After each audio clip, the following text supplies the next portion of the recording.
There's a little hat. Yes. Oh.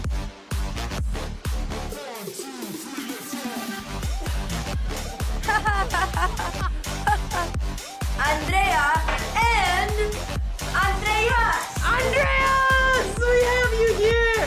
We have a girl gang. I've never had this in my life. This is very exciting, and they're all better than me at chess. I know a lot about wine, obviously.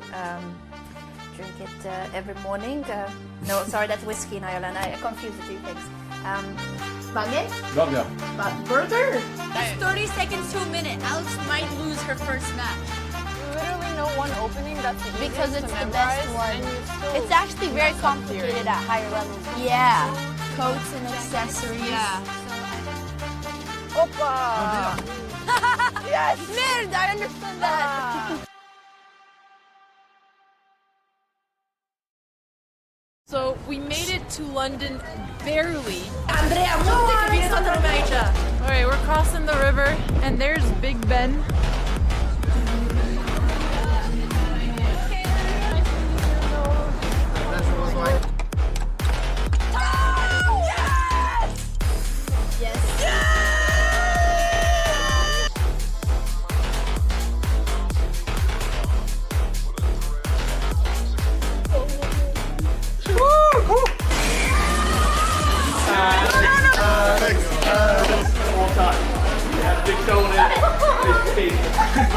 This is supposed to be team chess. Okay. I'm tired.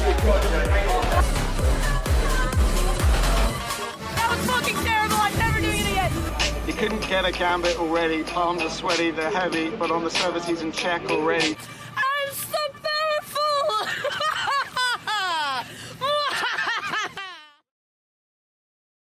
And we are here with Alex's best Norwegian friend. Get in here, Hammer. Get in here, Hammer. Welcome. I have notes. The Yay, legendary notes. Oslo Botez Oslo tour. Yay. What do you think about this work, Nick? Look at this framing. Okay, the framing is not great, but nation to the royal palace. Okay. And it has all. We're here with Anna Kremling, my new Botez sister. Might even bring her to Dubai. Overhand, Michelle.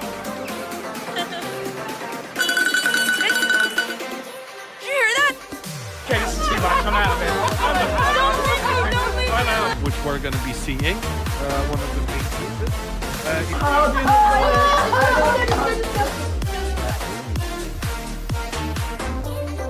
Good tidings we bring to you and your friends. We wish you a Merry Christmas and a Happy New Year.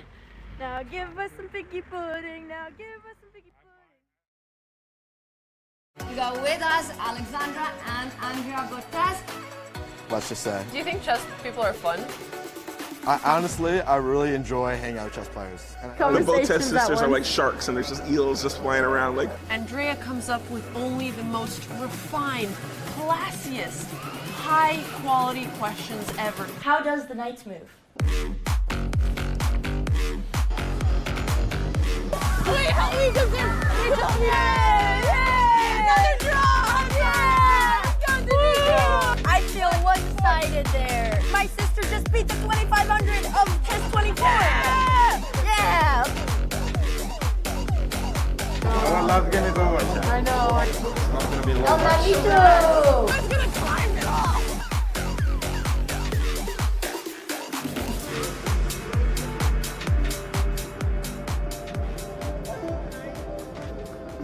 Is it over?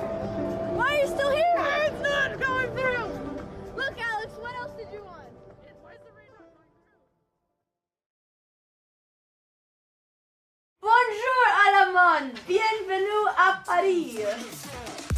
Yeah, party stars.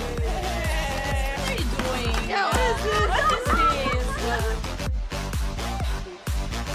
There's a little hat. Yes. Oh.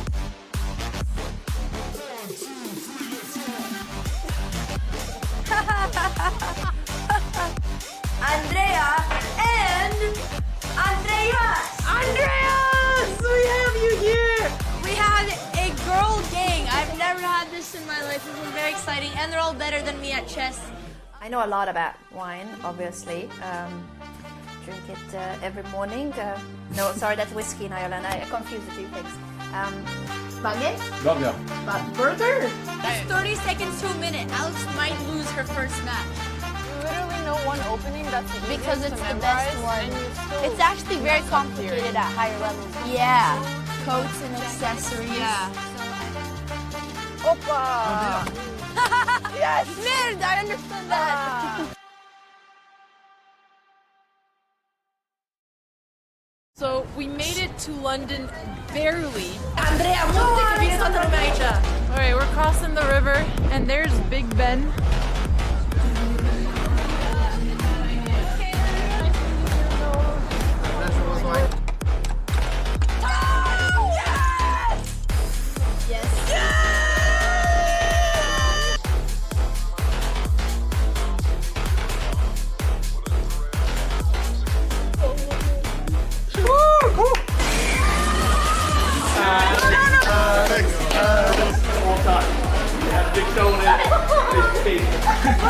This is supposed to be team chess. Okay. I'm tired. That was fucking terrible. I'm never doing it again. He couldn't get a gambit already. Palms are sweaty, they're heavy, but on the surface he's in check already. I'm so powerful.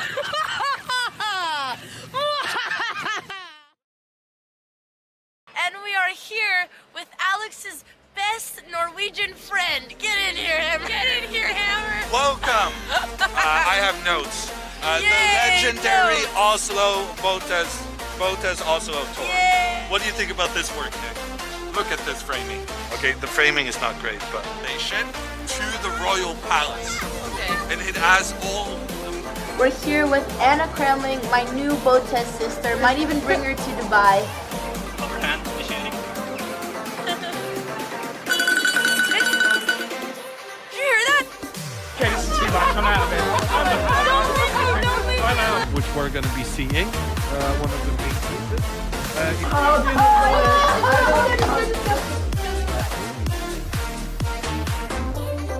Good tidings we bring to you and your friends. We wish you a Merry Christmas and a Happy New Year. Now give us some piggy pudding. Now give us some piggy pudding. We got with us Alexandra and Andrea Botez. Let's just say. Do you think chess people are fun? Honestly, I really enjoy hanging out with chess players. And The Botez sisters are like sharks, and there's just eels just flying around like. Andrea comes up with only the most refined, classiest, high-quality questions ever. How does the knights move? Wait, help me, come here. Wait, help me. Yay! Another draw. Yeah! I feel one-sided there. My sister just beat the 2500 of chess 24. Yeah! Our last game is over. I know. It's not going to be long. El Manito! I'm gonna climb it off.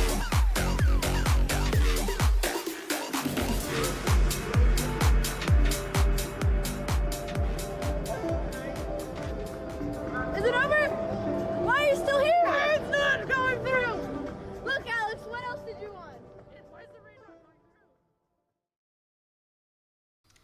Here we are from Prague.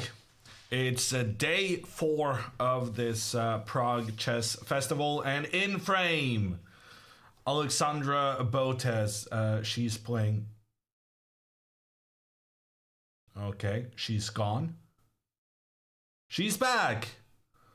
In frame, Alexandra Botez playing with the white pieces. Her opponent today is Marcos Garcia of Spain, an almost 2200 rated player. But we're cautiously optimistic. This is the game. When you face a higher rated opponent in an open, but they're not that much higher rated, those are the games that really count the most. And Alexandra has the white pieces. I remember there was a tournament a couple of years ago in Reykjavik when Alexandra kept getting the black pieces against the good players, which was very unfortunate. And I'm hoping getting the white pieces here is going to be the thing to kind of put her on track from the get-go. And in the other corner, we have Andrea playing against Ludo Tolhuisen. But Andrea's camera is not up yet, which is why it's pitch black. Not my fault. I'm not having it.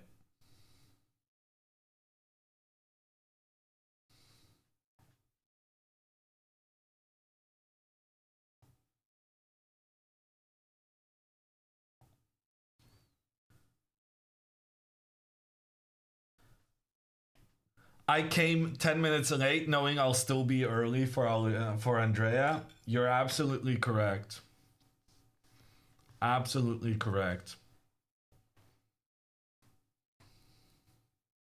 You like Alexandra's shirt? Alexandra wearing... does that have a specific name? Like a skeleton head? It kind of clearly states her intentions. Skull and crossbones. Okay. Skull and bones. Not an ad. Not an ad that I know of. If it is an ad, it's a clever ad. But hashtag not sponsored. It's more about the intentions for today's game. Her opponent needs to be reminded of his impending death.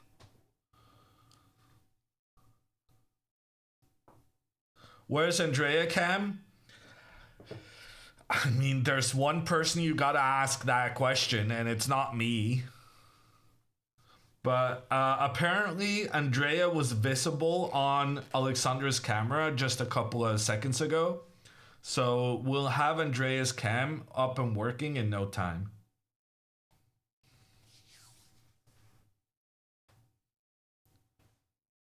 He's 2200, gonna be rough? I don't know. We got a good opening prepared. Also, Andrea is also playing a tough opponent. Andrea is playing someone 200 points, well, actually, maybe even 300 points higher than her. So, should be an interesting day. This could potentially be a fantastic day. Imagine 2 white wins against significantly higher opponents. That would be pretty sweet. Okay.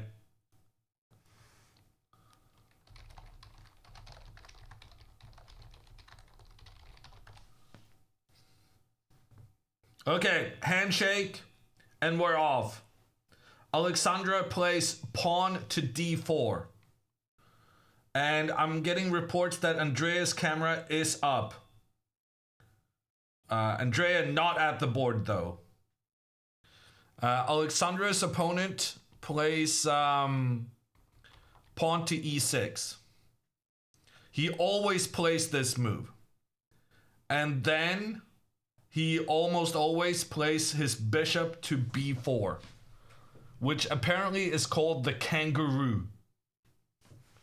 Marcos going straight into the prep. Marcos is playing the kangaroo opening. But we prepared that. We're ready for it. And I want to say a special thank you to the chatter who said that no, if you just download this plugin, then everything's going to work tomorrow. You have failed, sir. I downloaded the plugin, and for some reason, the boards are still not updating until I open them. Which is annoying the frick out of me. Okay, Marcos goes queen to e7. He really likes to make this move early, but Alexandra now taking complete control in the center of the board with her pawns. Alexandra playing the best move, which is what this sign means. And she already has a good advantage, according to the computer. Still in prep. Let's go. So let's check in with Andrea. Andrea keeps playing this knight to c3. I guess that's fine, because now her opponent is being a bit passive in the way he develops his pieces.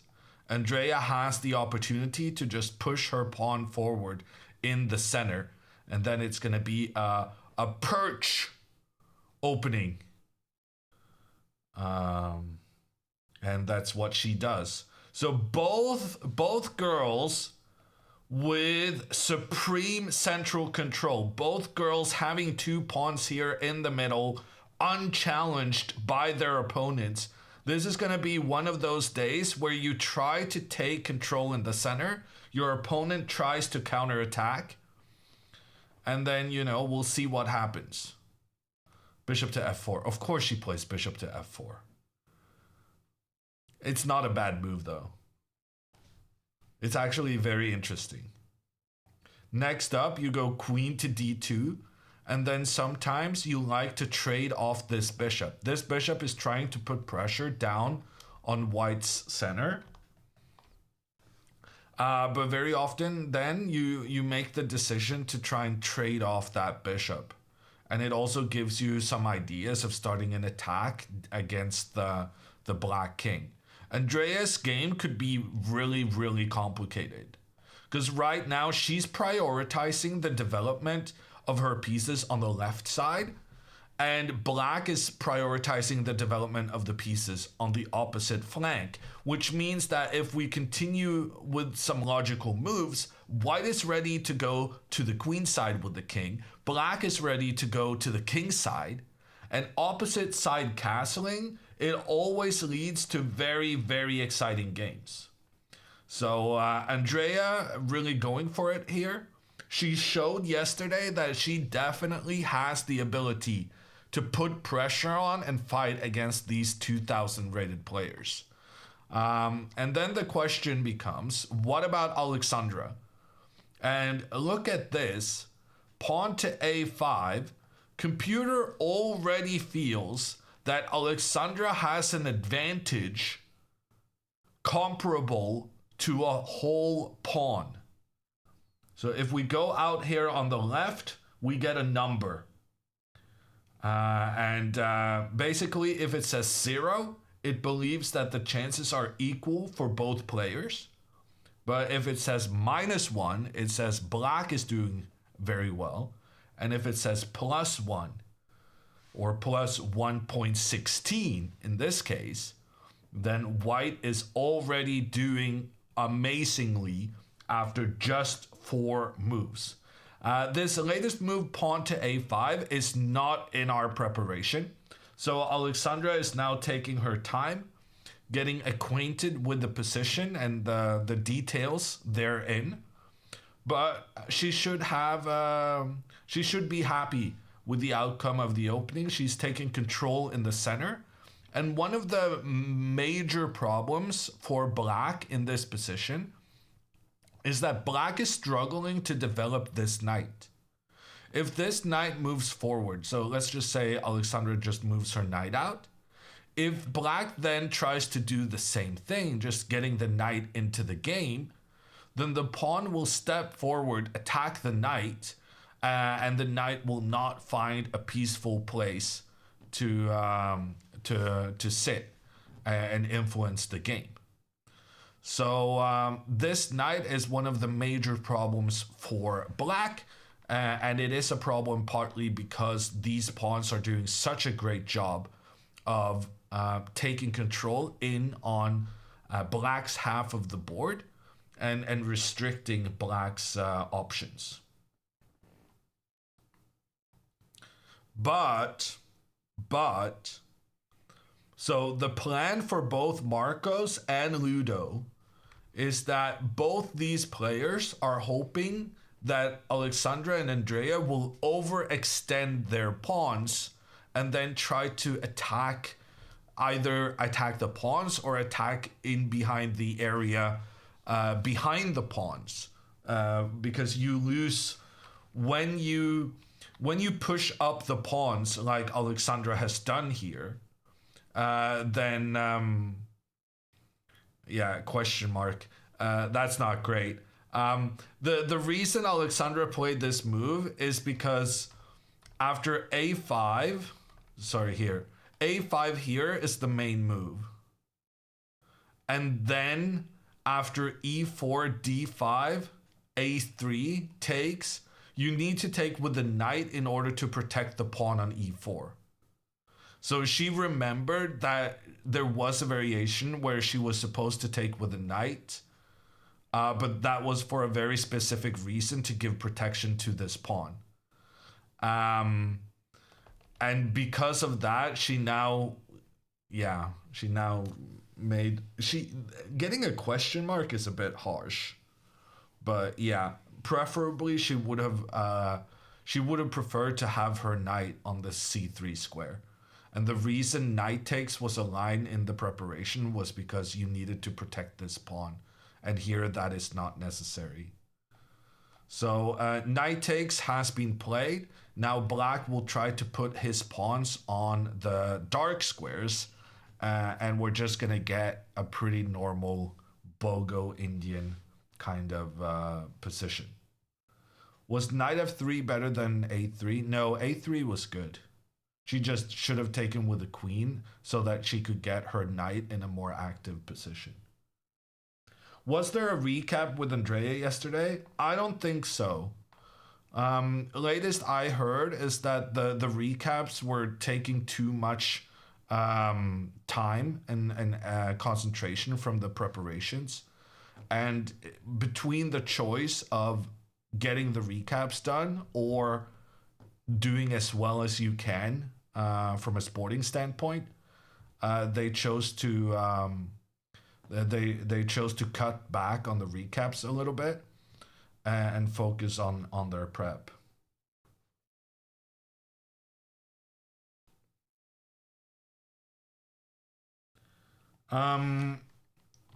Okay, I feel bad for Alexandra that the latest move is giving her a question mark and I'm keeping it on screen, but that's how it goes. Okay, no, actually the guy played d6, so we can remove the question mark from the board. Alexandra has good control in the center, but the problem is that black will start attacking the dark squares, and that's pretty effective for black. So the position is approximately equal. Computer prefers white, but it's a very solid setup for black.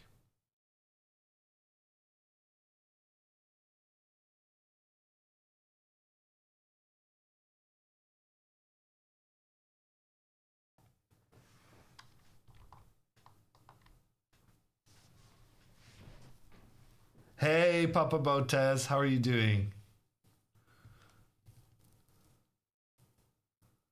The girls didn't get enough sleep, so I asked them to cut something in order to get more sleep. Wow. Papa Botez making sure that there's no YouTube recaps. But also making sure that his girls are getting enough sleep. Very wholesome, but also going against the content desire of the Twitch chat.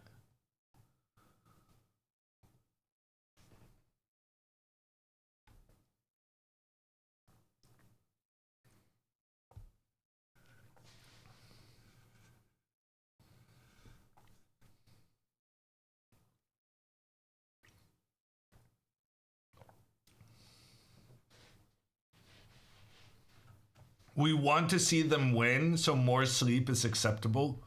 Yeah, more sleep acceptable. That's one way of putting it. More sleep, kind of important for many reasons.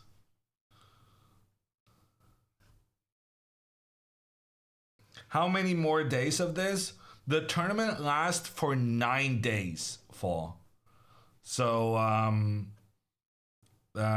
this is day 4, so there's going to be an additional 5 days. 1 game per day. Is Andrea ever going to play someone ranked lower than her? Hopefully not, Chuck. But as long as she gets good positions and gives herself chances to win, she should be able to keep the progress of playing higher rated opponents. Because I think also that's what she wants for herself. She wants to be playing good players so that she can, be tested. And sometimes it's easier to focus when your opponent is a bit better. It shouldn't be that way, but sometimes it is. Is it Alexandra's move? I believe it is, yes. Does Marcos Garcia have a title? No, he does not.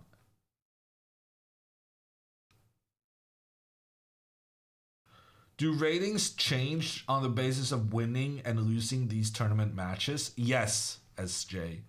So how much you win and lose depends on the level of your opponent. If you win against someone higher rated than yourself, then you gain a lot. If you lose against someone lower rated than yourself, you lose a lot. And then, vice versa and the other way around, and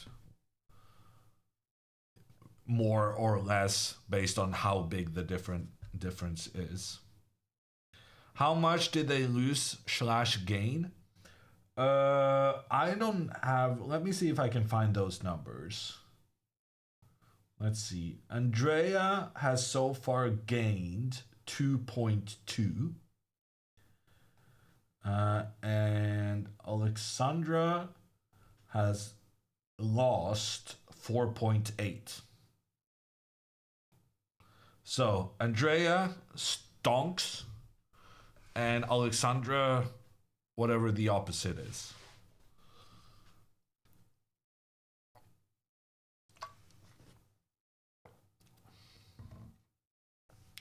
Not stonks? Unstonks? Wow, are you saying I don't know my memes? Stinks. That sounds about right.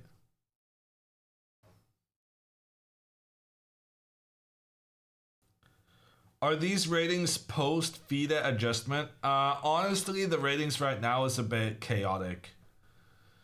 Because I just put in what was on the chess.com site, but chess.com actually updated the ratings. So now I have the new rating for Ludo and the old rating for Andrea. But I don't know.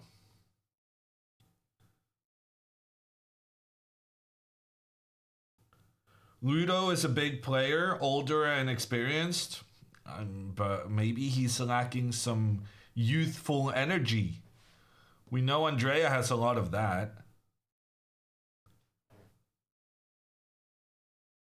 Okay, Andrea is making the decision to trade the pawns in the center. Computer is very happy with this. Computer feels like Andrea can utilize the open D file and have both her rook and her queen pointing down towards the black position. How did Andrea gain rating? Andrea made a draw against a 2000 rated player on day 2. Honestly, she should have gained a lot more because she was also doing very well on day 3.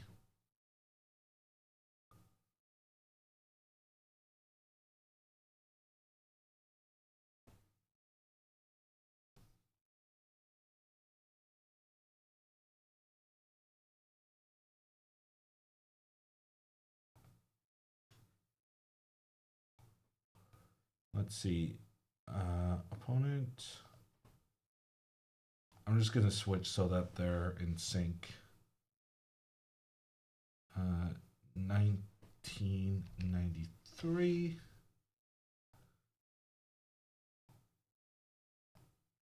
And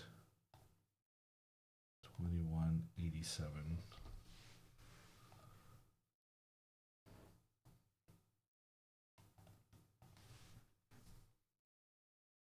But then why did Alexandra lose so much? We don't really talk about that. There was a kid involved.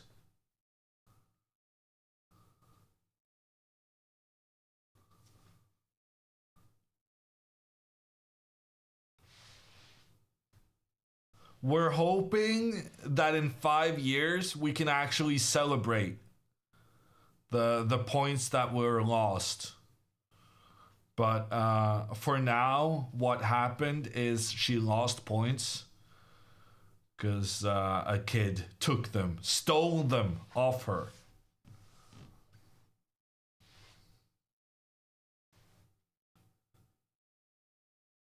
Do you think Marcos dressed for the occasion when he found out the pairings? No, I think Marcos is just generally a stylish guy, Papa Botez. I think he wears this kind of swagger on all occasions.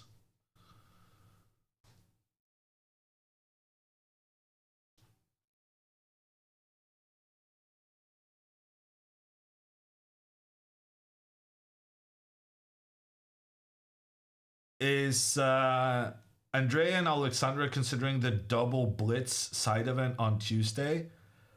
I do not have that information, Divergent. Andrea is playing really quickly. She already castled, and notice now how the queen and rook are pointing down towards the black queen. And also, it's very likely that black will castle to the king side. So it looks right now as if this game is going to get really, really tricky early on with Andreas and her opponent castling to opposite sides.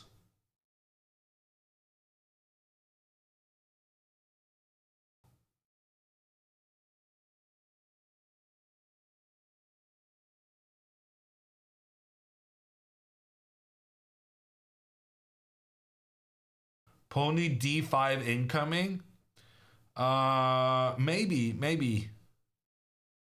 Well, I was going to say if castles, the knight to d5 didn't look so good to me. Because there's a nice trick for black where you can capture white's pawn in the center and attack both the bishop and the queen. Yeah, you do lose your queen, but you also win the opponent's queen. And computer says at the end of this, the position favors black. So that's something to look out for. I would prefer if Andrea slowed down a little in this next phase. She really struggled with her time management yesterday, so it's very easy to start thinking, oh, if I just play quicker, things are going to be so much better. But you have to play quicker, but you also have to notice all these sort of traps that are hidden in the position. So balancing your time usage is one of the most difficult things in chess. Alexandra did win yesterday, Candy Floss.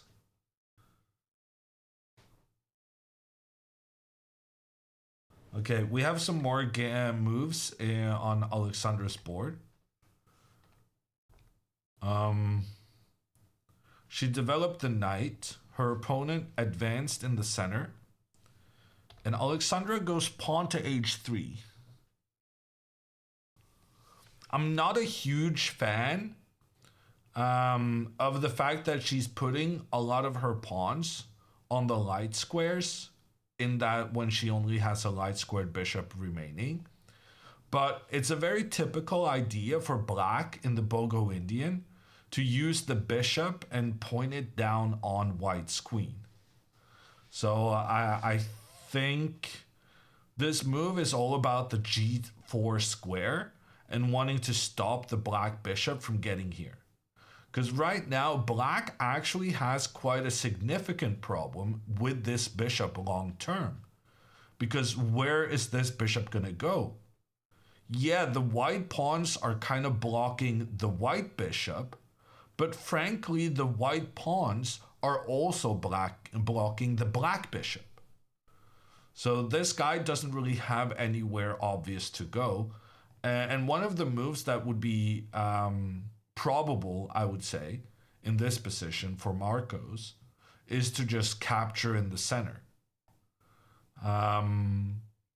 But then the position opens up and Alexandra still has a good grip in the middle with her pawns.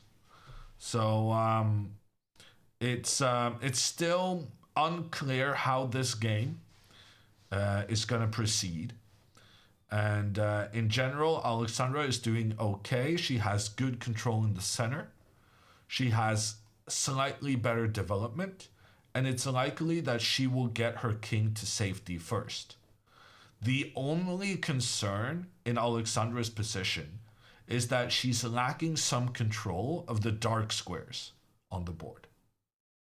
And that's a result of many of her pawns being on the light squares and also her bishop being on the light squares, which means controlling this. Those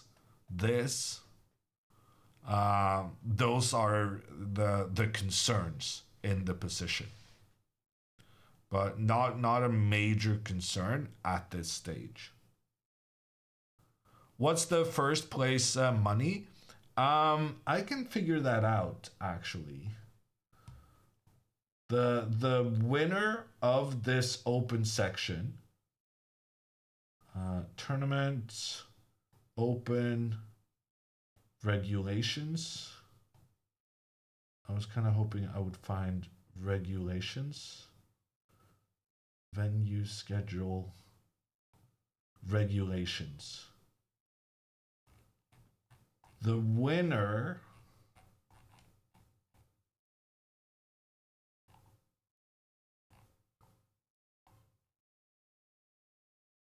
wins 30,000 Czech kronas.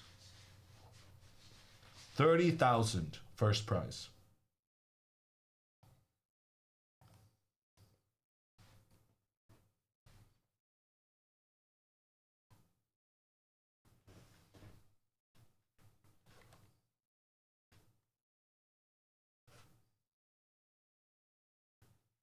Which is, I don't know. I gave you the information. I don't know what a Czech krona is. It's about $1,300.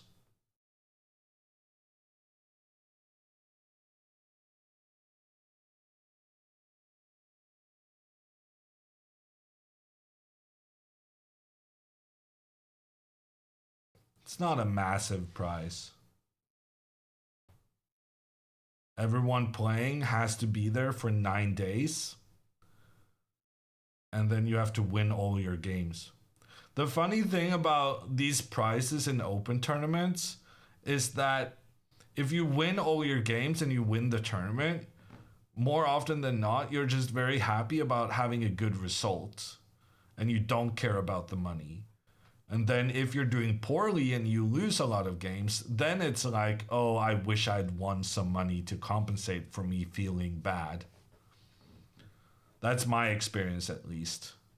That it's kind of like a double prize. It's a prize when you already were happy about winning. But if you lose, it becomes a double fiasco, because then you didn't win a prize and you lost lots of games and rating and whatnot.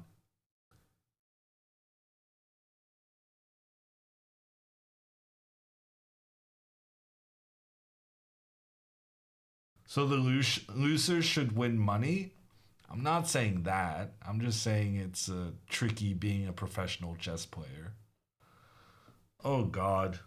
A question mark move from Andrea.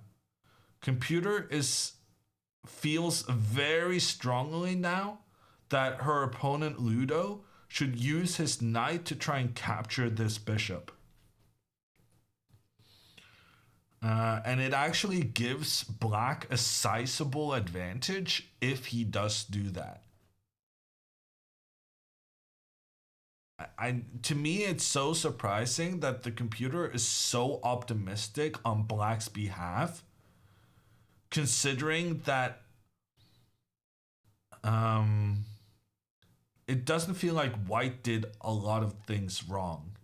I mean, she did move this bishop 3 times, but I mean, there's limits to how punishing that should be.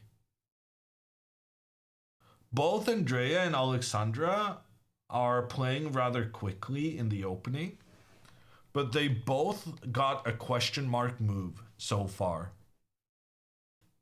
So, I mean, time management, it's such a tricky thing. Both girls know that they need to play faster because they always end up in time trouble and make mistakes towards the end of the game when you're approaching move 40. But now we see both of them playing quicker than normal in the opening, but that also leads to question mark moves. And balancing those things it's so tricky. So tricky. How do you start out to get a feeder rating? So you just participate in a tournament. I'm not sure you can get a rating if you lose all your games, but if you make like a draw or win a game, then you can get a rating.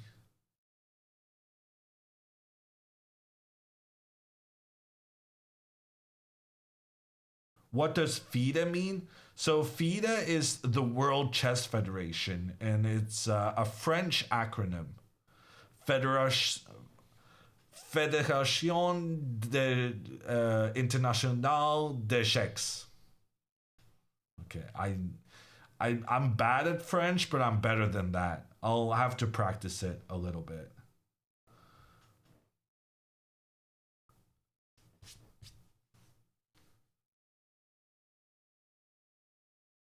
Hammer instantly assuming the viewer's gonna lose all their games. I'm just saying, if you're asking how to get a feeder rating, you probably didn't play in a club, and playing a tournament is gonna be an experience.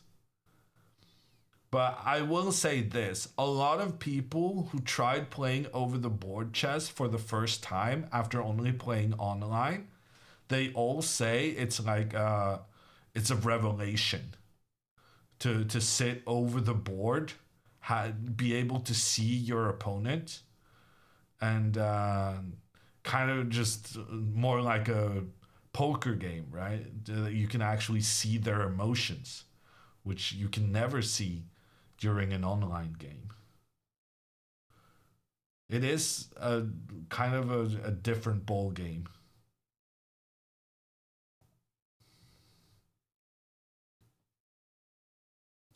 Does Canada have a separate ELO system from the World Chess Federation like the US does? Yes, I believe they do.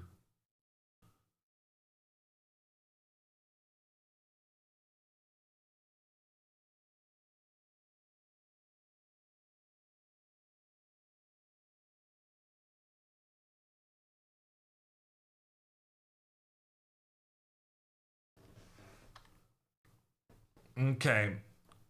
Alexandra's opponent is castling. He's playing quite sensibly. Alexandra castles as well. That's also sensible. Computer says there's a concern that the black knight will try to move forward into an attacking position. But if he does do that, it should be fine, because Alexandra can move her bishop into defense. So it shouldn't be that big of an issue. Let's check in with Alexandra. Has her opponent gone after the bishop pair? Not yet, but he's still thinking about it. And this is why we tell Andrea always, you gotta respect your bishops. And she has kind of disrespected her bishops right now. And it might become a problem in the long term. If I have an 1800 rating on chess.com, how much would that be in FIDE? I mean, it depends on so many things. Is your chess.com rating rapid or is it blitz? Do you like playing long games? Are you able to focus playing longer games? Do you feel like you actually utilize the extra time you get? But let's just say, regardless of what category you're rated 1800 in, that's such a significant rating that you would do fine over the board.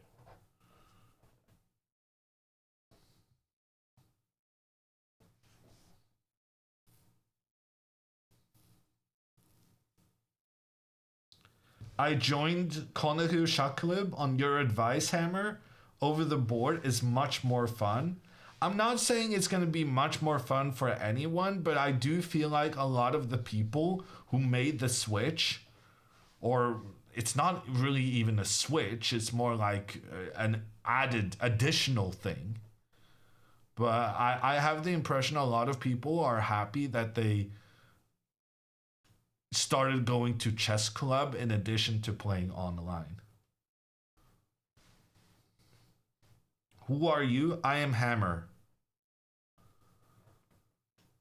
Thank you, Tubby. Oh, you're asking... it's probably Vila.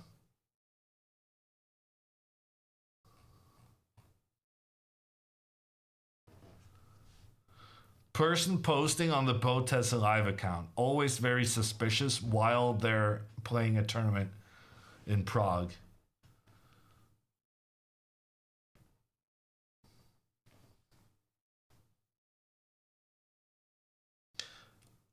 Andrea's opponent did play knight to g4 and is now attacking Andrea's bishop. And the problem here is that the bishop has nowhere to go. There's nothing Andrea can do to save this bishop. She has a nice trick with bishop to c5, where if this bishop is captured, then Andrea can actually give checkmate by capturing the black queen, protected by the rook. However, instead of capturing the bishop immediately, black has this very nasty queen to g5. And then it becomes very tricky. So after queen to g5, now black is threatening to take the bishop. And if the bishop moves back, then there's a very, very good move here. Knight takes f2. The knight cannot be captured because the black queen is pointing down on the white king. And that's why it's so important for black to capture this pawn immediately. Because if black first goes for the trade of queens, then the white rook comes in to defend the pawn with the black queen no longer pointing down on the white king. So knight takes f2 is brilliant. The knight cannot be captured because of this pressure. And black wins because black is going to take the rook in the corner. The rook is trapped. So Andrea cannot move the bishop in this case. However, she can play knight to d5, going after this pawn on c7, after which she will attack both the king and the rook in the corner. After knight takes bishop, knight takes pawn, we do get that double attack. And now if the king moves forward, computer says Alexandra wins because of pawn to f4. The idea here is spectacular. If queen takes, the knight comes back and it's a fork. And if pawn takes, then the queen can move up because now the black queen is no longer attacking the king because of the pawn that's in the way.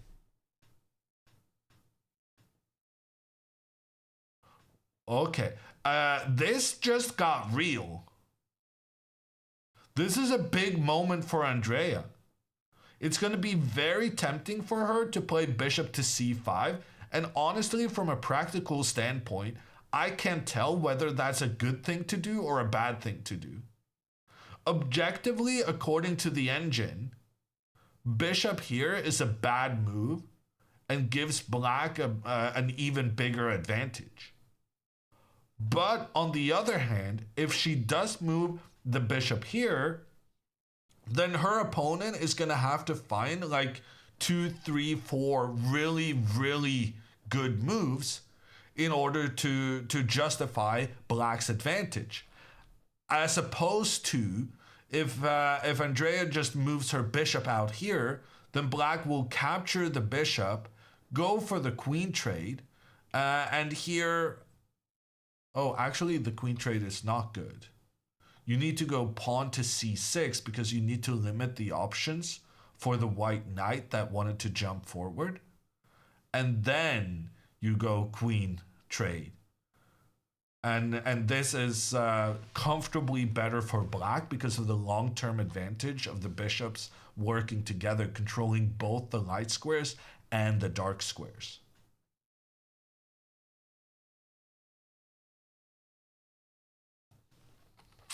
So, tricky thing.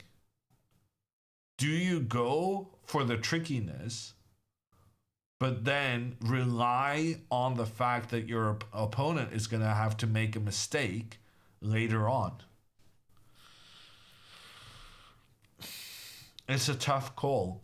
And the thing is, Andrea did some very nasty trickiness yesterday that honestly, in my opinion, should have been rewarded with a win. But her opponent suddenly started playing out of his mind, making like 5, 6 of the perfect defensive moves in a row. And if Andrea now plays bishop to c5 and her opponent plays 6 perfect moves, then Andrea is going to lose the game. So big moment here in Andrea's game. And she's taking her time thinking about this. Is h5 a problem after bishop? So after bishop to c5, if you go pawn to h5, the idea is to get the bishop pointing down on the queen and on the king. Then after king to b1, computer says white is winning. Because this bishop is preventing the black king from getting castled. And now this bishop cannot be captured. Which is why I'm kind of intrigued by this bishop to c5 move. Because if you do that, there's only one acceptable reply for black. Queen to g5 is the only good move. And then after knight to d5, well, apparently now both takes and takes are good. So, yeah, actually, yeah, I don't think this is giving black enough challenges. I think it's too easy for black to find the defensive solution here. You just have to find one good move, and then you start having multiple good options later on.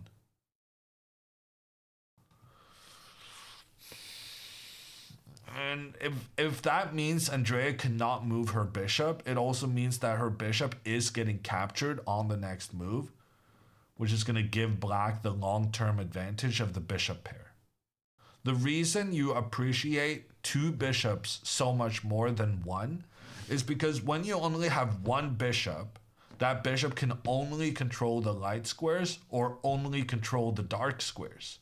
And your opponent can adjust to this by saying, okay, I'll just put all my pawns on the opposite to what your bishop is controlling, and then you can never take my guys. So bishops work so much better when they're hunting in a pack. No innuendo intended.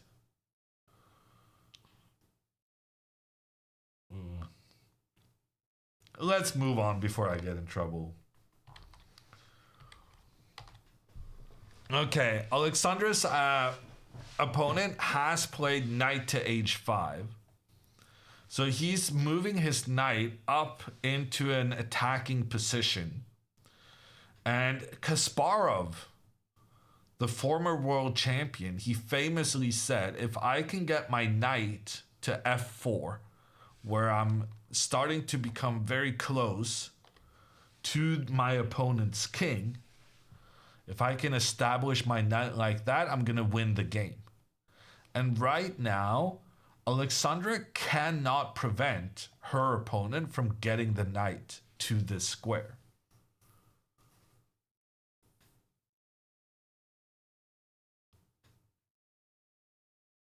Because if she plays pawn to g3 and the pawn prevents here, well then the pawn lets go of the protection of the h3 pawn, which means that the black bishop can just get into a good attacking position while taking a pawn in the process.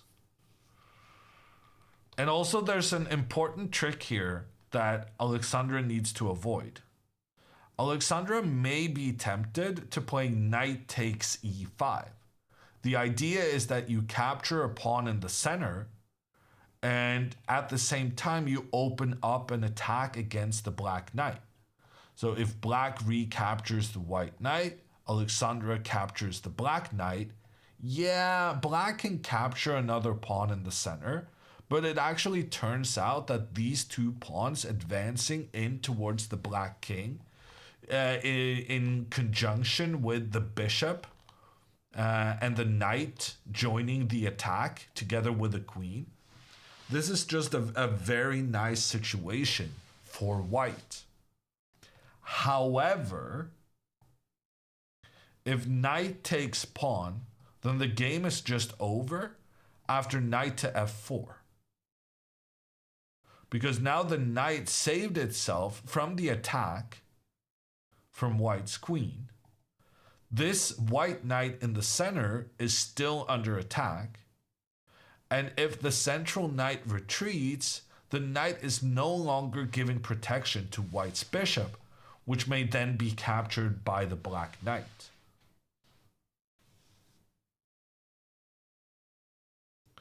So, yeah. Knight takes e5 is an attempt at being very clever, but it actually just loses the game instantly. Instead, Alexandra played rook to e1. That was the best move in the position. Her opponent is going to play the knight forward pretty quickly. He's going to attack the bishop. And the bishop is going to retreat. And then her opponent is probably going to play knight to c6.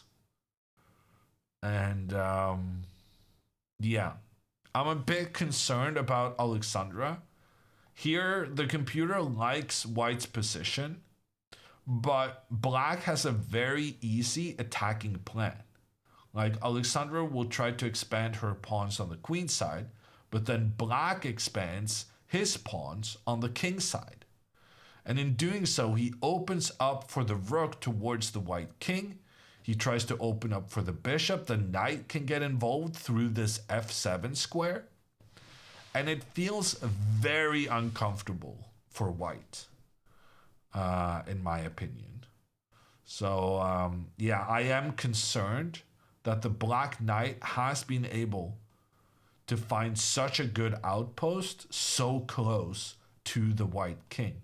And even though black still hasn't gotten any of his queenside pieces into the game, the pieces he has got, they're doing such a good job, which is a cause of concern.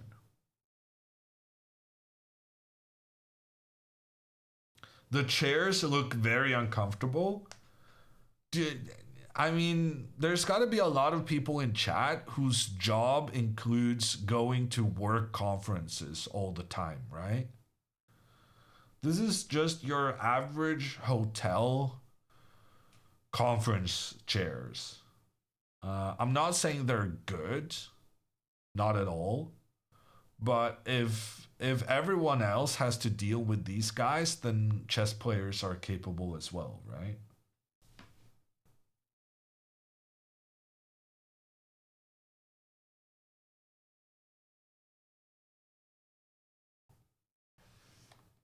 They stack so easy to store.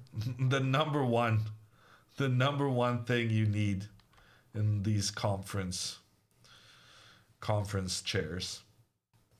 Andrea is spending a lot of time now, and this is going back to the point about time management. This is precisely the problem. If you play too quickly early on and you let your opponent find a good plan, then sometimes it's better to be lower on time but play the right moves so that you don't end up in a bad situation where you have to find a good move from a bad situation, which is always going to be difficult. So Andrea she didn't even play that quick, but she played quicker than she normally does in the opening. And right now that has kind of backfired on her. Well, because the computer says there's no way for her to escape with her bishop, and winning the bishop pair is gonna be a great achievement for Ludo Tolhuizen from the Netherlands.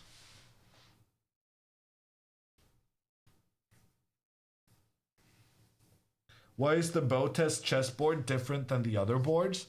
They're playing on a wooden chess set. And inside this wooden chess set, there's some kind of electronic thing that notices when you make the move. And that information is then relayed to the internet so that we can follow their games. Streamer privilege, shake my head. I mean, this is literally streamer privilege. They would not be playing on those boards if not for the fact that they're streaming the games. Did they bring their own boards?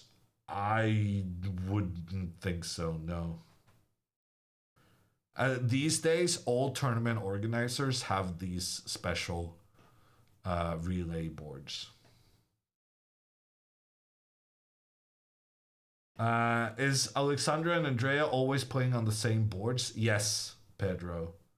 So regardless of where they're supposed to play in the tournament hall, they always sit in the same spots because that's where they have their camera.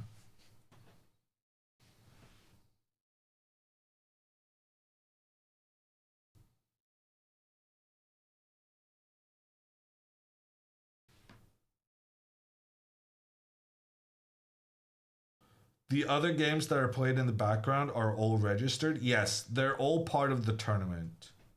If you sat down there and tried to make moves, people would notice. Most notably, the guy who was supposed to sit in that seat is going to notice and kick you out. Are people allowed to bring custom boards? Not in Europe, no. You might be allowed in the US because in US there's like a tradition, a custom, to bring your own chess sets. And then as long as your opponent is fine with it, you can play with as freaky chess sets as you please.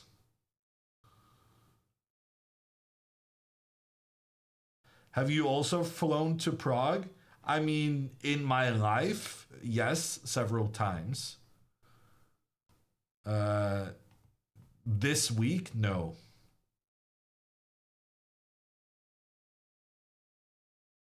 Prague is pretty nice, but I feel like their shops are kind of, they don't have a lot of variety in their shop. They have like, the amount of like souvenir shops in Prague is insane. It's like almost half the shops are souvenir shops. And then they also have a lot of pharmacies or at least I think it's pharmacies. It kind of looks like a pharmacy with a plant instead of the normal sign. I don't know what that is. And then there's a couple of mini markets.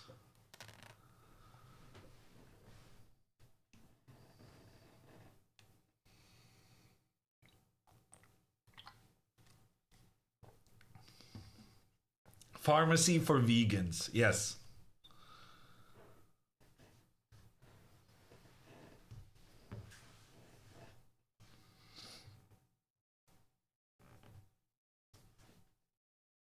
Where can I see the standings in the tournament? Let me share the link in chat.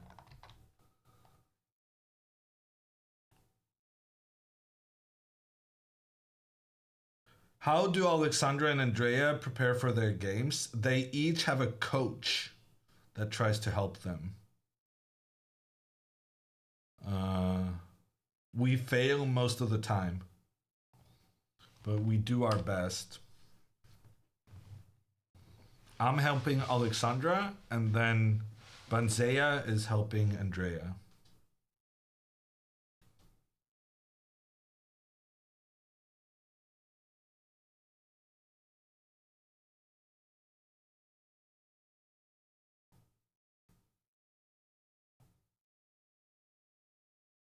Can spectators show up? Yes.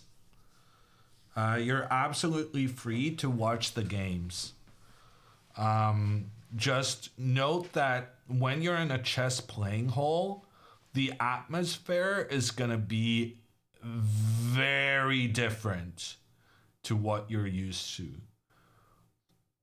There's pretty much not a single sound. And if you start whispering, then people are going to shush you immediately. You don't get like a first-time visitor kind of immunity from prosecution thing. Except from coughing. Phil has been in a chess venue before, I can tell. The one noise that happens in a chess playing hall, there's just lots of coughing. That is a man who knows. Coughing and nothing else. It's like a classical concert hall. Yeah, except in a classical concert hall, you have the music overpowering the coughing most of the time. So it's a bit different.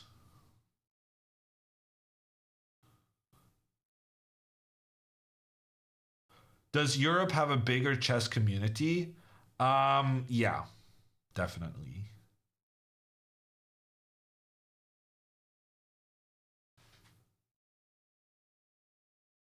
What about sneezing? I would say there's less sneezing than coughing in a chess playing hall. But I don't know why that is.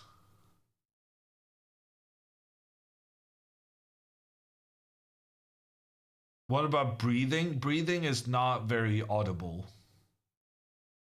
Are babies allowed? I think babies would be frowned upon unless they're sleeping. Okay, Alexandra's opponent plays pawn to a4. But this actually gives Alexandra an interesting option. So the idea of this pawn move is that now it becomes more difficult for Alexandra to advance her pawns on the queen side, because if she does that, then her opponent will use the special en passant move and capture that pawn. Why is that a big deal? Because in that trade between the pawns, it leaves the white pawn on the edge undefended by other pawns. There's no white pawn on this file, which means there's no pawn that can position itself to defend its buddy, which means this is now what we call an isolated pawn. And we don't like to have isolated pawns, especially not when the opponent has a rook that can point down on it. That's going to be a massive long-term weakness to deal with. So by pushing this pawn forward, Black has prevented Alexandra from her main plan in these circumstances, which is pushing forward on the left side. However, now, if she's very clever, she will admit her mistake earlier. This is actually a move that gave her a question mark. She took with a knight because she thought, well, I'm getting the knight into play. The alternative was taking with a queen. You could take with a queen, but then you would have to move an additional move afterwards to get the knight into the game. And Alexandra thought, well, I might as well just get the knight into the game immediately. But the drawback of this is that from this square on d2, the knight is only controlling one square. Whereas if you go to c3 instead, the knight would be controlling 2 squares. It's not a massive difference, and it's frankly surprising that it makes such a big difference that the computer gave Alexandra a question mark on that move. But now that the game has progressed, we can see that there's another reason why it would be favorable to have this knight on the c3 square, because then the knight would be able to threaten the pawn on a4, which just advanced there. So now for Alexandra, we're really cheering for the move knight to b1. Partly because then the knight can contribute in an attack against the a4 pawn together with the queen. But also because if Black just tries to defend against that, then the knight can also jump into the middle, which would be very, very nice on account of this guy. This guy we already talked about. He's an attacking piece. He's close to the white king. It would be very favorable for Alexandra to move her knight up, attack the queen, attack the knight, and if there's a trade, Alexandra would also open up for her rook to attack down the center and into the black queen and the black pawn. So knight to b1 would be a brilliant move for Alexandra, and she did it. She did it.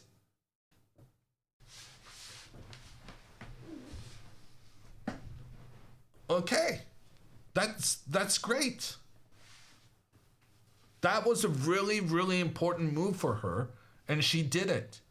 And now this knight is headed to attack this pawn. It's headed to try and trade off this attacking knight. And even though the computer says this is equal right now, I feel more optimistic than I have felt at any point prior to in this game. Because what's so important about this move, it's not just that it's a good plan, it's that because it's only the starting phase of the plan, it means that Alexandra now knows what she's going to do for the next 2 moves. Like making that retreat with the knight back to its starting position is so good because it's a good plan, but also because now she's going to save so much time knowing her next 2 moves pretty much no matter what Black does in response. So very, very happy about this move and feeling optimistic about Alexandra's chances here. Let's check in with Andrea. Andrea's still thinking. Oh, Andrea's still thinking, and I even know what she's thinking about. Because Andrea, after her, I think it was her first game, she said in the post-game interview, she said that during the game, she was thinking, what is Hammer saying right now? And right now, she might be getting into her own head because she knows I'm sitting here talking about how Andrea has lost her bishop pair. She has disrespected the bishops, and that don't fly in the Hammer school of chess. And yeah, she's spending a lot of time now, but it's partly because she made a mistake. She let her bishop be captured. There's no way for her to escape with the bishop. And she's gonna have a worse position as a result of that.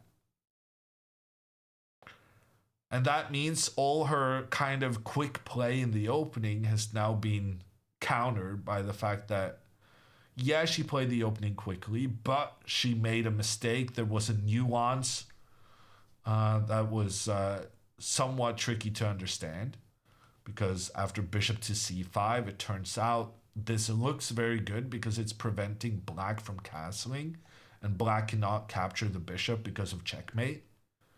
But here, black has one move, and one move only.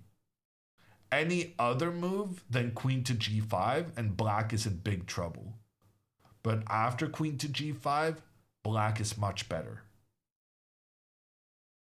That's how much of a difference a move makes. And that's why Andrea is spending so much time right now. Because she's realizing probably she thought she could get away with the bishop.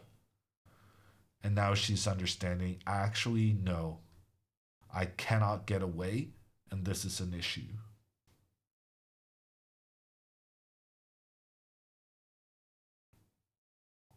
Who was the toughest opponent you ever played with? I can tell you two of the players that I have lost the most against. Because we did talk the other day on stream how my score against Magnus is actually quite good. But I'm gonna make sure to mention that again, of course. I would never give up an opportunity to mention that fact. But there are two opponents in particular that I've struggled quite a bit with and felt like I just didn't stand a chance. And those two are Hikaru Nakamura and Vishwanathan Anand. I also got destroyed by Jan Nepomniachtchi once. But on the other hand, I feel like I got a pretty good... I've had some good showings against Anish, for instance. I think Anish is a fantastic player. But I've done pretty well against him. I also did pretty okay against MVL.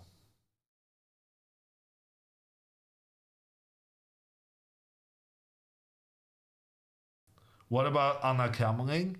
I would say that I've in general done well against the Kamelings.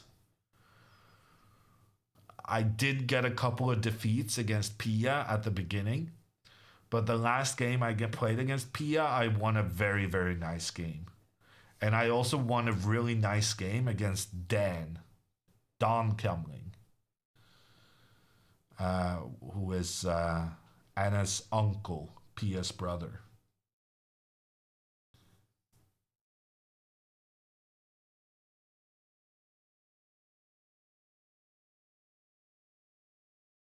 Okay, moves are coming in. Not in Andrea's game. Andrea's been thinking now for half an hour. Alexandra. Ooh. Alexandra's opponent played knight to c6. And I'm very surprised to see that Alexandra did not play knight to c3.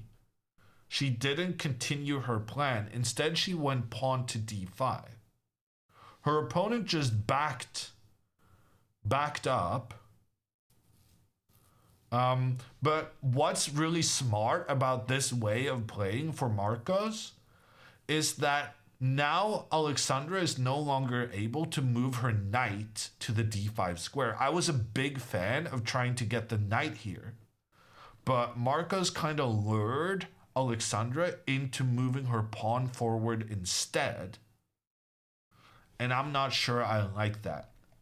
I'm not a big fan of this move. I would have liked to see knight to c3 because then the threat of knight to d5 would be so significant. From d5, the knight would threaten the queen. It would threaten the knight. And as we talked about, if there's a trade, then we can capture with a pawn to open up for our rook to point down. So computer says this is okay, but I really don't like it. I think white's position becomes a lot more difficult to play when you deprive yourself of this potential square for the knight. So yeah, I'm not a fan of this move from Alexandra, and she played it very, very quickly. Marcos went back, which is funny because now both players have gone back and forth with their knights. Alexandra plays knight to c3. She's trying to attack the pawn on the edge, but Marcos can keep that protected using his bishop here to protect. And now I'm concerned about Alexandra's position because black has a couple of really straightforward plans. Plan number 1 for black is to go queen to e8. Queen to e8 so that you overprotect this pawn. You have both the bishop and the queen to protect. And then, okay, white may kick you back here on this side. But the important thing is that once you're overprotecting here, you don't need the rook's protection, after which you can go knight to a6. The knight blocks the rook's protection, but because we move the queen to take over, the pawn on a4 is safe. And then the knight comes to this amazing square on c5, where the knight is protecting the pawn. It can jump further forward. And there's no way for white to kick this knight out of its positioning, because if we try to use the pawn to kick the knight, then you have this special en passant move to capture the pawn that went twice as if it had only gone once. So that plan for black is just extremely difficult to deal with. And computer is saying that white is better, but computer says Alexandra here needs to go pawn to c5.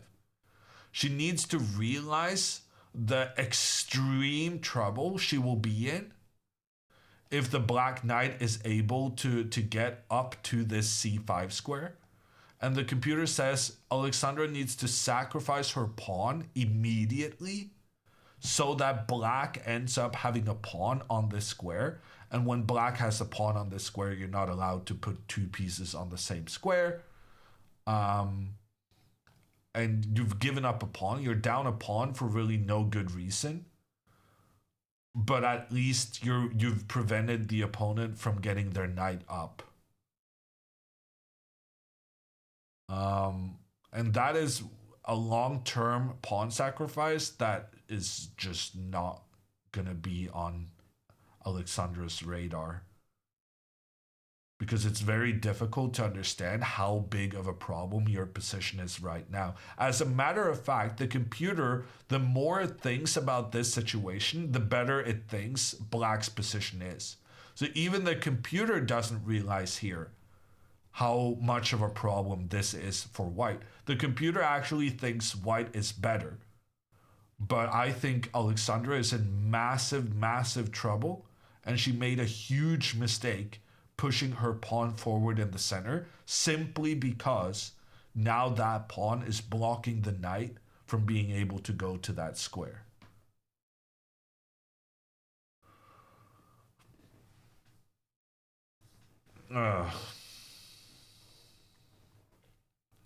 Not great news. Okay, Alexandra is moving her king up. The point is that the king protects the pawn on h3 together with the bishop so that the pawn no longer has to do that. Her idea is to kick the black knight back. And right now we're hoping that black panics about this knight and starts playing something over here on this side. if Marcos realizes the long-term potential of his position and says that as long as I get my knight to the c5 square, I'm just going to be winning. And if he just ignores what Alexandra is doing on the opposite flank, then I think black is going to win. Queen to e8 is the move that we fear. It's very kind of, it looks kind of passive, just moving your queen back to protect your own pawn. But the idea of then following up with the knight moving into this amazing square close to the center, where it cannot be chased away, it's just such a good plan. And yeah, so we're hoping Marcos does not play queen to e8. The good news in this game is that Alexandra has a time advantage. So even if Alexandra ends up in a tricky position, her opponent may falter in time trouble because he's lower on time. It's not very often that we see a Botez girl up on the clock. So, you know, we're taking all the positivity we can from that. Andrea has made her move, and Andrea has chosen not to play bishop to c5, which was the tricky move, but it was also the bad move. It turns out after bishop to c5, the response queen to g5 was excellent for black and would give black a really good game. And Andrea realized that in time and decided instead to prioritize her development. She plays knight to f3. And after knight takes bishop, look at this. Andrea takes back with her pawn. This is actually very, very interesting play from Andrea. Because right now she's realizing that black has a long-term advantage with a bishop pair anyway. Black is going to have that long-term advantage no matter what I do. So she's kind of giving black another long-term advantage on purpose because she's saying, okay, you got long-term advantage anyway, so I'm going to make the move that gives me a short-term advantage.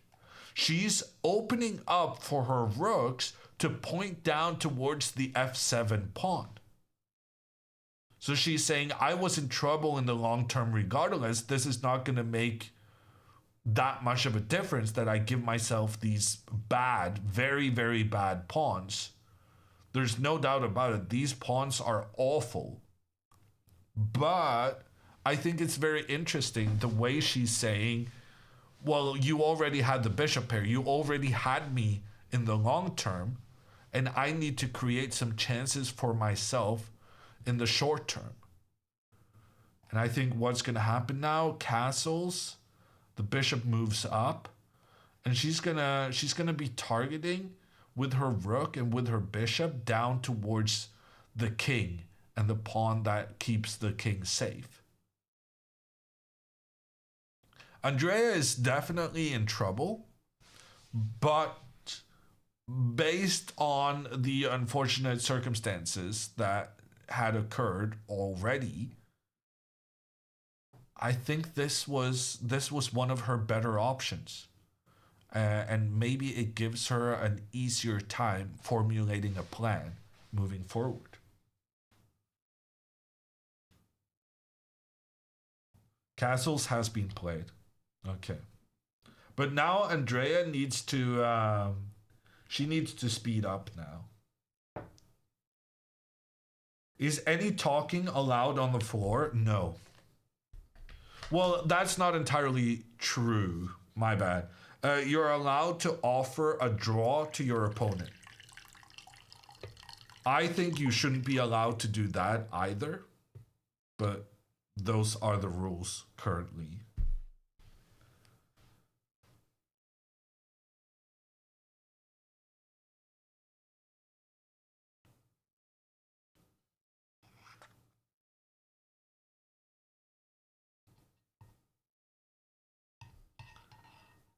I'm feeling a bit of a sore throat, so I'm gonna have some honey in my tea.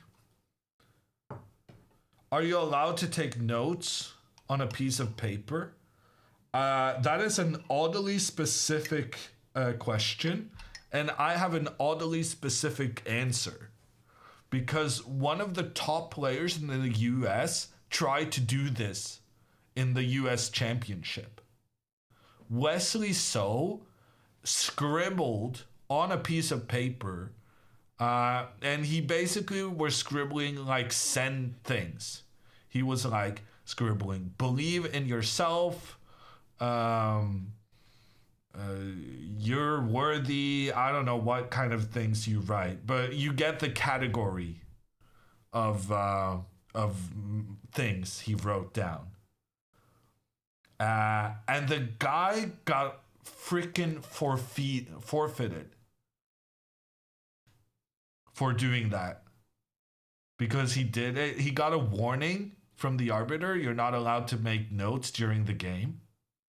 And then he continued doing it. And then the arbiter said, okay, you're out. You lose. It's the harshest and most unnecessary penalty I have ever heard of.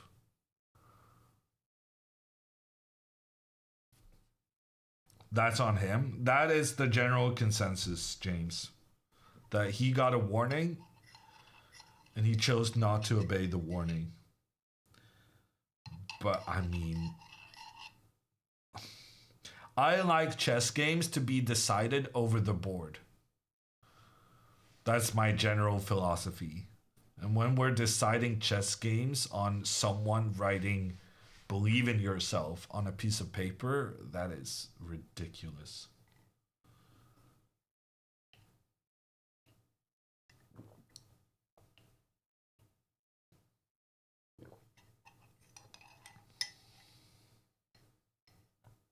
You could totally cheat in codes with sentences you write. Yeah, you could. And that's why the rule is there. But I don't know. I think it's still harsh. If you Google Wesley So score sheet, you can probably find what he wrote. I think some people took pictures of what he wrote. You're allowed to say Jadoub. Ooh, good call. Yeah, so when you adjust your piece, it has to be your turn though. Your clock has to be running. But then you're allowed to say I adjust or Jadoub or jeg retter or whatever language you're comfortable with.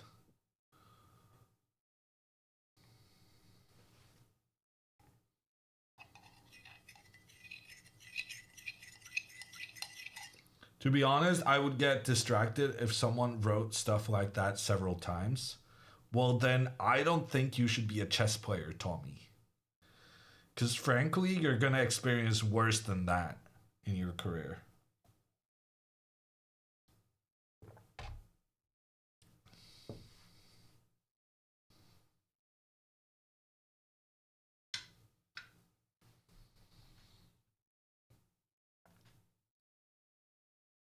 Magnus famously adjusts all his pieces before starting. He does. And I actually tested this. We went into his board at the Norway Chess Tournament last year. We went to his board before Magnus arrived. And I was sitting there with millimeter precision to make sure every single piece was in the middle of the square. To check if Magnus just wanted the piece to be centralized or if he actually just wanted to touch all his boys before the game started.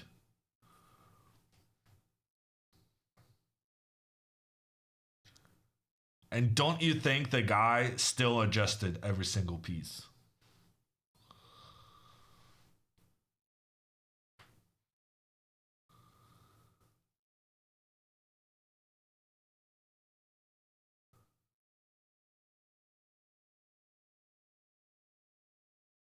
You say very weird things sometimes. Sometimes it's because I struggle with a foreign language Sometimes it's just because I like to see the chat reactions.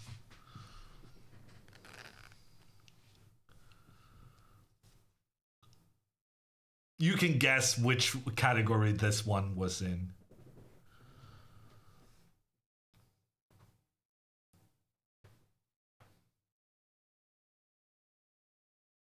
What is the native Hammer language?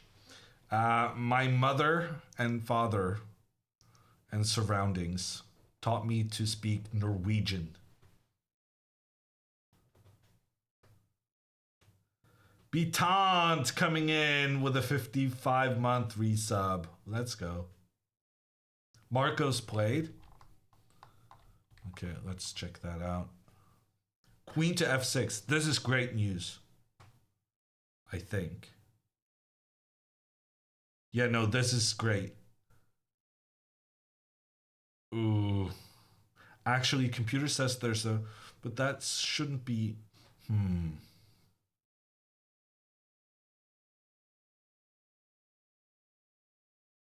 So the only thing we're cautious about is whether black is going to be able to move this knight up to c5.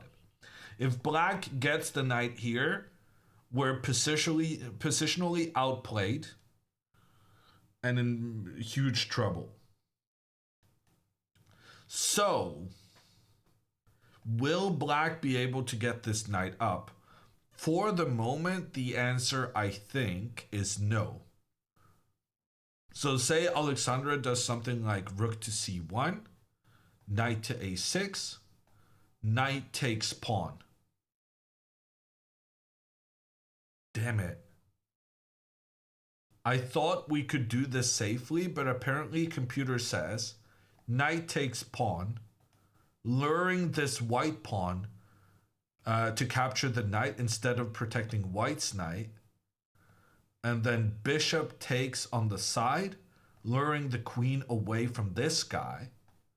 And then after all the trades, no one really lost anything.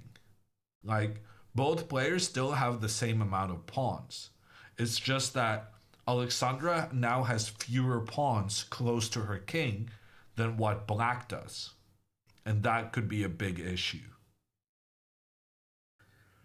So right now, we're always just going to make moves and check whether that move allows black to move this knight forward.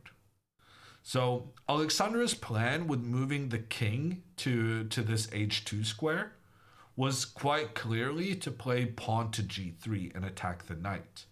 So let's assume that this is what Alexandra is going to do.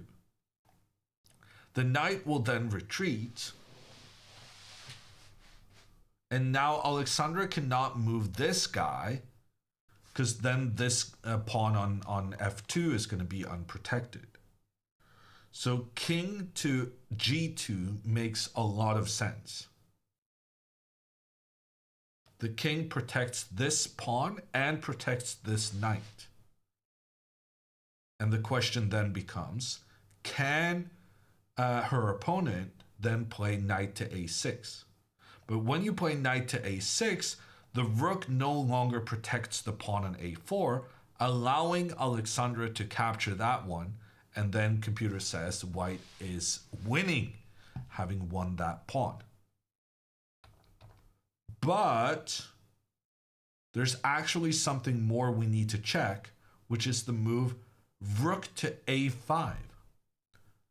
Actually, a brilliant move, because now knight to a6 is again a threat because the rook is now closer to the pawn, which means that after this knight move, the knight will not be blocking the rook's defense of the side pawn.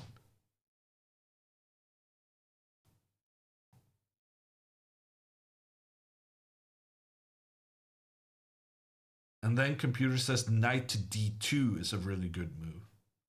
That's a very difficult move, but it's really, really good.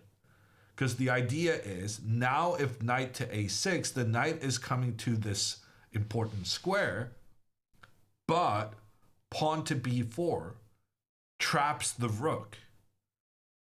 Black has to take the en passant, but here's the reason why we move the knight back, because now this knight makes an appearance on the other side of the board, hitting the rook and controlling this square, which means the rook actually has nowhere it can go safely.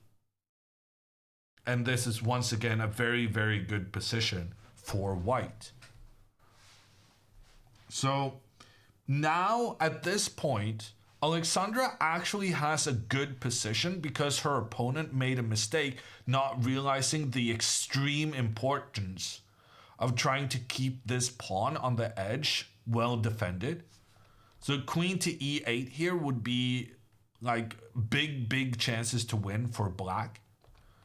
But queen stepping over to the other side of the board, it actually just makes all the difference. And now Alexandra should kick back this attacking knight and then move her king over to keep these guys defended. And that's gonna make sure that black is unable to get his knight up to this magical c5 square. That's all we want for Alexandra right now, to prevent this knight from coming up here. And in this variation, it does seem as though she's able to do just that.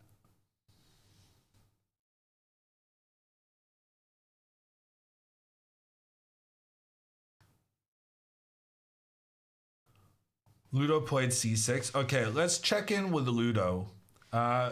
Before I go to that game though, I want to note that both Alexandra and Marcos has approximately the same amount of time. And they're both spending more time than you really should in the opening. So it's going to be a time scramble, which is exciting. Ludo played pawn to c6. That was the computer's top choice. This move is very good because it takes control over two squares that the white knight may have wanted to use. It also prepares pawn to b5, which is advancing the pawns towards the white king while simultaneously putting pressure in towards the white bishop. Andrea moves queen d6 and she plays it quite quickly. Her idea is that if black is not attentive right now, if black just moves the pawn or something on the side, then she can play queen takes g6, exploiting the fact that the white bishop is pointing in towards the black king. The pawn was seemingly defended, but the white queen can capture black's pawn without being recaptured because of the pressure white's bishop has in towards the black king. So that's her intention. But it's not a very well disguised intention. So Ludo is obviously going to see that. And he's going to play king to h7. Ooh. But, and this is cool. If he plays king to h7, Andrea can go pawn to h4. Ooh, this is very sneaky. And now if Ludo tries to, for instance, go into an endgame and say, everyone knows Andrea Botez is just terrible at endgames, then Andrea can go knight to g5, check. And if the knight is captured, then you open up for the rook along the side. Actually, here the pawn attacks the queen. But say I make a move that doesn't lose the queen. Like say the queen goes up here on the left side instead. This is still an amazing move. A winning move for Andrea. Because after captures and captures back, the rook getting involved forces the king back, but now the king is back into that bishop's diagonal so that the queen may utilize the pin to eliminate another pawn in front of the black king, and then the queen will be able to give checkmate supported by the rook. So Andrea has some very sneaky plans. Very sneaky plans. And Ludo might need to go king to h8 instead of to h7 because of the power this pawn advance on the king side has. But is he going to realize that? King up, king into the corner. Looks kind of similar.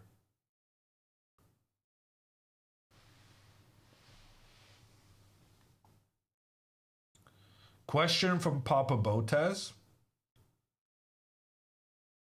Would you give me 1 to 10,000 odds that Ludo will miss queen takes g3? No. I don't make 1 to 10,000 bets. That seems unnecessarily risky for the one time someone does something silly.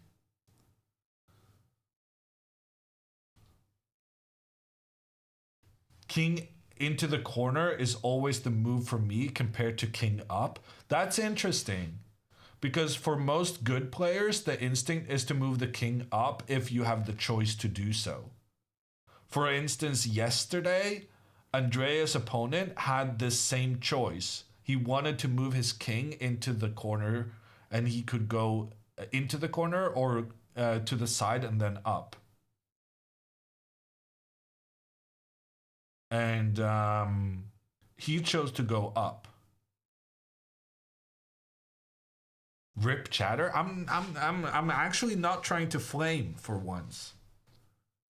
I'm just saying that it's actually a thing that the instinct for the seasoned players is actually more often to go up if you have the choice.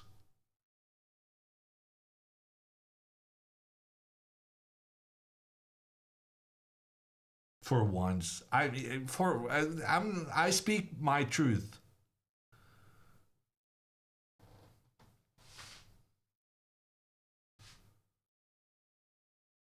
What about queen to f6? Queen to f6 is a good move. That's a good suggestion. Although if queen to f6, then maybe queen to c7. This queen can be really annoying. Already you're threatening to capture the black knight with the rook. And if black just tries to defend the knight, then Andrea is going to utilize the fact that she opened up on the f-file. And she gets precisely what she wanted when she made this decision to double her pawns. That was a controversial decision, but I kind of like it. And now we see an example of when that may pay off. Using the ability of the rook to point down towards the black queen. Let me see if I can get it blue. Alexandra played rook to e3. We're happy about that.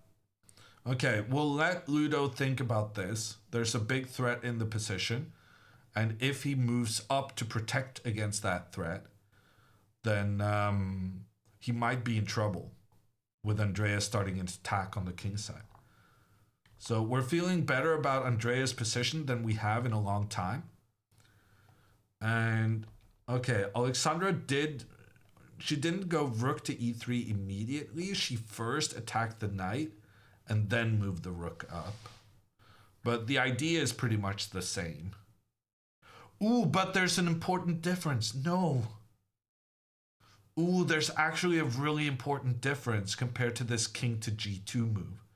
And that's that if Marcos now realizes the importance of getting his knight to the c5 square and tries this rook to a5 plan we talked about earlier, now Alexandra cannot play knight to d2, which had this intention of knight to a6 and this rook getting trapped by the knight.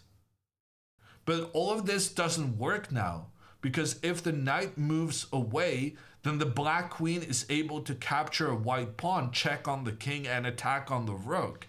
Not just winning a pawn, but actually winning the rook at the same time.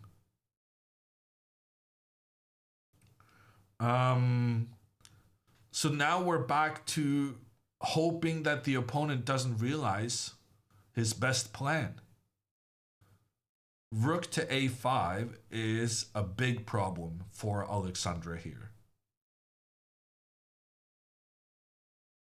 And it's a brilliant move to prepare that the knight can come forward afterwards.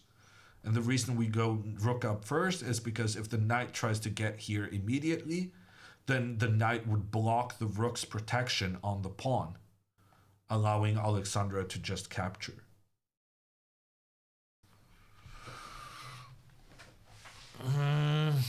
How good are you, Marcos? Are you gonna find this rook move? If you do, I think Alexandra is in big trouble. If you don't, then we kind of like Alexandra's chances. Ludo concerned? I agree, that is the body language of a concerned man. But the fact that he's concerned means that he probably noticed Andrea's threat and her intentions.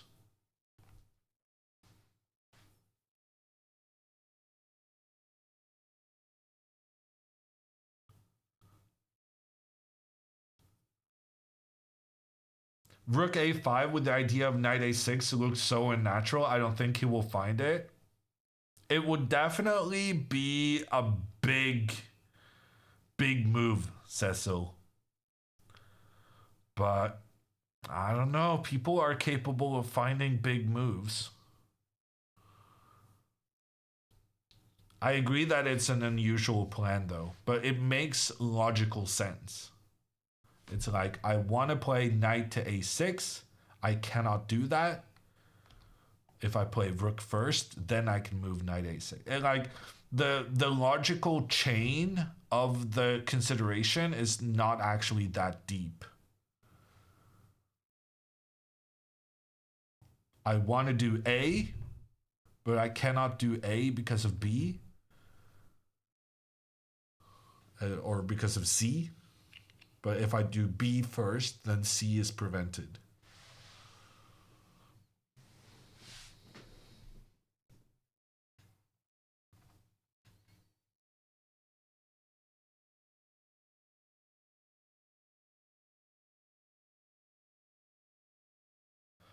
I don't mean to be rude or anything. Does Ludo look similar to one of the professors on Young Sheldon? So far, we've had people comparing him to Larry David. We've had people comparing him to Bernie Sanders. And we've had people comparing him to Dr. Sturgis or whatever. And he's just a normal old white man. Like, seriously. This is like half of the white man population looks like. At least the ones with the half moon. Like, okay, whatever.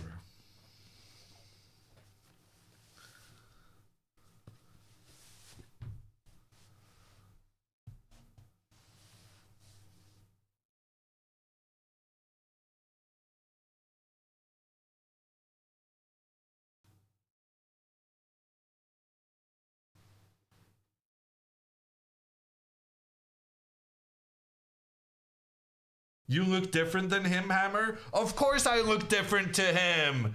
But in 40 years, I'm gonna look exactly the same. This is my future. I'm looking at my future. Don't diss my future.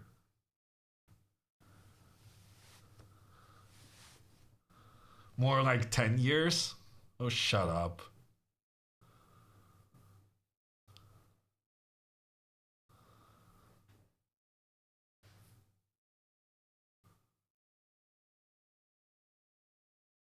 At least you'll be higher rated. We don't know that story. We can't take anything for granted. Okay, knight to e7. He didn't find it. At least that's good. Hairline already kind of pulling back a bit. My sister really enjoys pointing out every gray hair I have. Which means in 40 years, it's going to be white. That's how it works. First it's gray, then it's white.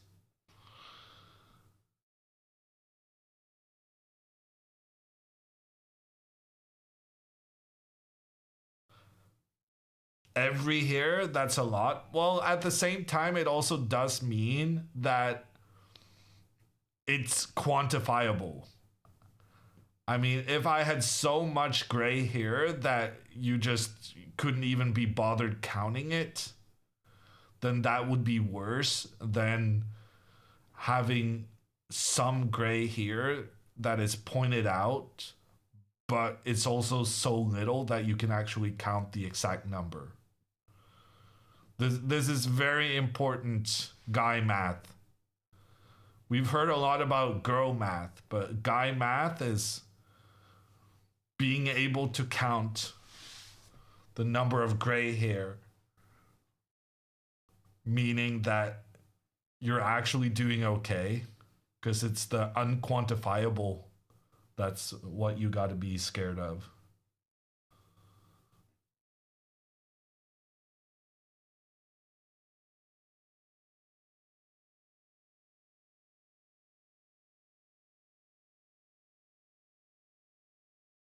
I was getting gray hair at 25. I'm sorry about that, Fish. I don't know what that's like myself, but my father was full gray at like 28 or 29.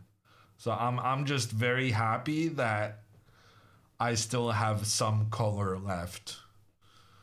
Because my genes are not... My genes are mostly in the brain compartment than the looks department. You have your father's genes? I know. It's very sad. It's the mother's father for the hair gene? Oh, really? Is that a thing? Because I suck at science.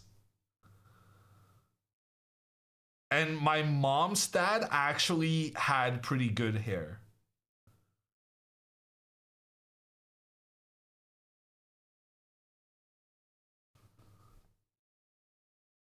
That's a myth. That's a cap. That's a myth. Myth. A lot of people saying myth. That's disappointing.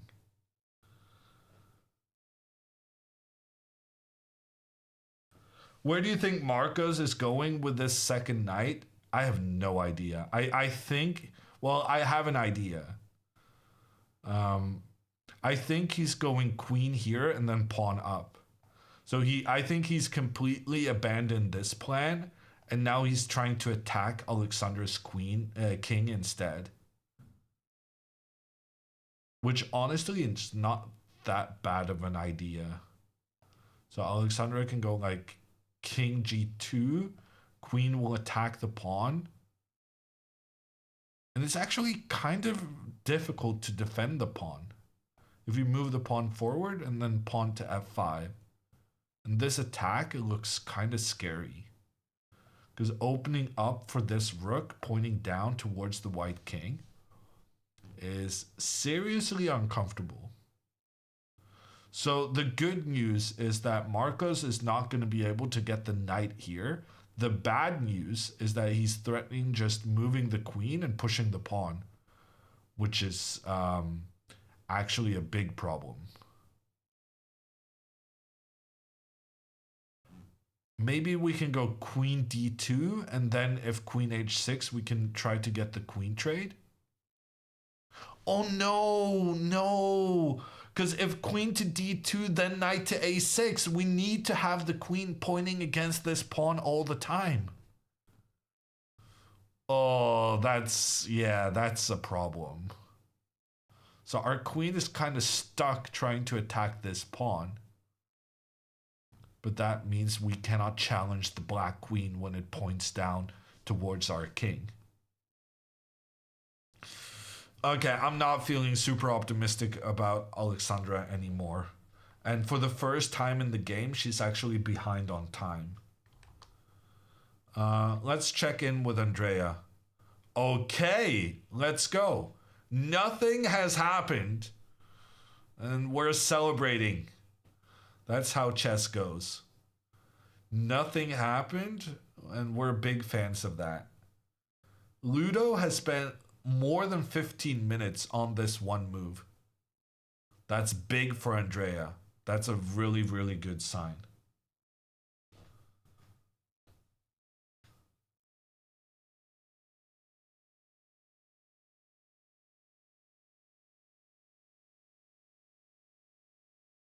Can someone explain why they're allowed to walk away from the table? Isn't there risk of cheating? There's always going to be risk of cheating, but you're not allowed to have a cell phone on you. And there's so many people around that if someone starts bringing up a cell phone and starts checking chess positions, you're going to get found out. And the reality is that no one is able to focus on the game for 5 hours straight. So you need to take breaks and walk around and get water and go to the bathroom and stuff like that. So I would say you're not only allowed to take breaks, you're encouraged to do so. Because without a break, your brain is just going to fry.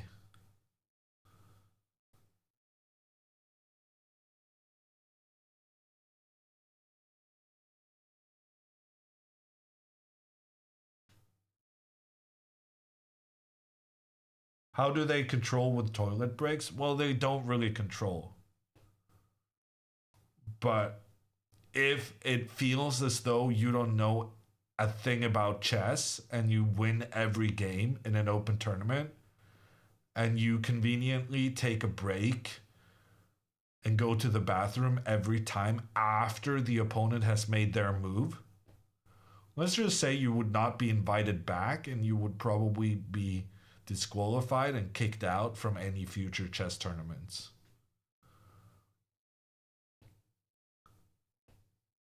Can you bring your phone in? No. At least not in Norwegian tournaments. He put the king on h7. Let's go. We talked about this. And part of the reason why a stronger player is more likely to move the king up is because he feels like Andrea is threatening queen takes pawn. So by moving the king up, he also feels like he's giving additional protection to that pawn from his king, even though he technically didn't need the king involved here because now the pawn is taking care of business. Question mark move. But now the question is, does Andrea find pawn to h4? Pawn to h4 is huge now. Well, actually, it's not huge. Computer says it's still better for black. But if Andrea finds pawn to h4, then black needs to find bishop f6. And if he doesn't play bishop f6, white is winning. So, like, even though this position right now is better for black, according to the computer, we're into that territory where one more mistake from black and it's just over. I'm really hoping Andrea sees this h4 with the idea of sacrificing the knight to open up against the black king. That looks really interesting. The only problem is that her intention will be so obvious that maybe he's able to find the right move. But even if he finds the right move, honestly, Andrea can just continue forward. And then the guy will have to try and avoid pawn trades. But then he's created so many weaknesses in his position, and Andrea can try to exploit that by moving her rook to the open file and point down. Honestly, the more I'm thinking, I really like Andrea's decision to take on these doubled pawns. It was really brilliant to kind of think, well, I have the long-term disadvantage because I gave him my bishop pair anyway, so I might as well give myself some options of opening up for my rook in the short term. Voluntarily getting isolated doubled pawns was maybe brilliant. But I am concerned about Andrea's time. And I am concerned about the fact that she's not at the board. The guy made his move like 3 minutes ago. And Andrea only has 30 minutes left. She already lost 10% of her remaining time through not being at the board. And this move is a really important one. She needs to find this pawn to h4.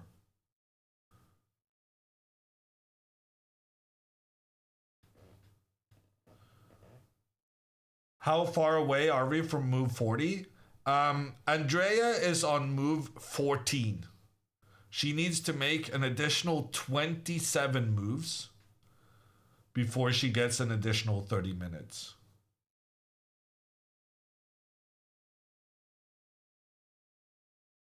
Ludo silently walks away so Andrea won't notice. That is a classic chess strategy. Not even kidding. There are people who specialize in hitting the clock so cautiously that it doesn't make a single sound, because sometimes your opponent is standing like 5 meters away so that they will notice if you press the clock. But if you do it like really, really silently, like a mouse, teeny tiny mouse, then your opponent won't hear, and then they lose time on the clock. I do this every move, says Cushion. Yeah, it's a strat.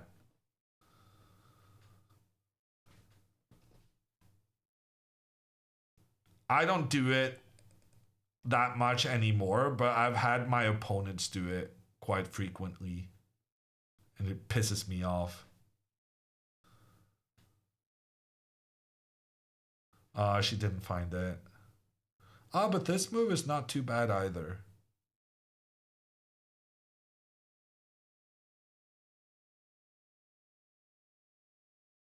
Ooh, maybe this move is even trickier. Wow, because right now the computer says the only good move for black is bishop to f6. And bishop to f6 was kind of an obvious move after h4. Because you need to make space for your king to move away from the path of the rook.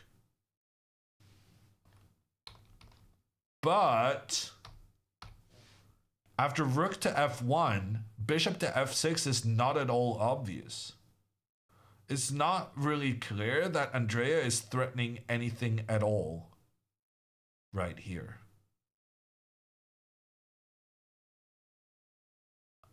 What is Andrea threatening? Ooh, wow, bishop takes f7.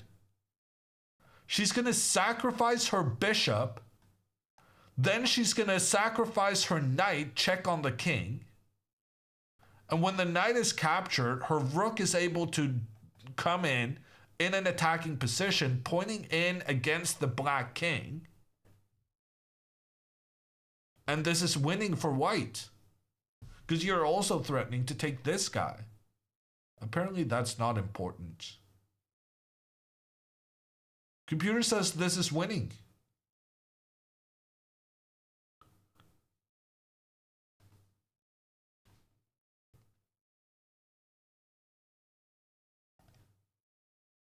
Okay, and Ludo falls for it. Queen to b6 has been played, and now Andrea can win the game if she sacrifices her bishop.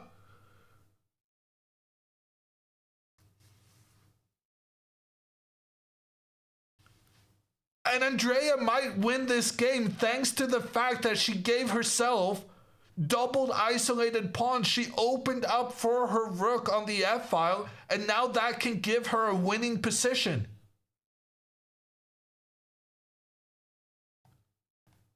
Don't be materialistic. Andrea, whatever the frick you do not protect that pawn. Oh my gosh. Just don't do it. It's such a human thing that if your opponent is threatening one of your pieces or one of your pawns, then you just automatically think, oh, I need to protect that. But now Andrea wins after bishop takes f7. Winning move. The queen can come in, check on the king. The king will just hide. The bishop and the queen are working together to attack this g6 point. So black has to take the bishop. Then Andrea sacrifices her knight. The knight is captured, but then the rook comes in. We have a very similar position to the one we had earlier. And computer says it's completely game over with correct play. Correct play is kind of tricky from here, but there's so many good ways for white to continue that if she makes it here, she's gonna win. How hard would you say this is to find? I would genuinely say it's not very hard. But I do feel like if not for the fact that her opponent is threatening this pawn, Andrea would find it 100%. But it's a very human thing to protect a pawn when the opponent is attacking a pawn. So Andrea needs to rid herself of the normal thinking, and she needs to think bang, bang, bang. Not passive defensive play. We need some bang, bang, bangs.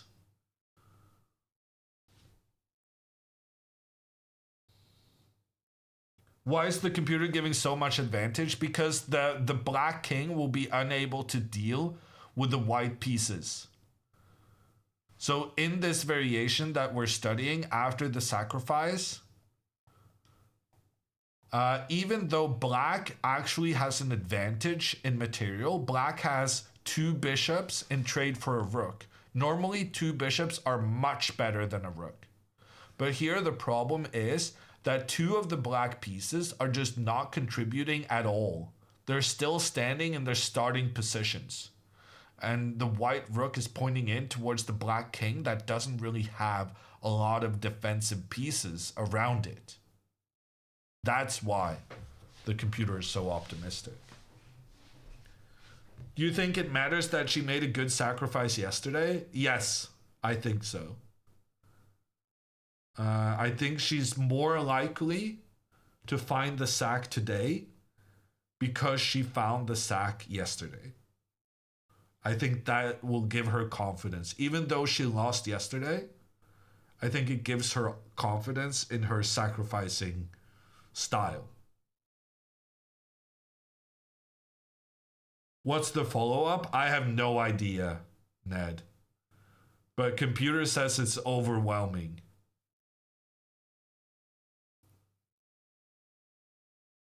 Like, I would not be convinced that this was winning for white unless I had the computer say so. But even so, I think Andrea, if she just rids herself of the idea that when your opponent attacks a pawn, you have to protect it, I think that's the only problem here. Like, if she starts looking at the bishop sacrifice, then she's going to go for this even if she can't figure out whether it's winning. Because have you guys seen Andrea Botez in post-game interviews? She is so optimistic. Every single time she's like, oh yeah, no, I was completely winning. Computer says it's a draw. No, I was completely winning. Obviously, big attack. Like, she believes she has a great attack and winning advantage all the time, which comes in really, really useful in situations like this, where you have a promising attack, and then some players are like, oh yeah, the attack looks okay, but I can't see the checkmate. And then you have players like Andrea, who's just going to be like, oh, I have an overwhelming attack. This idiot is going down. She doesn't overthink it. She just believes that, no, I'm winning because this looks good. And that's an important... It's not really a skill, but it's a mentality.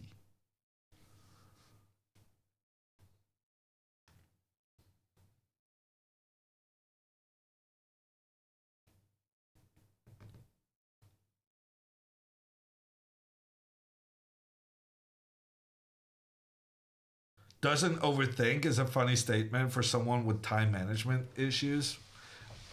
Yeah, so it's very situation specific. That's a good point.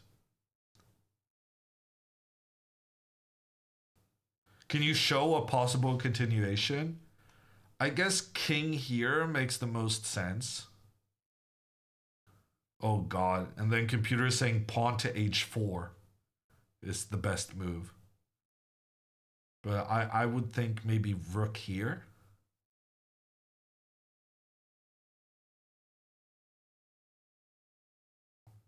Knight to f8.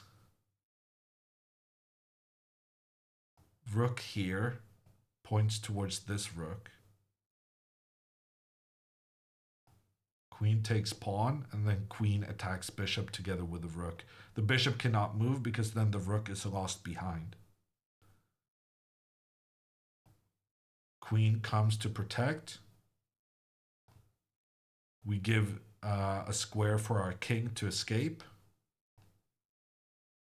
Black just tries to get the pawns closer to becoming new queens.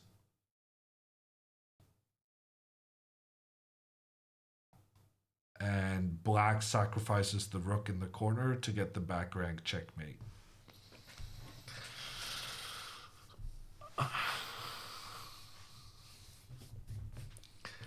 I mean, against a computer, it's tricky.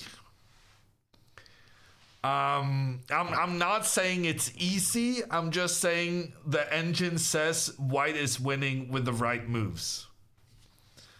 It's not the best illustration of what we were hoping is going to happen, but yeah. It's still good. But, like, she can find it and still lose. I just did. Seems like she might have seen it. Oh, she's very intently studying that side of the board.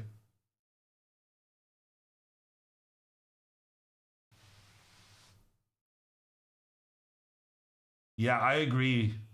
She probably found it. If a GM can't find it, it's unlikely she'll do it. No, that's not what I was doing. Chuck, that's not what just happened at all. I mean, it's not that we didn't find it, it was that we weren't able to capitalize on the good position. But finding this idea, luring the rook out into the open and then giving the check on the king and having the rook, this part is not the tricky part. Once you see the sacrifice, anyone can find these moves.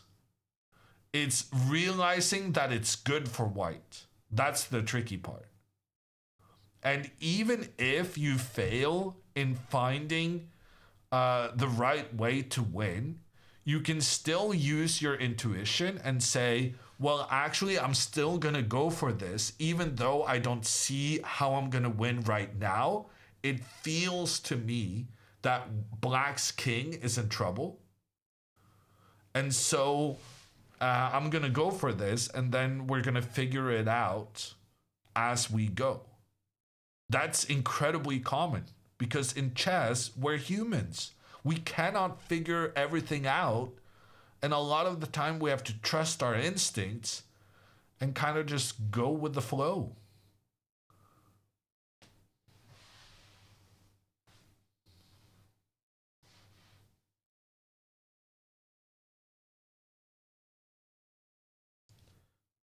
It's at least a knight and a bishop for the rook. Well, that's the good news, that most of the time, Andrea could probably capture this black knight with her rook, and then she would get the materials she sacrificed back. And that's one of the reasons I think it's likely that she's going to go for this if she sees the sacrifice, because she can tell that there's some options available to her where you can kind of bail out in case you can't find the ultimate moves. Do chess players drink a lot of coffee? Yes. I haven't had a sip of coffee in my life, but I'm not your average chess player. I'm way better.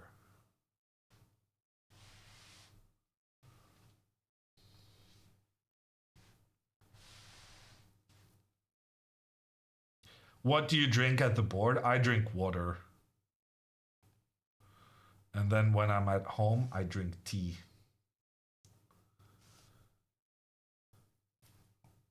What's the green bottle? Pellegrino. It's a water bottle.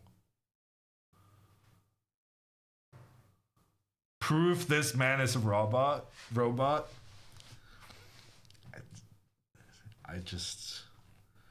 I would like, in this instance, to refer to Mr. Sheldon Cooper.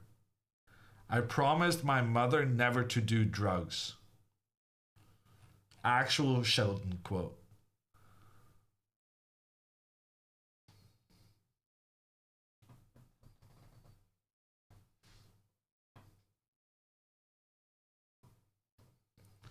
Alexandra moved? Yeah, but it's kind of like yesterday, right? We don't really care about Alexandra's game. We want to see Andrea sacrifice her bishop. Like she sacrificed her knight yesterday. Alexandra did seem a little... She did seem a little bit upset yesterday when we told her we had ignored her game.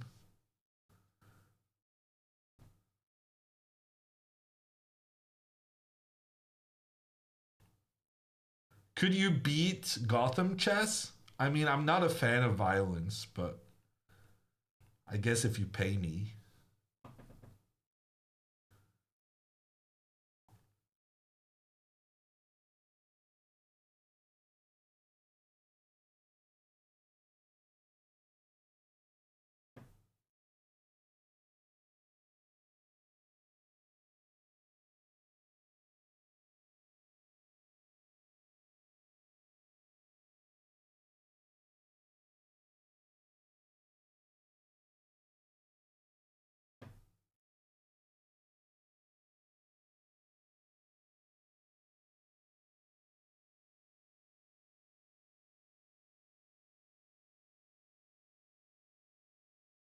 I'm worried about the time for Andrea. Me too.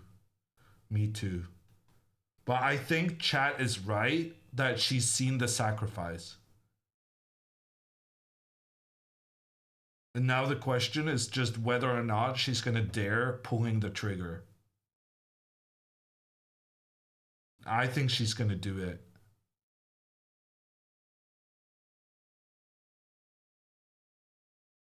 Please update Alexandra's board.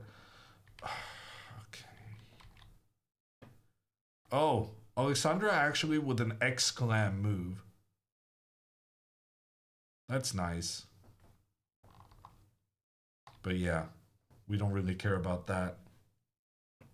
If Andrea plays bishop takes pawn, she's gonna get a second double exclam brilliant move from chess.com in a row. 2 games in a row.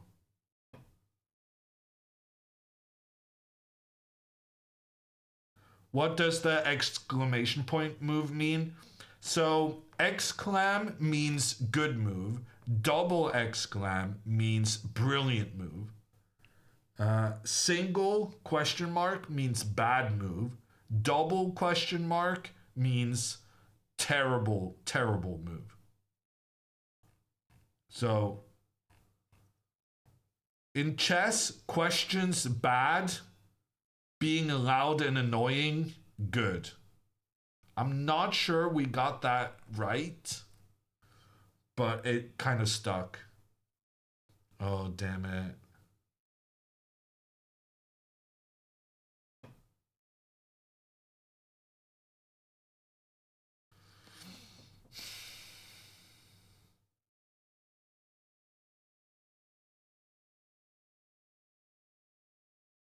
What does X mean? X means that you had an opportunity to win and didn't utilize it.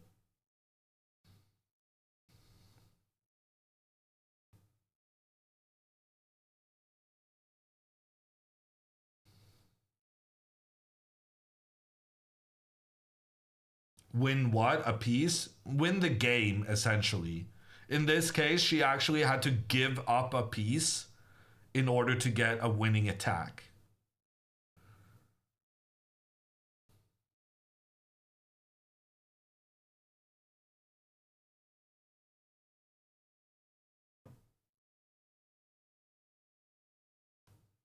If queen takes e3, she still has the bishop move? Yes. So now black only has one good defensive move, which is pawn to f6. And it looks really ugly, because then the pawn will block the bishop. But sometimes you gotta make ugly moves just to survive.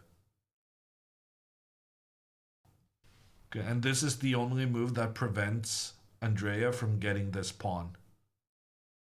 So it's actually kind of an obvious move, unfortunately. And then Andrea's going to be in trouble again because of her long-term weaknesses.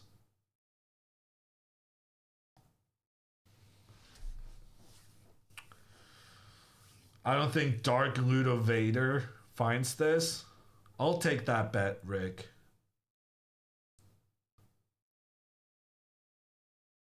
Does her opponent realize he did 2 inaccuracies in a row?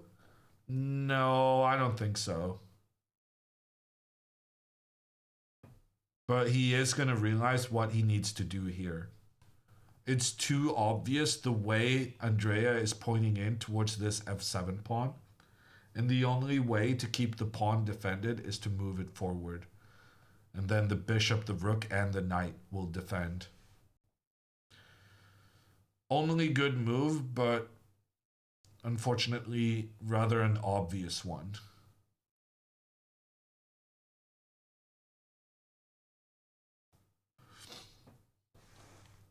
Okay. Let's go to Alexandra and see if we can get some good news here. Suddenly we're interested in your game. How about you play some wild attacking chess, then we're gonna give you attention all the time. If you're just gonna play these positional squeezes with 8 pawns for both players, you're not gonna get the attention. Okay. So what? Marcos could potentially sacrifice his bishop against the white pawn. The idea would be that you lure the white king into the open with the black queen pointing down on it, and then pawn to g5 attacks the knight. Alexandra could move her queen out, pointing down on the king, but the king hides.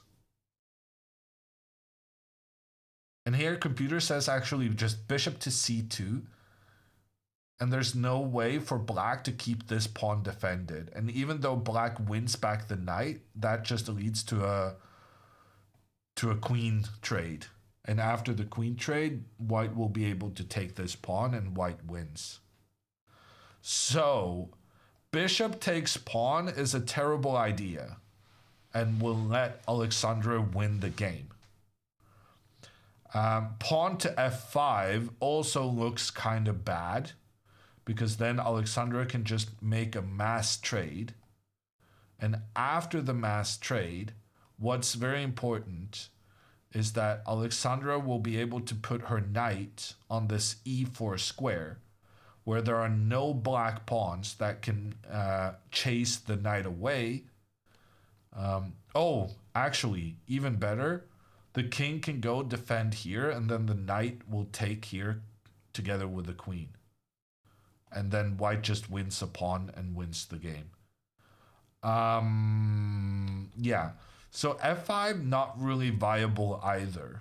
Which means Marcos, this is interesting. Marcos only has one good move in this position.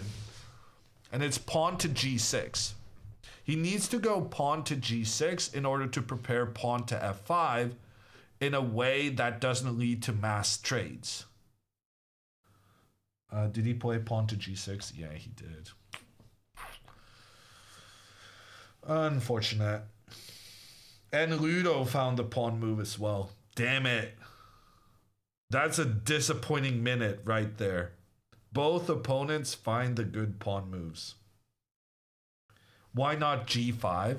If pawn to g5, then Alexandra would jump further with her knight to the f5 square, and it would block the bishop's influence down towards the white king.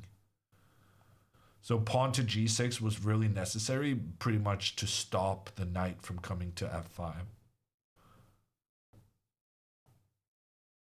And now computer says bishop to c2. This is interesting. Bishop to c2 attacks this pawn with the bishop, with the knight, and the queen. Is Alexandra about to win a pawn? Computer says black is better due to f5. And then what if we just take this one? Apparently this is bad. I don't really understand why. Takes. I mean, it is a bit annoying that this rook is attacking in towards the white king. Anyway, but we can take first, and then if black takes back, then we can take the pawn. And then Alexandra is up a pawn. Computer says it's very unclear because black can still try to attack with these pieces pointing down towards the white king. But after thinking for a while, computer feels white is definitely better. A little bit better, but better. Okay, this is exciting. Bishop to c2. I'm just happy to see Alexandra having a clear plan moving forward. Oh, and actually, we skipped one of Alexandra's moves. We skipped this bishop to d3 move, but that was actually a really, really good one from Alexandra, which already indicates that she was looking at this idea to capture the pawn on the side of the board. Bishop d3 was an excellent move. And I don't even know why she's thinking right now, because she just needs to complete her plan. You played this bishop with the idea to capture the pawn on the side. Now you just got to throw yourself into that situation. He's going to try to attack. You're going to win a pawn. It's going to be an interesting game. Alexandra, if you do this, we're going to pay more attention to your game than Andrea's. Because then this is the most attacking game. To be fair, it's not a Botez doing the attacking, but still interesting.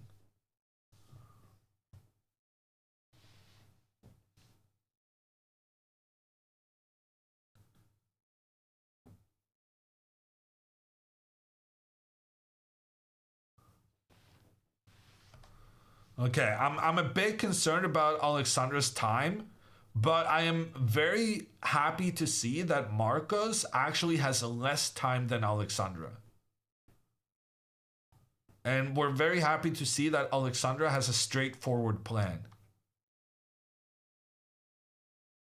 Okay, we're gonna switch back to see what Andrea is doing. Oof. She's thinking. And frankly, she doesn't have enough time left to be thinking this much.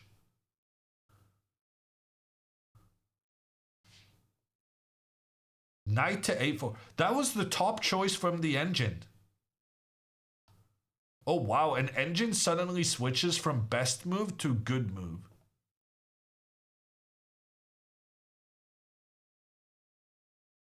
That is a super risky move from Andrea, but engine likes it.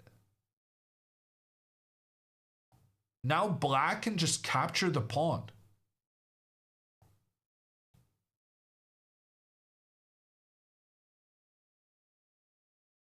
And not only does black then capture a pawn, black is also threatening some kind of pawn to attack both the knight and the bishop.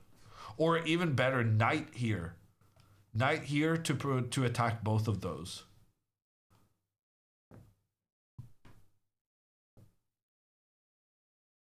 I don't know. This looks kind of sketchy for white. Computer says rook up, attacking the queen. Queen moves to go for the queen trade. White avoids the queen trade. Black tries to get a trade here because if you make the trade, you open up for the rook. And here, computer says rook to d3, attacking the queen. The queen only has one available square. And then knight to c5. Bishop up to attack the rook. The rook attacks the queen. And if the queen takes the pawn, then rook over attacks both the queen and the bishop, and white wins.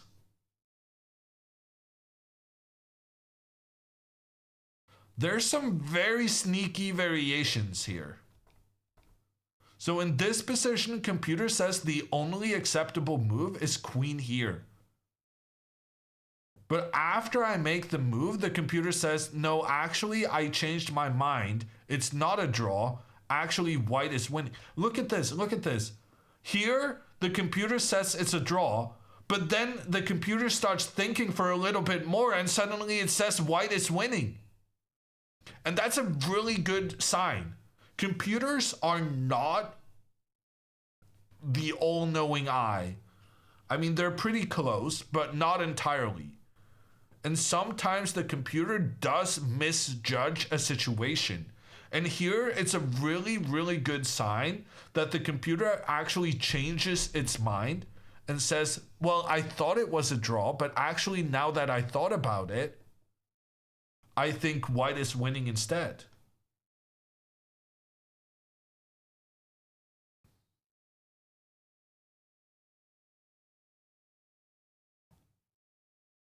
This is a very interesting move from Andrea. Ludo definitely going to take this pawn. There's no chance he doesn't take this pawn.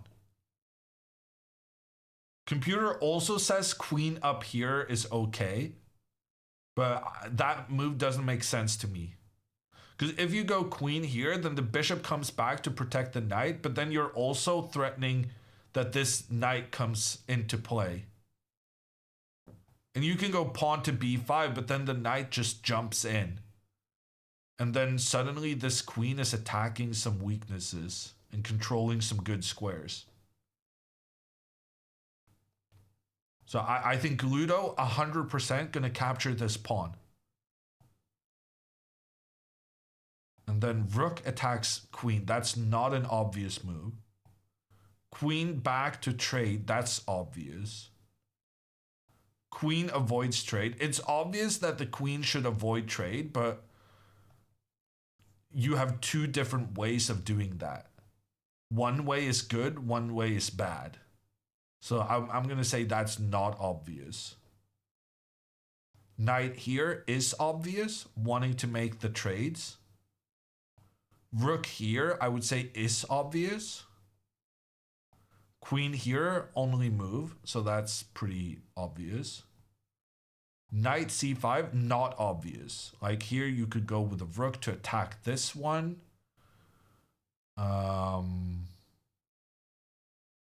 Okay, but in chess, you only need one alternative move before it's not obvious. So rook here makes a lot of sense, and then knight here is the really good move according to AI. if you take here, then takes back. This kind of makes sense that white is doing okay with the rooks attacking through the center and these knights making a lot of threats. I don't know. It's interesting. It's very intriguing.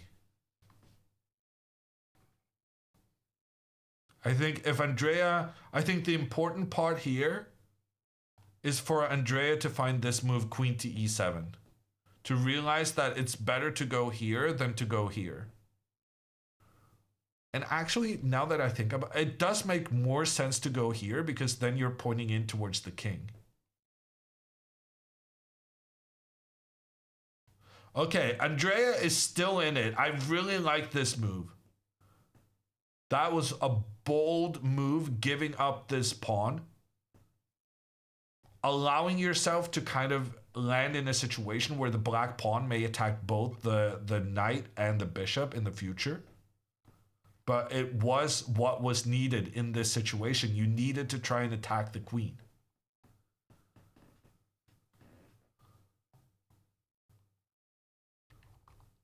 Okay, let's check in with... oh, he took the pawn. Well, I said he was going to do that.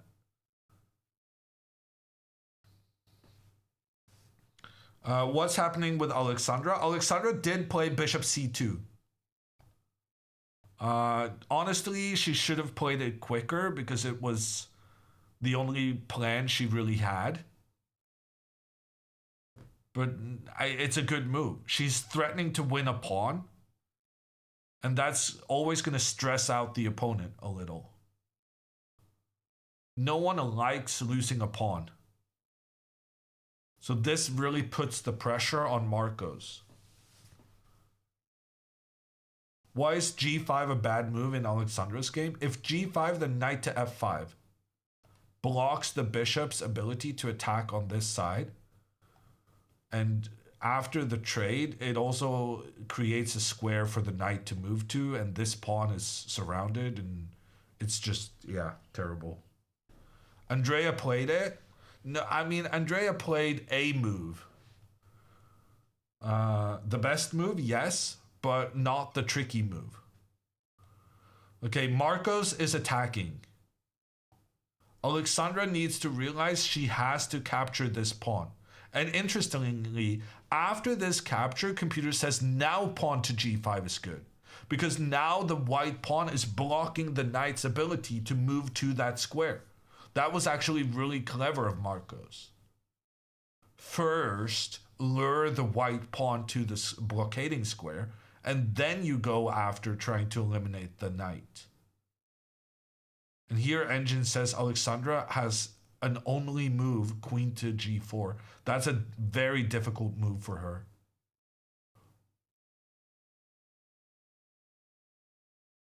Oh my god. And after queen to g7, computer wants pawn to f4.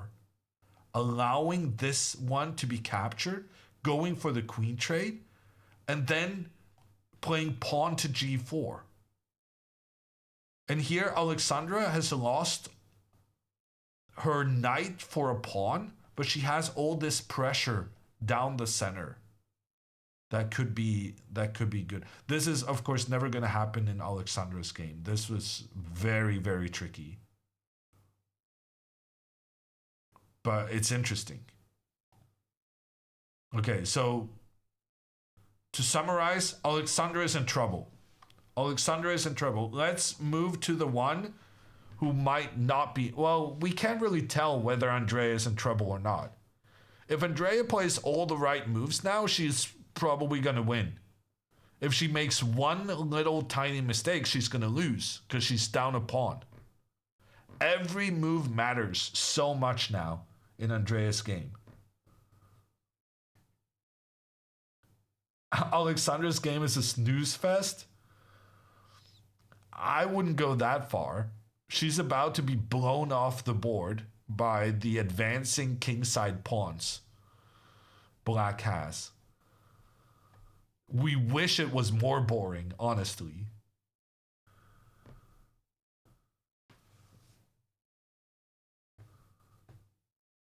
Andrea's biggest trouble is time. Always is. I like positional games, says Camille. Yeah, me too. It's more my style. But yeah, it's not how Andrea wins chess games. Alexandra, sometimes.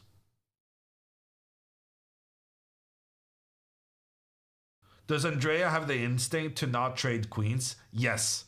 Andrea hates endgames. And also she's down a pawn. You never trade queens when you're down a pawn. Well, okay, that's a general... yeah, well, that's not true. But she's never going to trade queens here. No.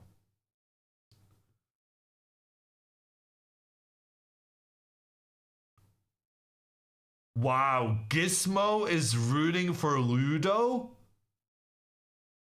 What the heck? Are you Dutch, Gizmo? Are you old? Unless you're Dutch or old, we will not be accepting that.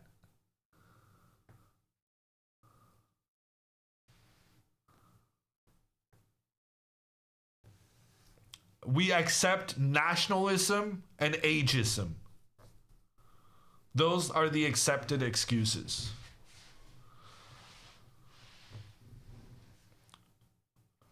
He bold? Oh yeah, also, yeah, okay. If you're bold, that's also an acceptable excuse. You can cheer for people of your same nationality, people of your same age, or people with your same hairstyle.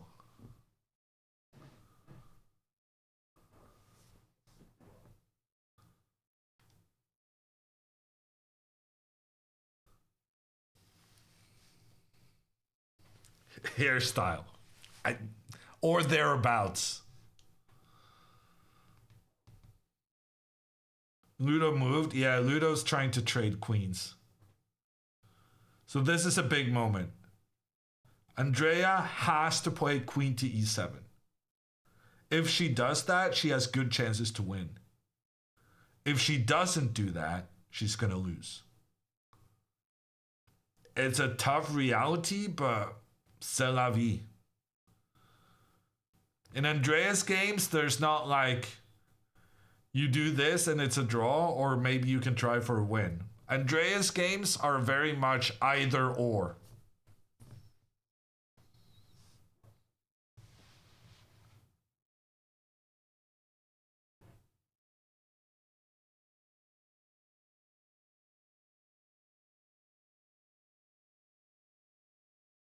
She will go for the queen exchange. I can guarantee 100%. There is no way. I will bet all the money in my bank.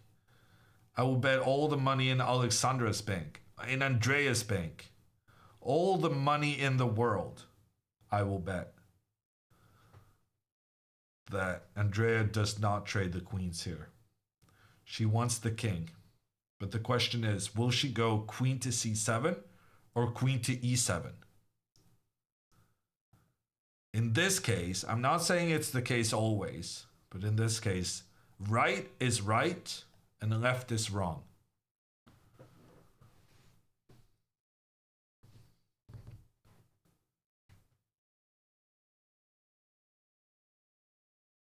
What does queen to c7 threaten?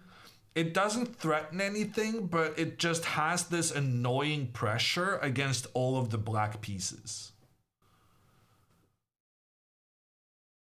To be honest, queen to e7 doesn't really threaten anything either. But there's a difference in that it's a bit more scary in towards the black king, but it's also very important that you're controlling this square c5. Because one of the variations we analyzed, the knight needs to go to the c5 square. Here, this is the only good move. And that's only possible because the queen is positioned where it is, controlling that square, so that the black queen cannot capture.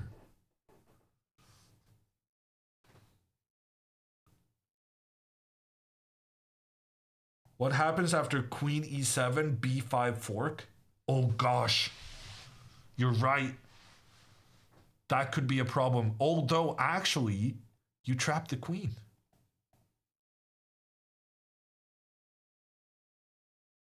But Andrea could definitely be concerned about that.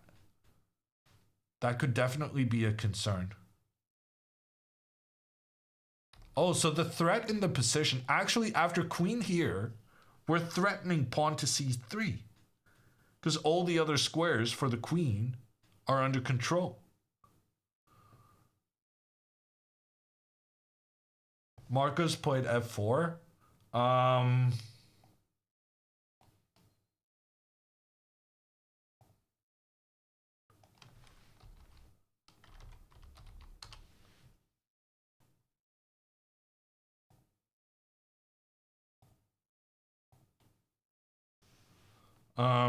How did he play f4? That means Alexandra didn't take the pawn. Or at least not the pawn she was supposed to. Okay, Alexandra did not capture this pawn like she was supposed to. Instead, she went king to g2. And it says it's a miss, but it should be a question mark or two instead. Apparently, this was really bad from Alexandra. Although I don't really understand why it's so bad. f4 is a good move. But now after the rook moves, if pawn to g5, then knight here. And if trade, trade, trade, trade, trade. Then you can't take this guy because this is... Yeah, this is a bit of a problem. Then the knight comes up here. Yeah, I think part of the reason why Alexandra needed to take this pawn is because right now she's being overwhelmed by all these black pawns moving forward. But if she had made this trade, it would have been more difficult for black to overwhelm. Simply because you have fewer pawns you can advance on that right side. So she really needed to capture this pawn, basically just to hold the pawn advance from black. And now the pawns are coming. And it's very concerning. Andrea went to the good square. Okay. Let's just do this first. So Alexandra made a mistake, king to g2. According to Engine, it's a big mistake. It's actually an unforgivable mistake. And now that the black pawns are advancing forward, the white king is poorly defended. The pawns will create a very strong attack on the white king. And it looks like Alexandra is losing her game. One bad move and that's it. It's a harsh reality, but it is what it is. We're gonna turn our attention to Andrea's board because she found the right square, and now after a6, that's a question mark from the engines. And once again, the engine says that Andrea is winning. Andrea is winning in her game. And now, contrary to the last time she had a winning position, last time it was one move and one move only that was good enough. But this time computer says rook to d3 is winning. It says bishop to f7 is winning. And it also says rook to g3 is winning. So here she has multiple choices that all are quite good. None of them are easy, unfortunately. But there are plenty of good options. What about knight to c3? Is knight to c3 okay? Knight to c3 is a losing move. So the problem for Andrea right now is that she really wants to move her bishop, but if she moves her bishop, she's going to lose her knight. So c3 makes a lot of sense. c3 would force the queen back, and then somehow black is winning. But instead, Andrea played rook to d... Oh, Andrea's just gonna... No, she's not. Okay, she played the best move. She played the best move, but... After queen back... I'm guessing Andrea's idea is to capture this knight, but that would be losing. Because after takes, then there's this pawn to b5, and we get the double attack. We get the fork.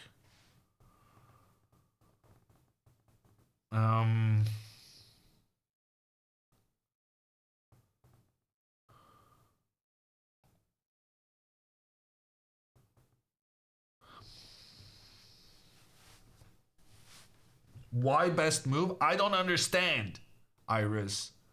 That's my problem. I do not understand why this is a good move.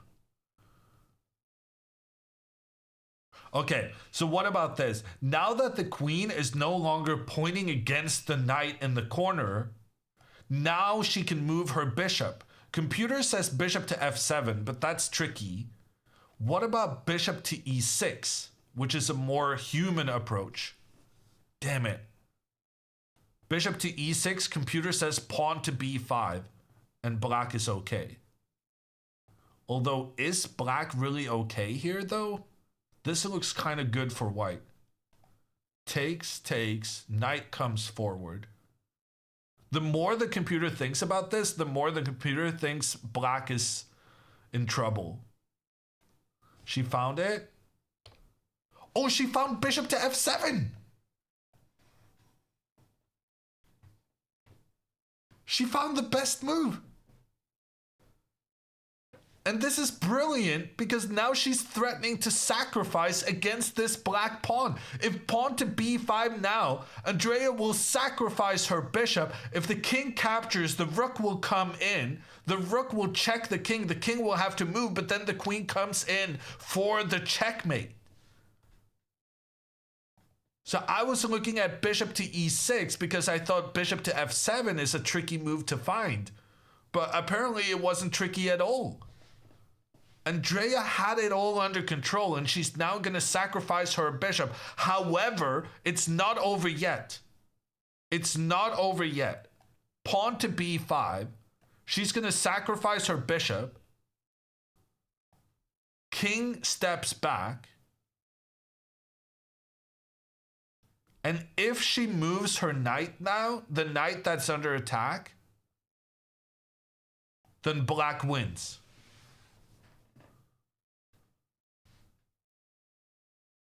It ain't over till it's over. Andrea played spectacularly yesterday, but she wasn't rewarded with the win she deserved. We're not going to celebrate too early today, but it's looking really, really good.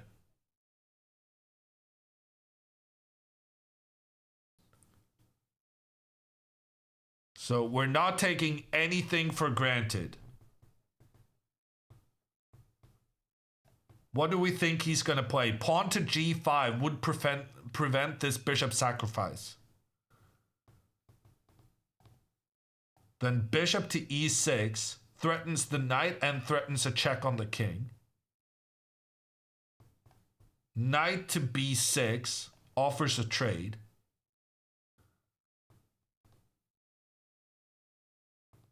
But then Andrea can make the trade, make this trade, and then move her rook up. Her queen and rook are both attacking the black king. Black has to move the rook to defend. And then Andrea can capture an important pawn, exploiting the fact that the bishop cannot move without the king being in check. And this is a winning situation.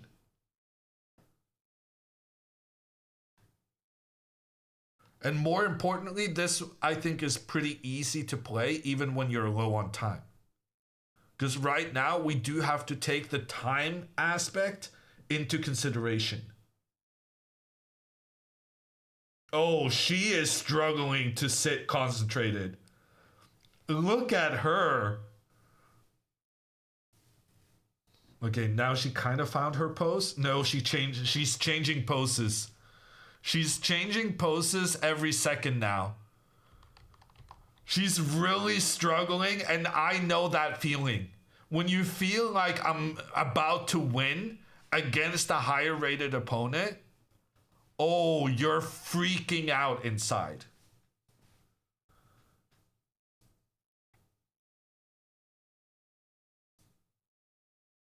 Okay, she found her pose.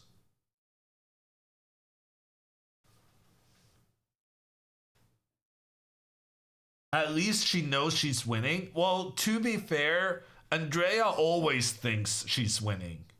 That's my experience, at least. But this time, for once, she's right.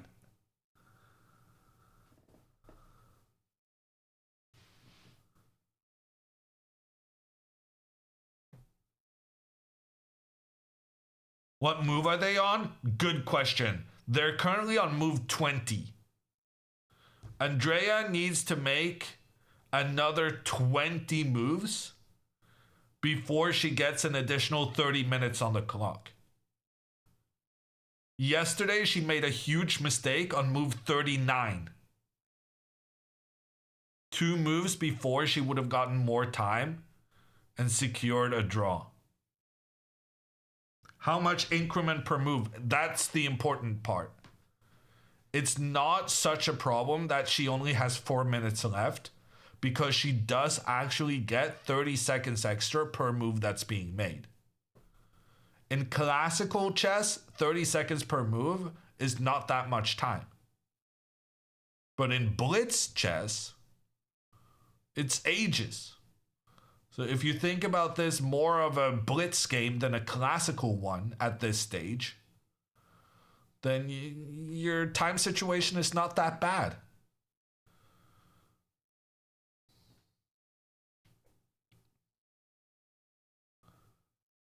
Magnum has done the math. Andrea needs 20 moves in 14 minutes.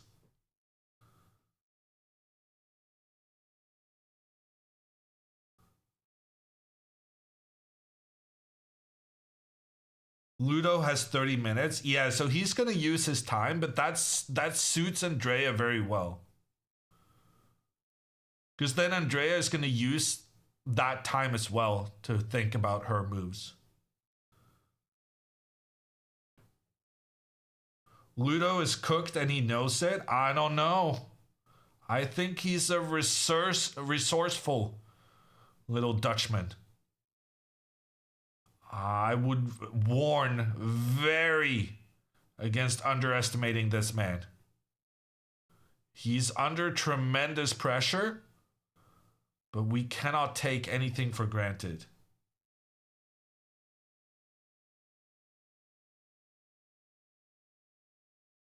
Can he sack the rook? Yeah, that's one of the computer's top choices. Giving up the rook to remove the bishop.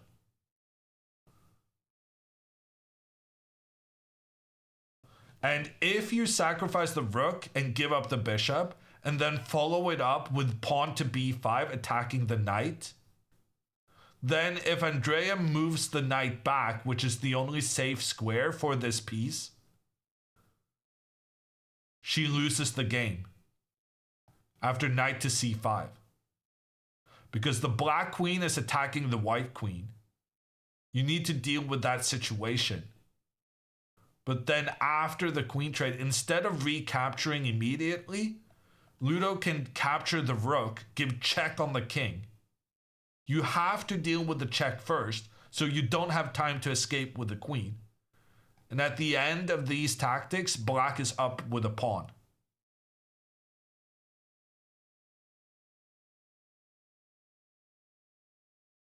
This is still a very, very tricky position.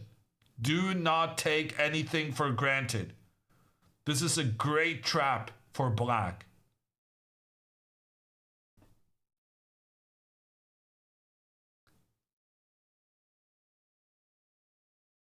Who are we rooting for here? Are you kidding me? It's played? Oh, God. Uh-oh. Uh-oh. Andrea's knight is under attack. If she moves the knight, she loses. If she moves the knight, she loses. And she only has 4 minutes to figure this out. The only winning move for Andrea is rook to d6. I have no idea why that's winning. There's no chance whatsoever that Andrea finds this move. No chance. I don't even understand what you're threatening. Oh, the idea is to go rook e6 and then rook e7 and then attack the king. There's just no way. That is impossible. Second best move, yeah. Second best move is possible. Rook to g3. Rook over here attacking against the black king. And then after black defends, then you can move the knight back. Because now if knight to c5, the knight is no longer attacking the white rook. So in order not to lose, Andrea either has to find the impossible winning move, which is not going to happen, or she has to find the good intermediate move. But right now her knight is under attack from a pawn. The knight only has 1 free square to go to. And if she moves her knight back, it's game over, she loses.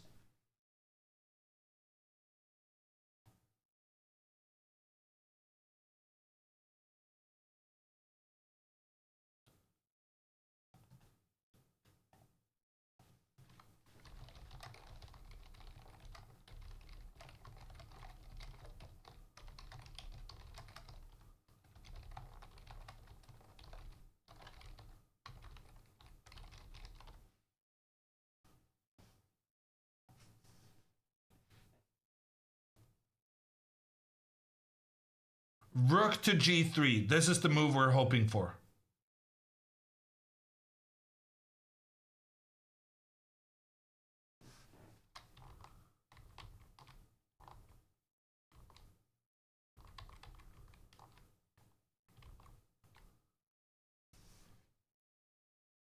She's taking too long? No, she's not taking too long. This is a super important moment.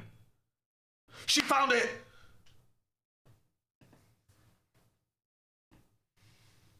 Okay, she didn't find the winning move. Okay, she didn't find the winning move. But this would have been tragedy if she lost it.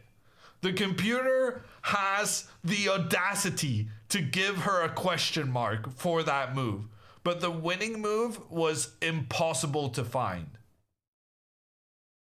This move was the second best move, and it was one of the moves that prevents black from just winning instantly.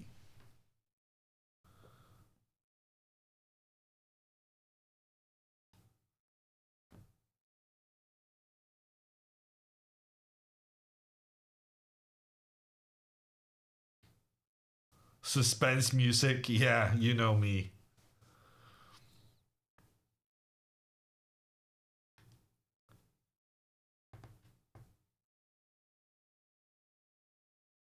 Now, pawn to g5 is the only acceptable move for black. Knight f8 played instead, and the question marks continue. Okay, for some reason they're giving him an X. But now, Andrea trades the queens, and now she can move her knight into an attacking position. Okay, computer wanted to go here, but that looked kind of dangerous. Computer wanted Andrea to go here, but then her knight has no escape. So I approve of this move. Andrea has played 2 question mark moves in a row, and I approve of both of them.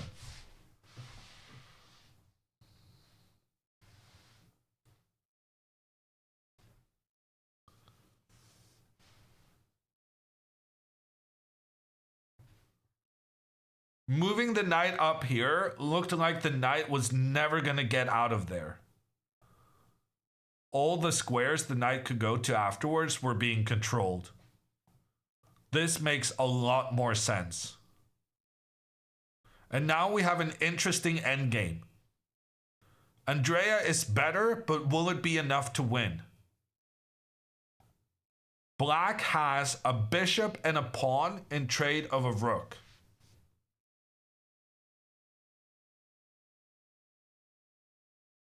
Ludo goes for the knight trade.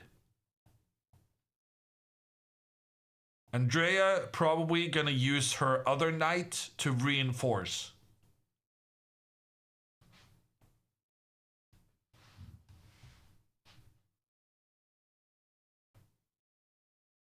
Andrea has 3 minutes left, but the position is no longer super critical. And by that I mean the game is not going to be decided whether you find the right move or not. So we're going to switch over to Alexandra because things have happened here. Interesting things. After rook to f3, Marcos made a question mark move. Question mark move from the opponent.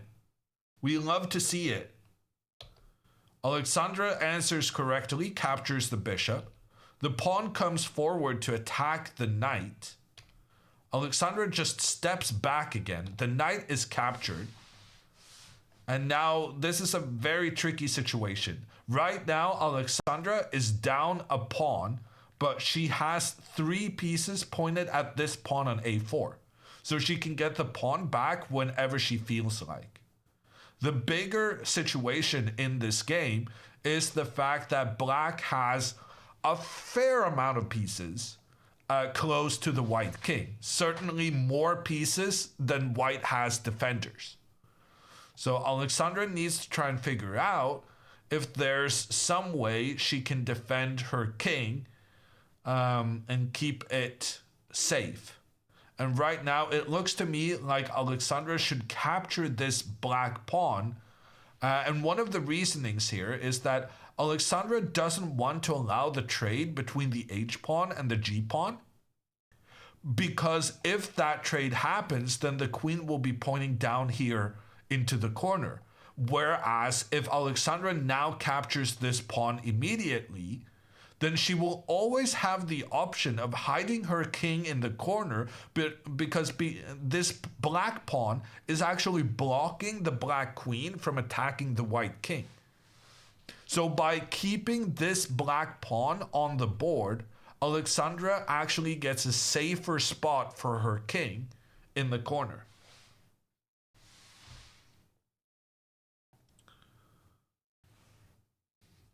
So I'm thinking takes here, which makes sure that black cannot take there.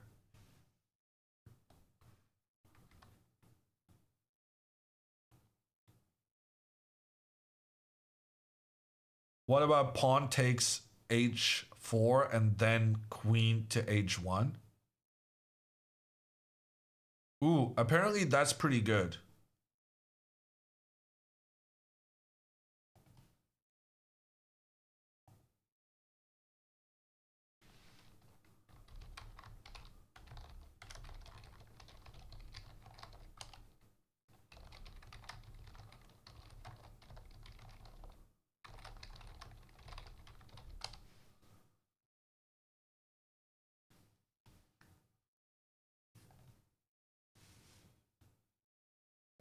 Okay, tense moments. Alexandra has 14 minutes left. Her opponent has 11. Andrea's situation is a bit more precarious. She only has 2 minutes 58 seconds left. But on the other hand, Andrea has a rook more than her opponent. And right now she's also threatening to move that rook up through the center and start attacking several black pieces.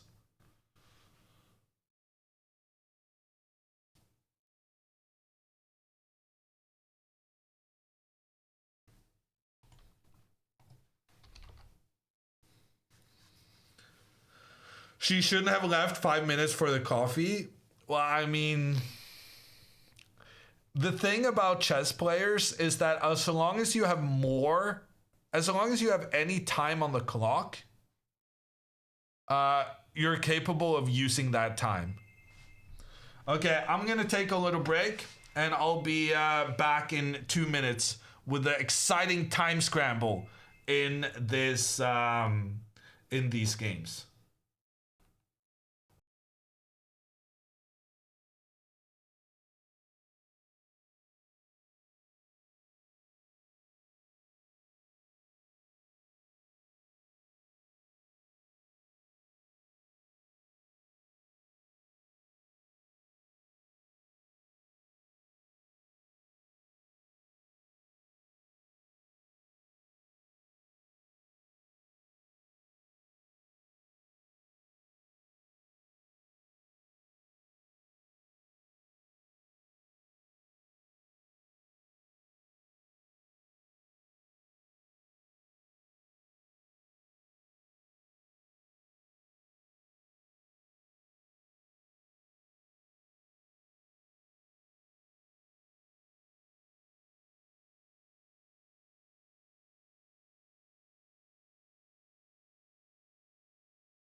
Okay, I'm back.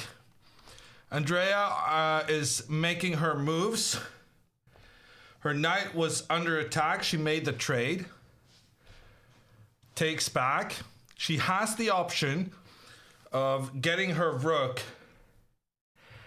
up through the middle.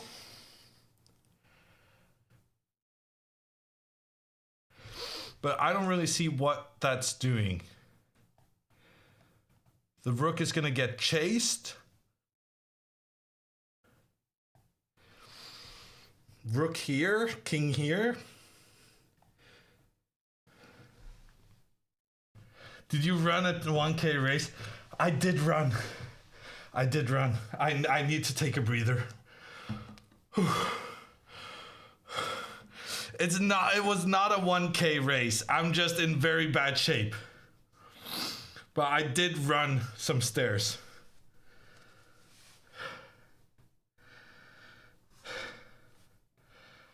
What about rook c3? Yeah, rook c3 here also looks like a good move. Actually, it looks like a better move.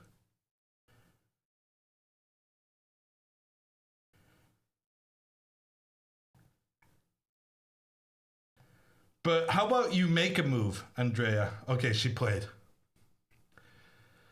Rook c3 on the board, attacking this pawn. Only sensible way of defending it is using the rook. So Ludo is probably going to play that pretty quickly. And then Andrea can move her knight up, attack the bishop, attack the pawn. The bishop will go back to defend, and then she plays b4. Reinforcing the protection of her knight and allowing this rook that was previously defending the knight to attack the open file instead. How many moves have they played? Andrea just played her 27th move.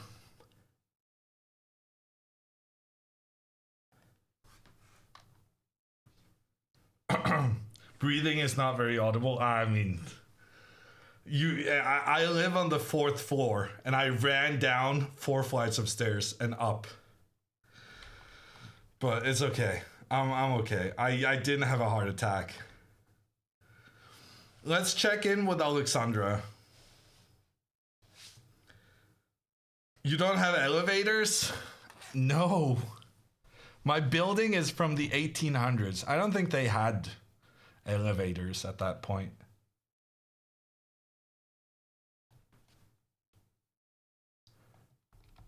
Okay, so Queen H1 was played. But the problem, yeah, actually we talked about this earlier, didn't we? That the problem of not capturing this black pawn was that it would be even more open around the white king.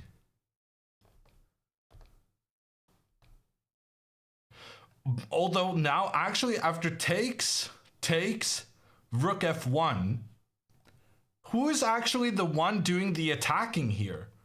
Black still hasn't developed the 2 pieces on the queen side. Alexandra could be winning here, no? At least from a practical point of view, this seems very dangerous for black.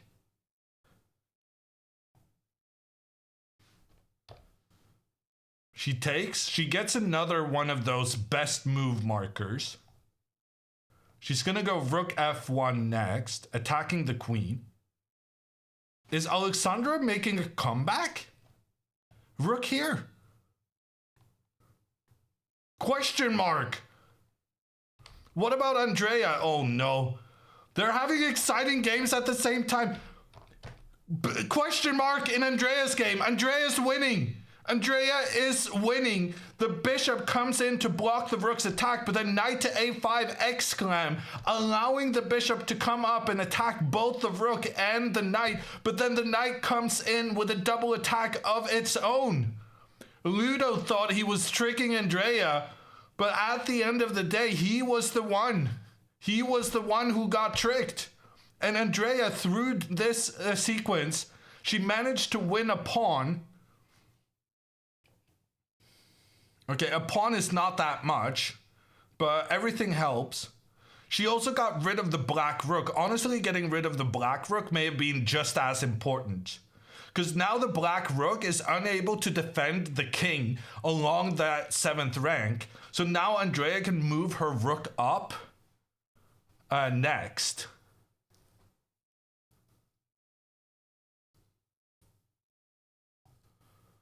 He plays bishop to d4. Andrea using her knight to kick that bishop. Andrea is about to win this game. She only has a minute 28 left.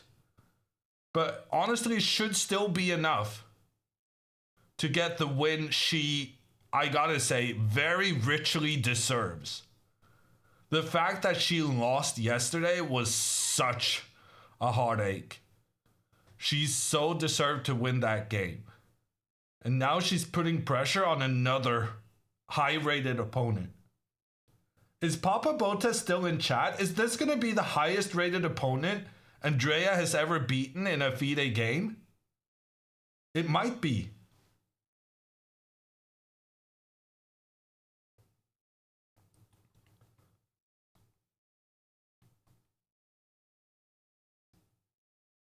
Andrea just needs to figure out how she can use her 3 versus 2 advantage on the queen side. Pawn to b3 now is a great move because the bishop cannot move forward due to the rook then catching both the bishops on the same file. So pawn to b3 forces the bishop to go back to defense, and then you can move your rook up. Pawn to b3 is easily winning. Okay, she goes rook check instead. Not a huge fan of that because frankly, this king can become a problem. This king can actually just try and capture the white pawn in the center. Ooh, computer really didn't like Andrea's move.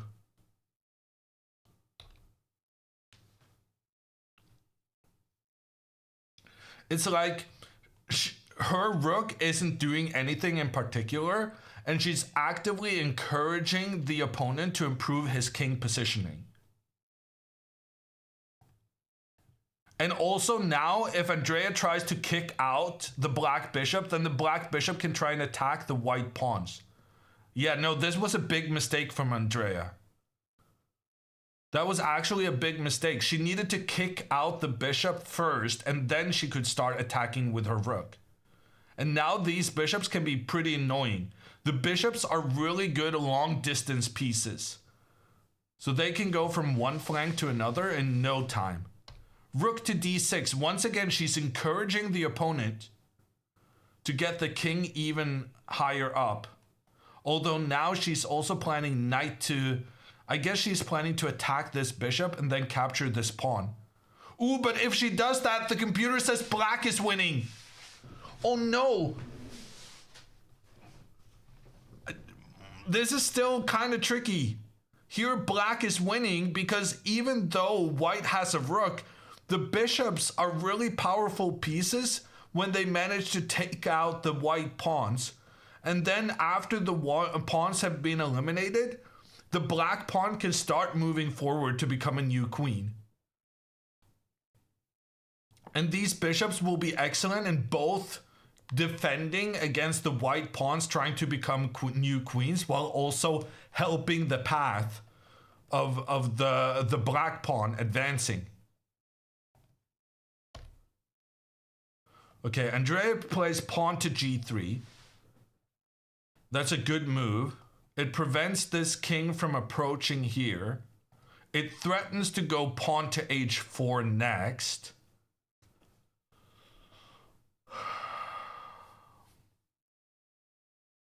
Just don't mess this up. That would be so sad. No, I think this is an excellent move. No, this is great. She's threatening to go h4 check next, and there's actually nothing black can do about it. Yeah, no, this is good. This is very good. Black cannot prevent pawn to h4, and black cannot save this pawn. And once this pawn is captured, then the next guy and the next guy. If the pawn tries to escape, then Andrea can capture in the center. Pawn to g3, very good move. Very important. What's the move number? 35. Andrea needs to make another 5 moves.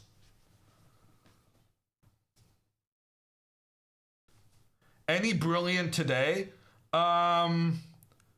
She had an opportunity for a brilliant, but didn't see it. And she did play pretty well, but I think the smart thing she didn't receive a brilliant. Yeah, look at this. h4, the king has to move, and now the rook will capture the pawn. Andrea will win this game. I am sure of it. I was nervous there for a little bit, how she allowed the black king to come further up the board. But now she's got it back under control. Rook takes pawn, the only good move in the position, but it was obvious. And she's done it. Rook takes pawn, king takes pawn.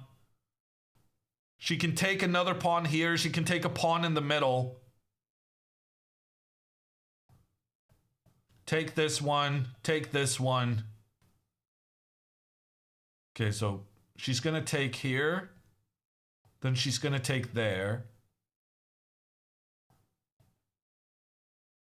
I would kind of like to see her not grabbing this pawn, because then you allow the king to step off the side rank and give space for the pawn. Actually, it's not entirely over just yet.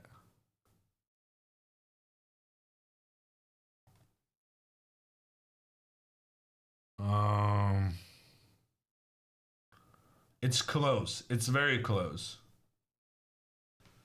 Alexandra? Oh, I haven't been updating. Alexandra's winning. That's what I said. I said who's really the one attacking. Alexandra's winning. I forgot about her. But here she is. Now she's winning. And Ludo resigns. Ludo resigns the game. Andrea has won her first game of the tournament. But now Alexandra is winning too.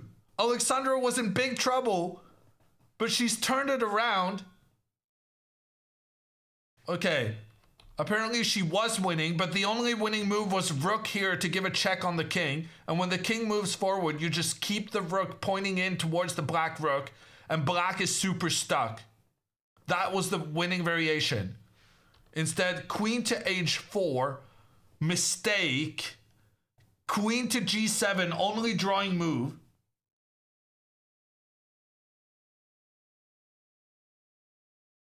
Alexandra, you officially got our entire attention. At least after chat stops celebrating Andrea's win. Oh no, he finds queen to g7. And now this opens up for the knight to get into the... No. Actually, the knight cannot move forward. Computer says rook takes pawn is the only move for Alexandra not to be worse. Alexandra really went from being winning to potentially being worse in one move. That is very unfortunate. And suddenly Marco has a 5-minute time advantage. How did that happen?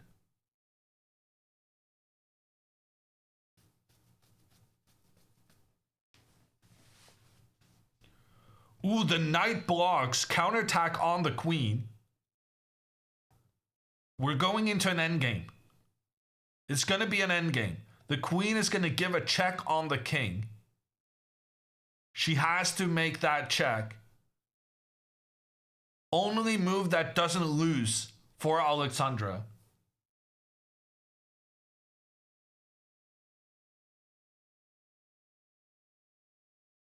Get Andrea in. Oh, Andrea's waiting. Hey.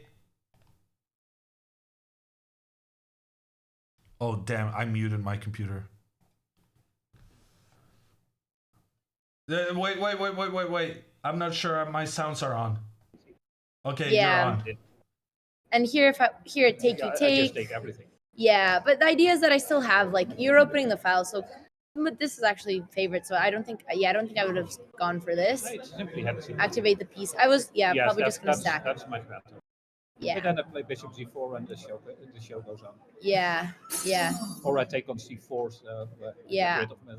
I spend all my time calculating, just sitting there overthinking. So. Yeah, here not. Yeah, a6 is very bad. Maybe a5 with hindsight. Interesting. A5. Yeah, I mean anything except knight b6 is winning for white. Wow. Here. Okay, let's see. Bishop f7. Yeah, you threatened to take g6. Yep, I think you had to take here, even though computer says b5. Okay, this was all forced. Yeah, but if we... If I have this... Let's look a little further on. Later on, if I have the pawn on a5. I blundered here. Rook d6 was the move? Rook d6. What type of... Okay. Yeah, that's very strong. Man, so many missed things. Queen takes, rook takes. And this is winning. Yeah, I mean this. Okay, I don't. Yeah, there was no. But if I have to pawn on a5, here, it may be a little here bit different. I thought you'd play here, and I'd go king b1. King b1, and this was interesting. Rook c7. Yeah, but it was too easy for you. Yeah, simplifying when I'm in time pressure was definitely helpful for me. And also your knights in each other's way. All right. Yeah. Andrea, Yeah, are this you is- going to this give is- us a board on this analysis I want to see session? what this rook 6 was. Can you even hear I me? Yeah, so I understand, because if you play knight Knight- f8, yeah, you can simply if you exchange take, knight b6. wait, what is the threat here? Rook e6? This is crazy. Okay, these are crazy lines. Knight I F- see. Yeah. Rook And e7. Oh, rook it's a e7 anyhow. maneuver. Wow. So wow, this is beautiful. I was calculating knight to f3 with the same threat, but it wouldn't work because you just go No. rook knight c5. No, that I cannot. Here Knight you- c5. yeah. Knight c5, because you exchange the take on d3. Exactly. This is why I With saw check. this. It was not good. She probably doesn't know let me she's see. on stream. Oh Let's hope shit! she Sorry, doesn't say Hammer. We anything. didn't realize you're here. Hi, Hammer. We've been analyzing and we didn't hear you. Yeah, no, Okay. we noticed. Sorry. Okay.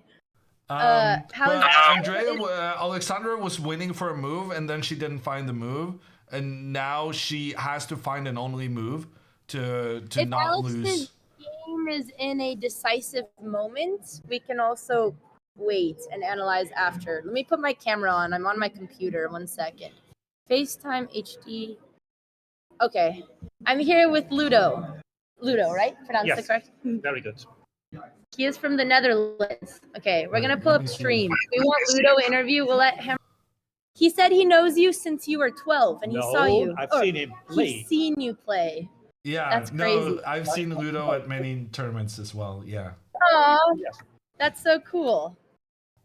Yeah, But that's a well, long time ago when I was stronger than I am now. what rating were you back then? Well, for many years about 2250. But the last 2250. last years I'm going I see. down the drain. I see. Age and health. So yeah, that's the way it is. I Well- can't get your camera on. I'm struggling. Take your time. Yeah, I don't know if Hammer was bad at tech when he was 12, but this is something he's never grown out of. Okay, well, we'll wait for you, Hammer. Yep. Ludo's very funny. We were analyzing, and I was like, "Oh, my I'm opening doing wrong. crap." Oh, there he is. There we go. He's getting there. And there we go. Chat's so excited about you. Yay, everything's working. I'm a legend. Well, Have you ever seen the streams before? Or do you ever watch chess streams no. before? Okay. No. Chat's very excited. Hi, everybody. We analyzed the game, and, I realized we both missed a couple tactics here today. Yes, and I miss more. I don't know. I missed a couple wins. Yeah, this is not interesting. The end game is not interesting. You had time enough. Yeah, we'll see if Hammer has any tokens of wisdom for us. We'll wait for him to get this set up. Oh, and we're gone. There it is. Is it working now? Yeah, we can see you guys. I need a Can you third see the monitor. top? Yeah. Damn it.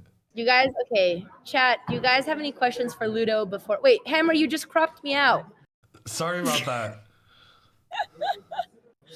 It happens. There is an enormous delay. There's an enormous Oh, delay. yeah, it's for sure. It's a little slow. Okay, Hammer, if you want to show us a bit of analysis, or if you have any questions for Hammer, Ludo, about our chess. I just saw that my opening was complete trash, I agree. and Ludo agrees with that. Yes. And saw that we missed a couple things in the end. But if you have any stuff for us, Yeah. No, just yeah, you disrespected the bishop pair early on. But I want to say one thing. Pawn takes on e3 I thought was absolutely brilliant. And I have a pretty good reasoning for it. Because once you lose the bishop pair, you already gave your opponent a long-term advantage, right?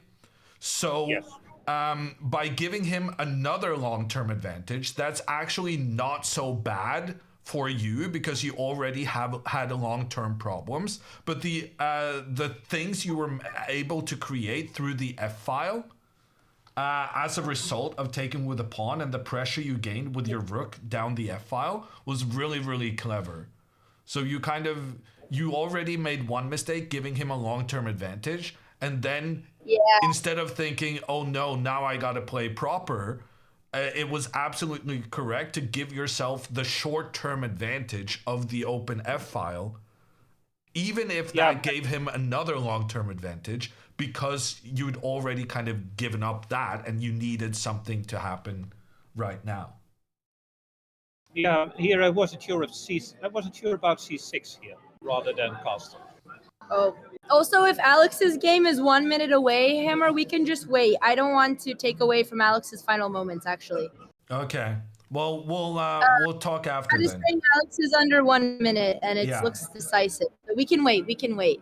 Okay. That was a little bit about knight b5 here. Okay, we'll look at it. Well, chat. All right. Well, if Ludo's still here, we'll catch him later. If not, I don't want to take away from Alex because I just read that she's under 1 minute. So we'll let you guys focus on her final game, and we'll look later. Okay, we'll Chat. call you back Bye, later. Okay, sounds good. Yeah. Bye, guys. Yeah. Oh God, this is way too technically complicated for someone of my technical abilities. Okay, what happened in this endgame? So Alexandra had the winning move, rook to f8. She didn't find it. But then in what ensued, she had to go for the queen trade. Otherwise, she was going to lose. But she did go for the queen trade. And now she did manage to capture this pawn out on the side. So actually, it's equal in number of pawns. Alexandra has an extra pawn on the queen side. And Marcos has an extra pawn on the king side. But other than that, pretty equal. Marcos is trying to get his knight up into an attacking position, but frankly, he's not going to be able to attack now that there are no queens on the board. Alexandra moving her king up, that's good. He moves his knight out on the edge of the board, but what about b4 now for Alexandra? She can prevent the knight from coming to its desired square on c5. She doesn't go b4. b4, okay. Bishop to d7. The knight then, I guess, comes to c5. But Alexandra is actually trying to maybe attack against the black king. I said that no attack was going to succeed now that the queens had been traded off, but I may have been wrong. Also, actually, look at this. This is clever. If some kind of random move, the knight to b5 attacks this pawn. Okay, apparently here it doesn't work.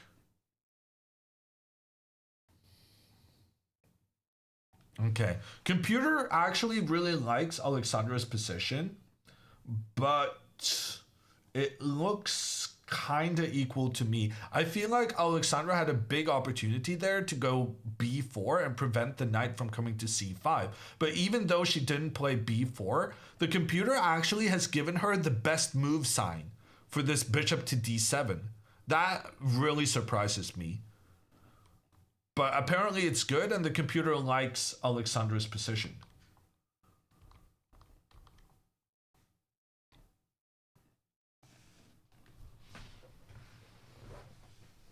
Andrea did win. Yes, she beat a 2000 rated player. I was gonna ask her if this is the highest rated player she's ever beaten. But yeah, too many things are happening at the same time. Ludo won our hearts. Aww. Chat being wholesome. I've never seen such a thing before.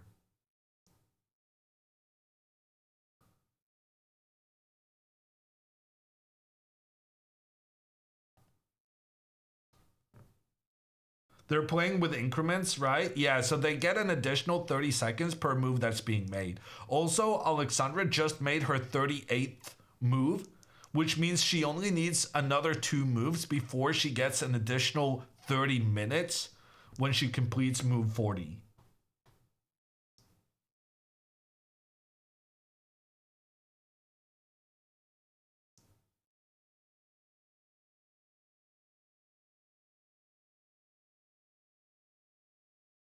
Do you think both players feel the game is equal? I would think so. But the reality is that it's not equal and that Alexandra is comfortably better. And I don't really understand why she's comfortably better because it looks equal to me. But I guess it has to do with the kings. Alexandra has her king very well placed in the middle of the board, while the black king is kind of hiding out in the corner.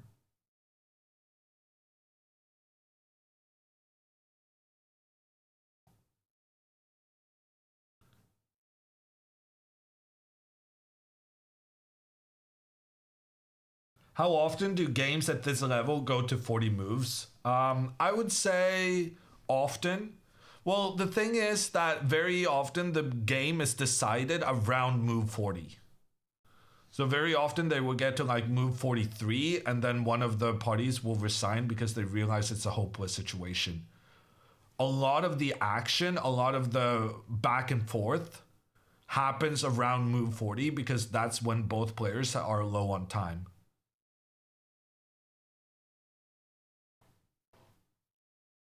Did Andrea win? Andrea did win, and we could potentially get a double sister upset. Both of them played significantly higher rated opponents today. Andrea has already won with a spectacular attacking effort. And Alexandra is putting pressure on her opponent right now.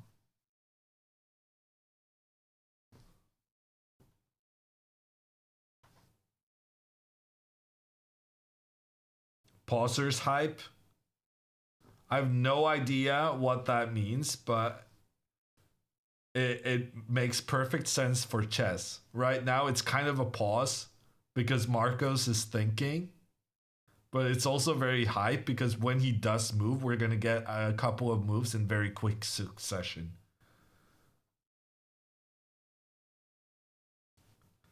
Yeah, I did reveal that I didn't have the emotes downloaded, didn't I? I realized it as I said it.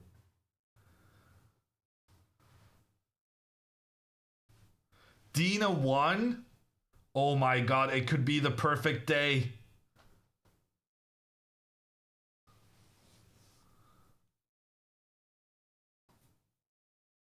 Welcome, viewers coming in from Ben's channel. We're currently watching Alexandra on move 38. Alexandra was under massive pressure during the middle game. Her king was under attack. As you may notice, at some point she had no pawns in front of her king. Her king was over here. And there were still queens on the board. So her king was in a precarious situation, but she got out of it, inspired by her sister Andrea's win on the board next to her. She's found the energy to now fight for a win in this very tricky endgame. It's kind of an endgame, but it's kind of not an endgame. It's really too many pieces to call it an endgame, but it's not enough pieces to call it a proper middle game. But you know what they say about endgame. Let's call it an endgame. Because you know what they say about endgames? It's all about who has the more active king. And the answer to that right now is Miss Botez. She probably didn't realize Andrea won. I really think she did. I think she would notice that. Okay, knight to c5 has been played. The knight attacks the bishop. Alexandra counters with the pressure in towards the black knight. Is the knight going to go for the check on the king? Seems sensible to me. Check on the king and attacks the bishop. Computer says white is much better after this move if she finds king to e3. I don't think she's going to find king to e3 though. It feels so much more natural to go with the king up to attack the knight. And then computer says it's a draw. This is still very unclear. Knight to h4 almost certainly going to happen, in my opinion.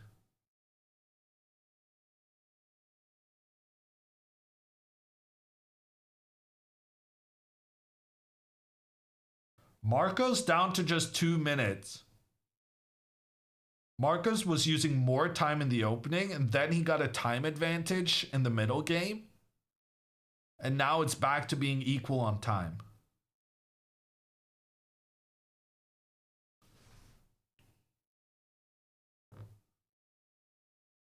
Move 39. Yeah, this was Alexandra's move 39. She only needs to make one more move and she gets an extra 30 minutes.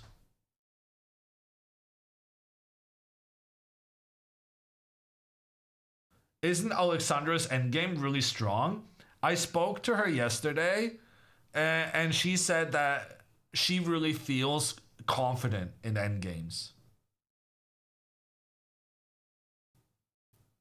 I don't know if I would call it strong, but it's a really good sign that she's confident about it. And she played it really well yesterday.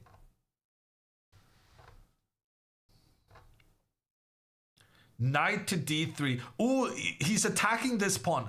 Damn it. I didn't even see that he was attacking that pawn. Well, of course this move makes sense then.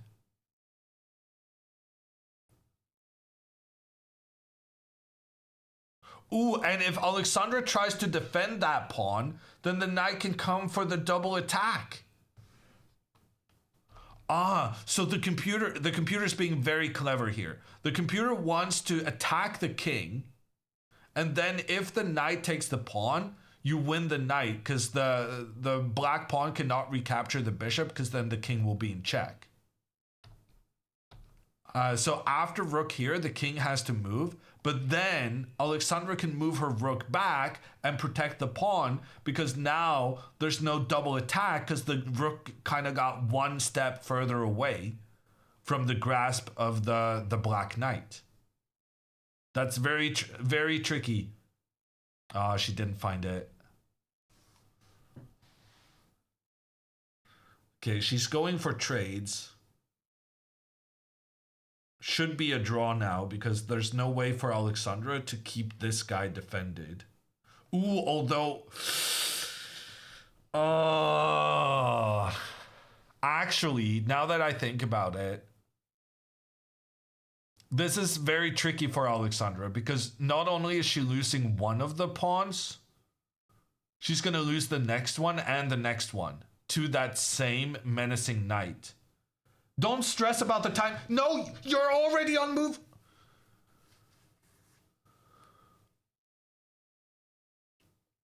You're already on move 40. You can take your time. There's no rush. Okay. She took the pawn. I guess that's fine. I don't like, it looked to me like she felt she was in a hurry, which I'm not a fan of.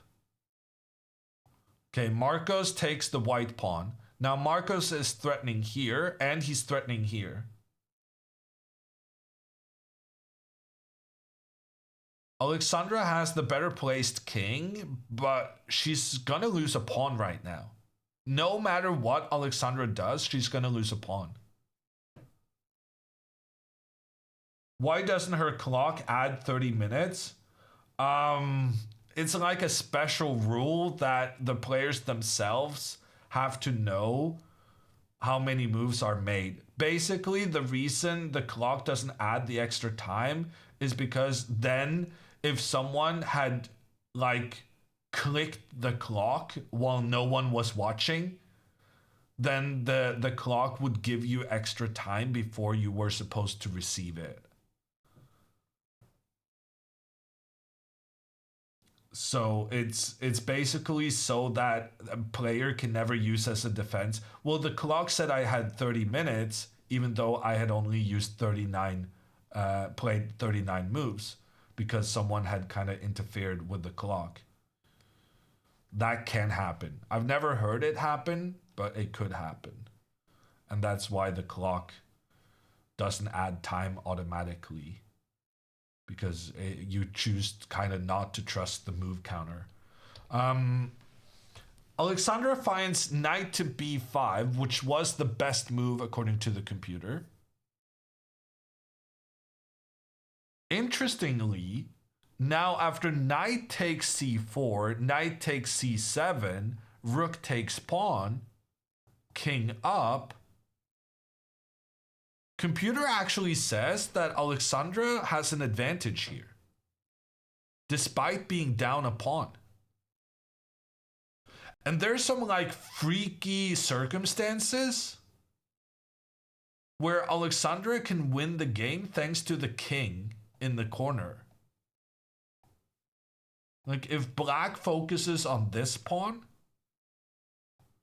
then there are like some circumstances where white can trap the king in the corner and then have the knight help, and suddenly this king has no escape squares. And then white wins. I'm not sure Alexandra is going to realize that, though.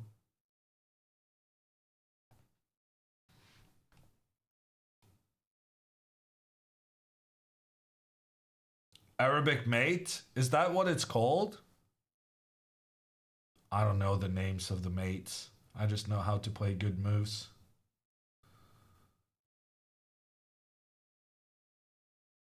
Arabian mate. Apparently all of chat knows.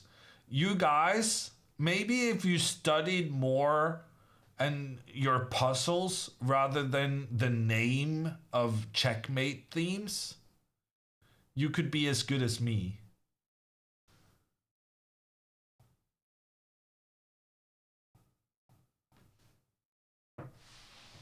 I'm just putting it out there.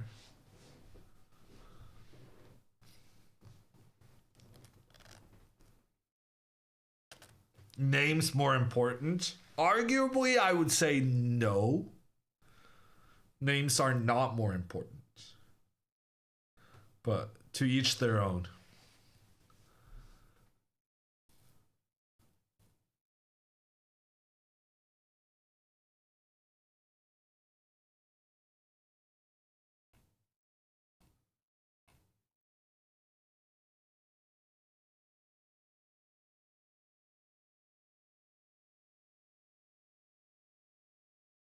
Andrea drew? No, Godfather. Andrea won. We're currently looking at whether both Botez sisters can win on the same day, despite both of them playing 200 plus higher rated opponents.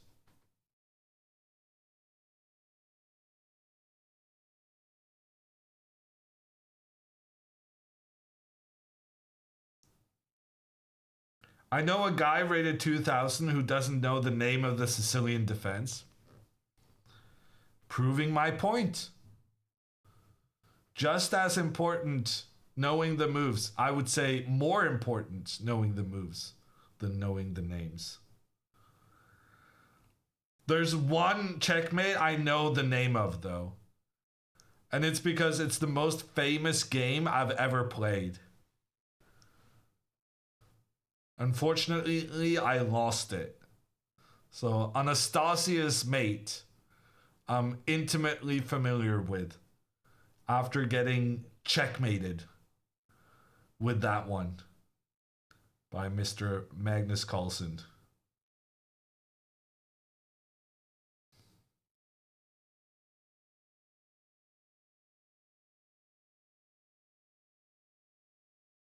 Are they allowed to play each other in the open section? Yes, Chino.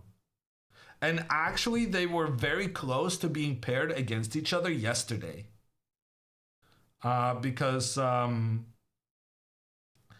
yesterday, Andrea played an opponent who had the same rating as Alexandra. So the only reason they didn't play against each other was because they both had black in the first game. So you're supposed to play someone who's due the opposite color as you, right? So because they both, when Alexandra has white, Andrea has white, and vice versa, that lowers the probability of them playing against each other.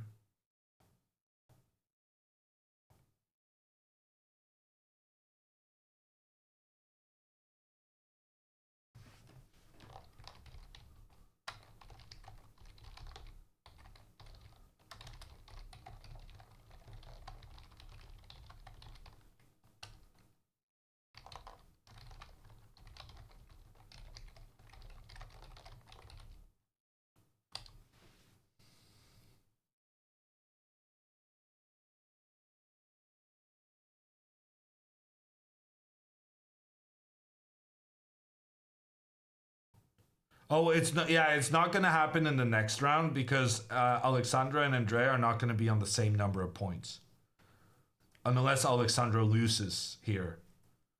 But we don't think that's going to happen. We hope that's not going to happen.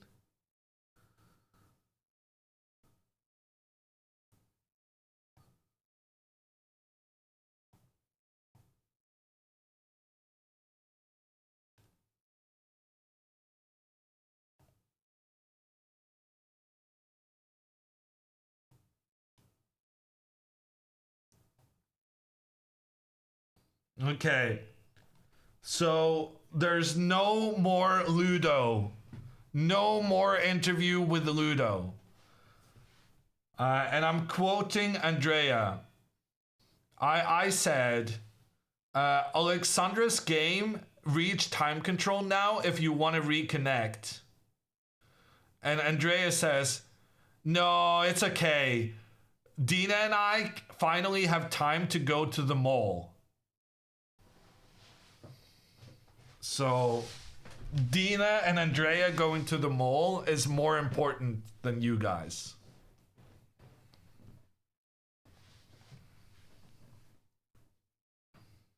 I just want you to know where you rank in the priorities.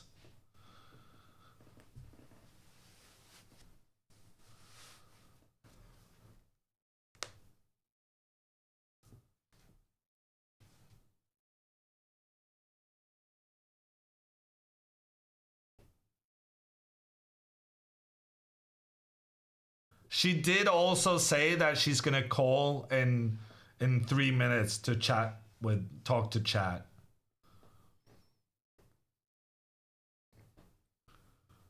But I left that out.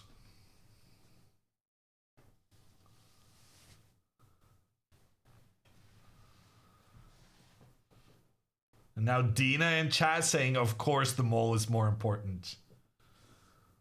Oh, actually, Andrea still doesn't have any clothes. I forgot about that thing. I thought they were just going to the mall because they like going to shops. I forgot that Andrea has no clothes. Or rather, Andrea only has Alexandra's clothes. And that's causing some friction.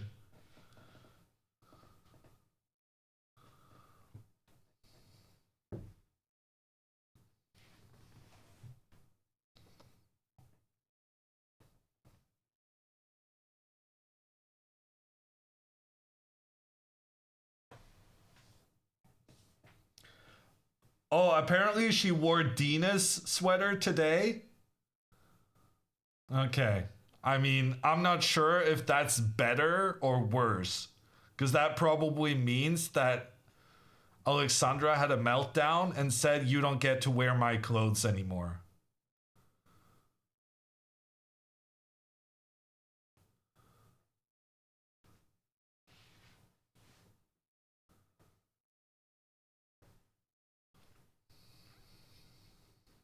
I'm just reading between the lines.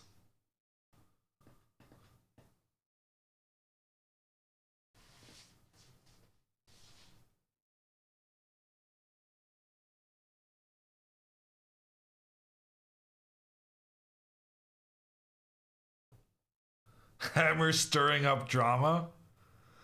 I mean, they just got another 30 minutes each on the clock. They could potentially sit here for 40 minutes just using the time they just got. You can't blame me for wanting to be slightly entertained while I'm waiting.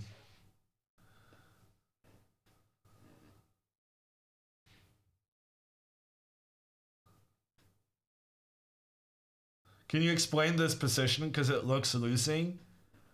I don't understand this move. Ah. No, now I get it. So now if king back, then rook up defends the pawn, and then there's no way for Alexandra to defend this one?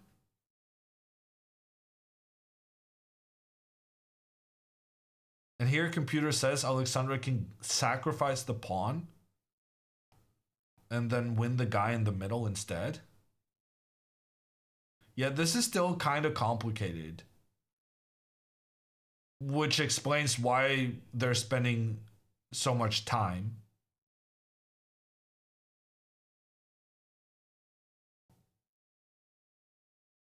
I mean, she could go up, but then the rook is going to attack both the king and the pawn in the center.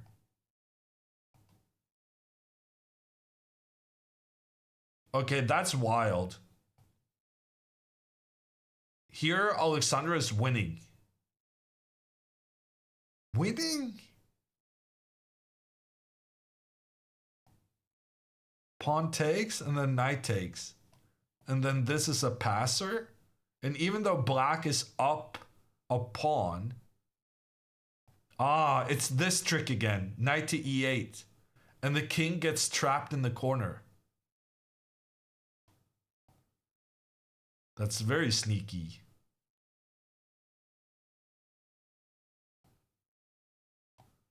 So the king goes in here.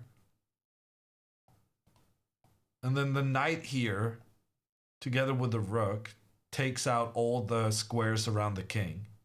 And you have to sacrifice your rook to avoid checkmate. And then this guy wins.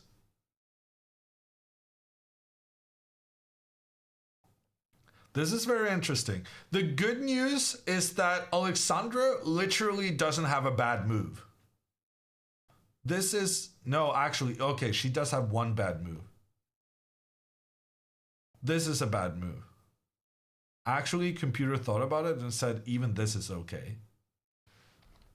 So like, if Alexandra goes here, here, here, here, or here, all of them are good.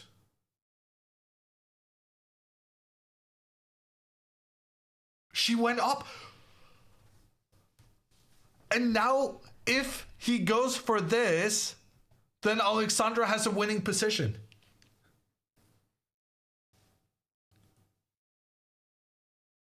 That's... And actually, what if takes, check, up, takes? Here, Alexandra is also close to winning. Oh no, Alexandra is winning here as well. It doesn't matter whether you have the clear path for the pawn, just as long as you trap the king in the corner. Alexandra's going for the win with this move.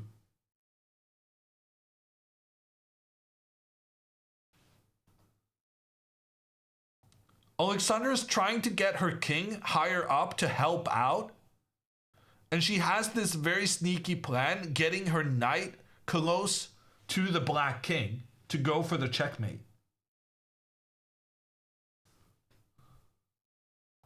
Okay, he played rook f7. Just protecting the pawn. Yeah, that was a good move. That was a very good move. Ooh. Maybe Alexandra took unnecessary risk here. Because now computer says the only drawing move is pawn to c5. Well, not the only drawing move, but the only one that's obviously a draw. And there's nothing obvious about giving up a pawn, so I shouldn't say that. The only move that's 0.0, according to Engine, is giving up a pawn while simultaneously giving black a pawn with a clear path forward.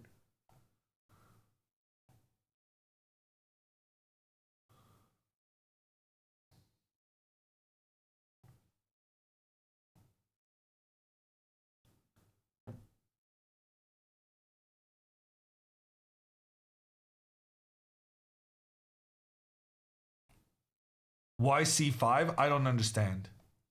Well, I do understand. So basically this pawn is going to get captured next no matter what. So the argument is that if you're going to lose this pawn anyway, you might as well give it away in a way that loosens up the black pawns. Because right here, the pawns are perfectly protecting each other up the board. So by playing c5, you loosen up that protection. And then you can continue with the next pawn. And then somehow this is a draw. But like, this is tricky. Here, knight f5 is the only move, and then you get back in time. Oh no, you don't get back in time. Oh, you do get back in time.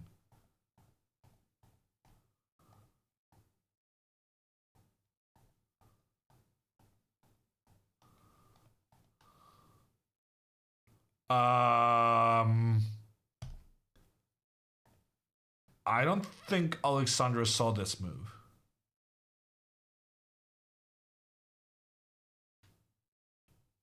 And the more the computer is thinking about this, the more it's saying that it's kind of important that Alexandra plays this c5 move. And that's a very tricky one.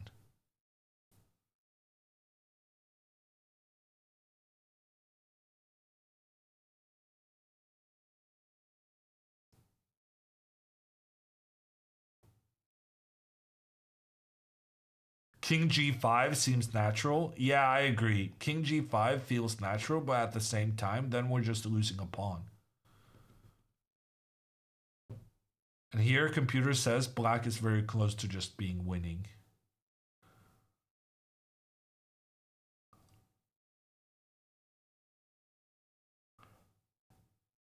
So maybe Alexandra finds this move simply because the options are so sad.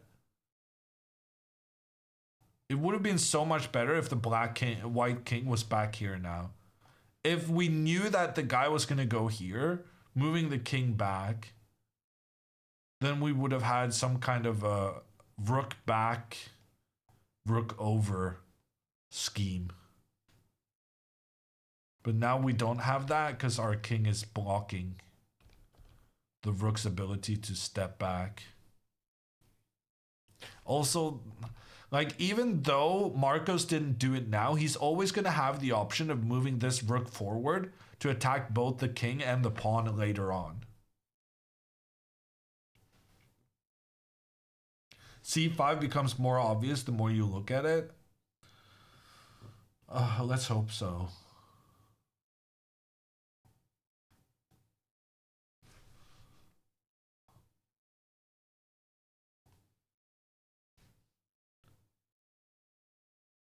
All right. Yellow hammer. Let's go. Let's avoid the people. Let's go this way. We cannot hear you. Right. I'm not speaking. Oh can you bring up full chat on your stream, Dina? Oh yeah. Yeah. Thank you. Hello. We can do a little. We lost Otto. He was a very funny gentleman. Ludo. But he's no Ludo. Otto Ludo, was yesterday. Yeah, sorry, my brain doesn't work anymore. We could do a quick little recap. I can't see stream yet. I'm gonna load it in a second. We're finally getting clothes because I wore Dina's sweater today. Yay. And Alex's shirt yesterday, and I've been reusing my socks and other things as well. And today's a big day. So what's the reason you started using Dina's clothes today? Well, Alex's clothes. No, I'm not gonna say they got ugly. Oh. But I was running out of options. Thank you. I was running out of options. Okay. So Dina gave me her chest sweater, but it was really hot and sweaty, and so today's our big day. Yeah. I'm just sweated in my sweater, but not only in it. Wait, what? What? You see what I mean? I did not, but that's okay. I didn't realize my prep. Well, okay, so we prepped everything. We didn't know what he would play. So I didn't go over the King's Indian. And then I had a vision on my way to the game. And it was in the elevator as Dina and I were walking to our games. I pulled out my laptop and I said, I think he might play King's Indian. I didn't review. So then in the laptop, 1 minute before the game, I quickly look at it and there was some crazy line. And then he ended up playing it and my opening was a complete disaster. And even him said that it was trash. Ludo. Lido. I think it was good after you exchanged on e5 and the d file was open, you castled long, you were better. Well, I was pretty bad. I looked at the game. I'm not. I don't think it was one of those things that look good for white, but isn't, because It turns out after he takes your bishop pair, you actually don't have that anything. Yeah, I was so disappointed. Well, I played quickly, and before the game, I looked in the mirror and I gave myself a pep talk, and I was like, you will not get into time pressure today, and you will not blunder under time pressure, and you're going to play the opening confidently and quickly. And so I did, and then when I got to that position, I thought I had bishop c5, and then I very quickly realized it just goes queen g5, and there was nothing. Yeah, we spent a lot of time talking about precisely that. Yeah, that's where I spent all my time. You want to avoid time trouble, but now you play too fast. And it's just finding that balance is such a tricky thing.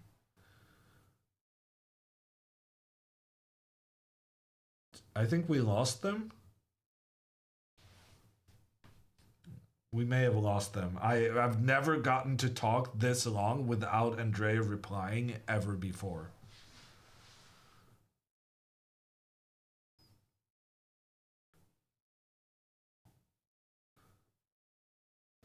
Okay. Thank you. They're back. Sorry, disconnected. Wait. What? Okay. Okay, what were you saying? So never mind what I said. Keep going. He was saying that you were trying to avoid time trouble, and then he was saying it sarcastically, as he usually does. That. Yeah, that's what I said. That was thank you, Dina, for the interpretation. I see. Well, so yeah, that was very silly of me because I keep getting in these games where I think I'm playing. Jesus. Where I think I'm playing a beautiful, masterful opening, and then I get in positions and slowly realize I am worse, and that's kind of what happened in this game. I also thought that I was like having the advantage, and then I spent all my time looking for tactics because I said, surely he misplayed, not me. Surely I have a win. What the hell is going on here? Look at these little trains. This is not medieval. This is a Alexandra found the move. It's like Soviet. Okay. Alexandra let's found watch a good Alex's. move. We'll watch Sacrificing a with pawn. that. It looks like Alexandra is going to make a draw now. But wasn't she better with that king, super active king? Yeah. Stuff happened, Dina. How is Alex's Stuff game happened. going? How is Alex's game going? It's looking like it's going to be a draw now. But she's somewhat worse. She's down a pawn, but she has a really active king. How was the opening for her? Not great. The prep didn't work out, or what? I'd rather not say. Well, there's going to be a discussion about who takes the blame, and I'd rather not. Hammer, you need to keep short and sweet files. I'm making really short and sweet files, Dina. But she took with a knight on d2 instead of the queen because there was one line in which you had to take with a knight to protect the pawn on e4. And then she thought, well, okay, I'll take with the knight if he captures. But there were, different circumstances. And then taking with the knight turned out to be a mistake and she got into some trouble. But it's fine. She's doing okay now. That's the important part. She did say the prep only took her 15 minutes. She had so much time after your lines that she even took a nap. Freaking And she woke up at noon. But she doesn't even remember all the lines then. She said it took her 15 minutes, and then she it was so easy and quick. Well, then, Dina, I'm definitely keeping it short and sweet, but even that, And then the girl took a nap. They were short and sweet. I hate how, it's we keep mismatched because my opponents are almost Alex level and the same color, but I still don't get Alex. I think by the end of the tournament, one of the three of us will get paired. You were so close to being paired against Alexandra yesterday, Andrea. I know. I'd be so excited. We'll finally see who has better prep. I want to get paired with Alex. I mean, of course, it's good for content, but I want to beat her in a tournament. But I want Alex to win every other game. But I would like a face-off. And then we sacrifice the losing sibling. You think you would stand a chance? Oh, yeah. I think I would crush. But then again, I've thought that every day, and I've been in bad positions. But in my head, I'm playing amazing. I mean, you are playing pretty well, Andrea. Except for the opening prep. Like rook g3 today was very good. Rook G3. Oh, I was so annoyed because I thought I was looking at with Otto, Ludo, Ditto, and there was a crazy like Rook D6. Yeah. But no human's gonna see that. No. Yeah. But I mean, the key was just to... avoiding knight c3, knight c5, right? Yeah, which I saw that. Yeah, I was trying really hard to calculate on his time, and luckily. No, but it's so he easy spent a lot to of time panic walking. in that situation. You're like, my knight is under attack. I only have one square to go to, and that loses. Yeah, well, that one I thought of on his time. I was honestly lucky because even though I was very slow, he did a lot of walking. So then when I was under time pressure, I had time to think on his time. Otherwise, I wouldn't have seen it. Okay, well, that's good. Yeah. It's also first time we are outside in 4 days. We haven't been outside in 4 days. Literally. We realized that we were all sitting in our rooms last night ready to film game recap at like 1 a.m. And then we were so tired, we decided to give up. And then we're like, wait, we haven't been outside in 4 days. So today's the day. Well, I mean, okay. What are you eating? Where are you eating? We eat in the hotel, which is nice. It's like European style tournaments. The Europeans take good care of the guests. So you're doing like buffets or what? Yeah, buffet. And I take all the desserts to go. They don't know, but I do. In the back. And I didn't actually have to make any trip to the grocery store. Another reason I haven't been outside because I go from the buffet. So what's your favorite dish so far?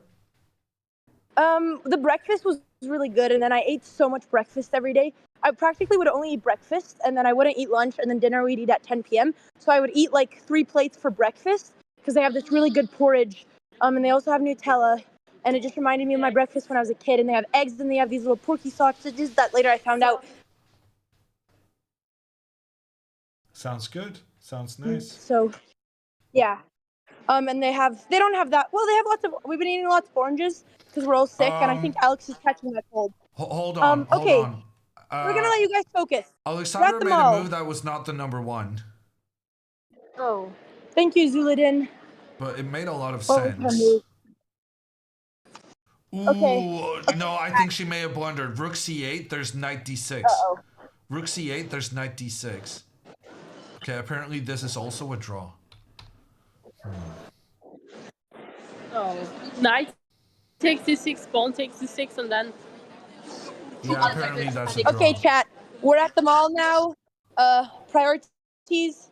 Maybe we'll call when Alex calls. Priorities. If not, this is my big break. Yeah. Thank you, everyone, for watching the game. I was going to ask, is this the highest rated player you ever beat in a FIDE tournament?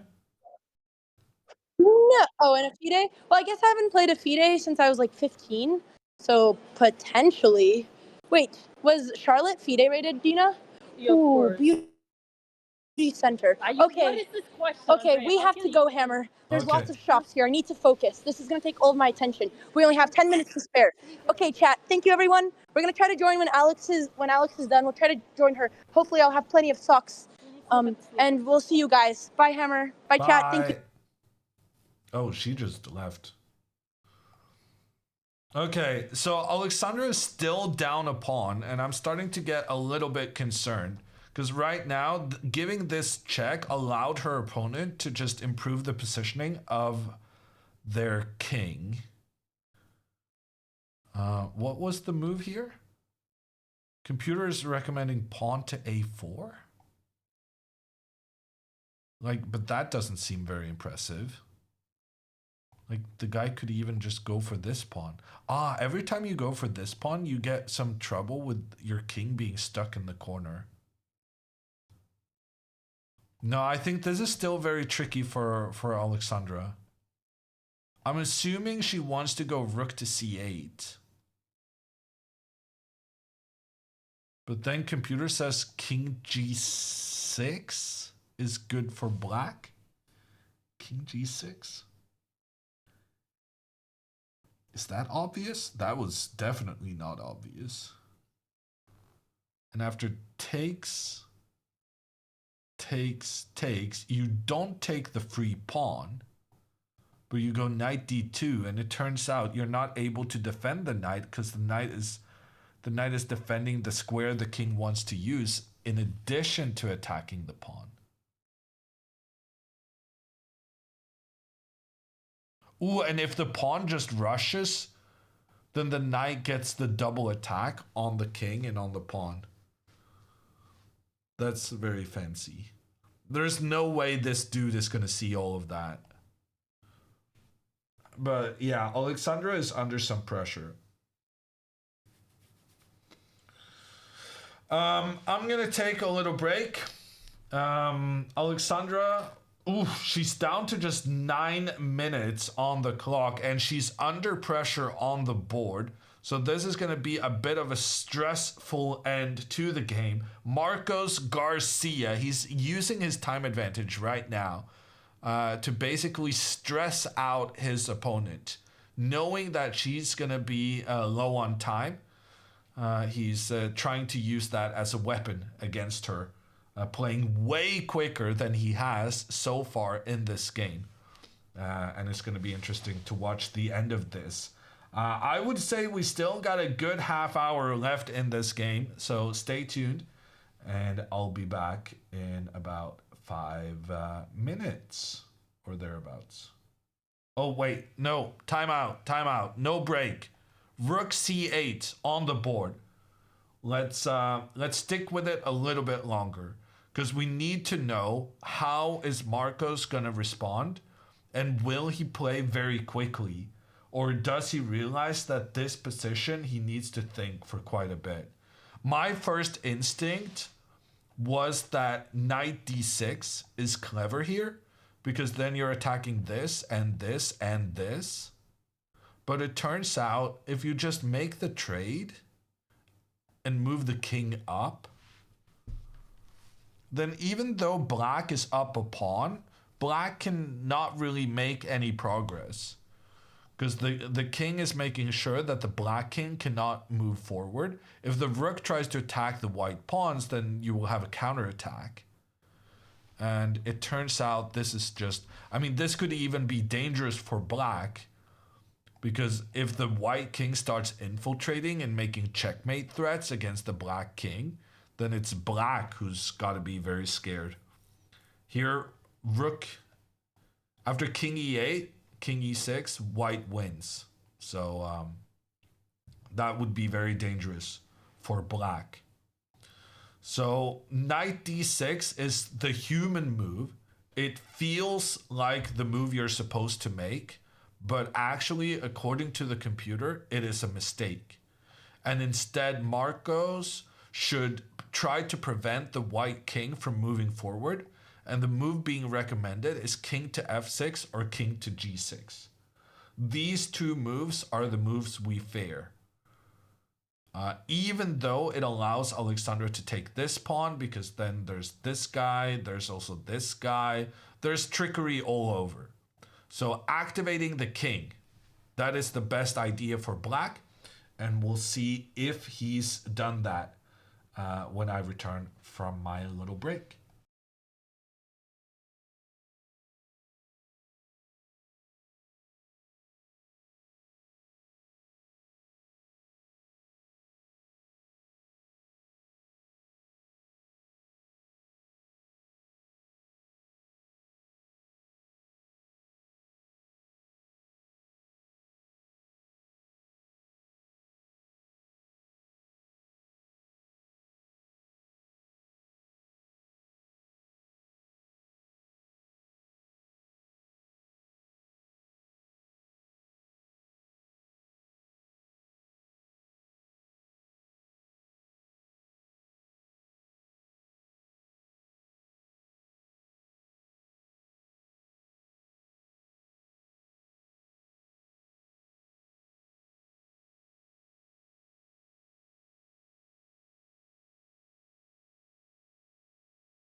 Okay.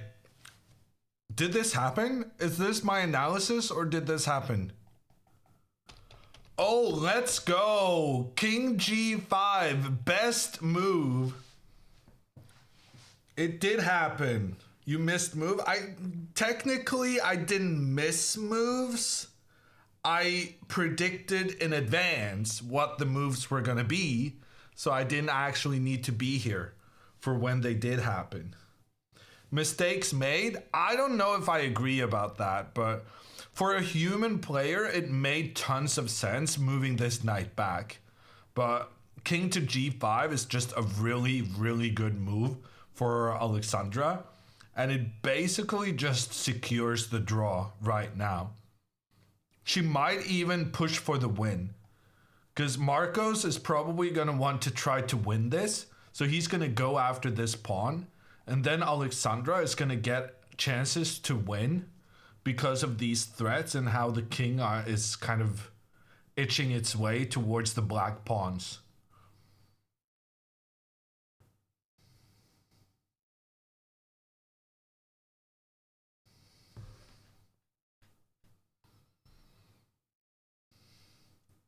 Plot twist, Hammer has the real-time feed on his chat screen. That would be, I suppose, a good twist. But no, Vila probably has. I don't know.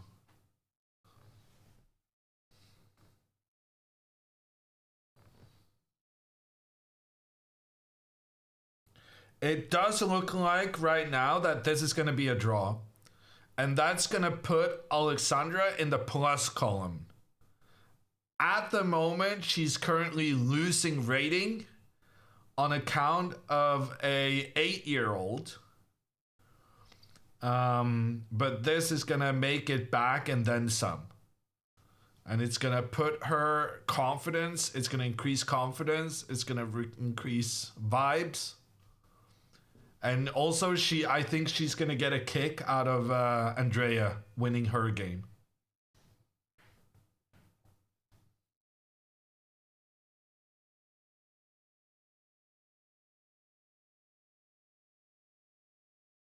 She lost to an 8-year-old.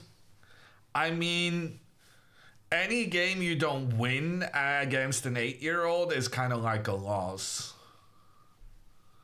That's my story and I'm sticking to it.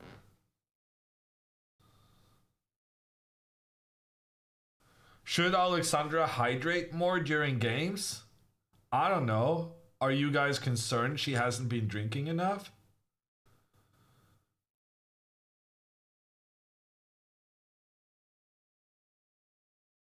Have you ever lost to an 8-year-old?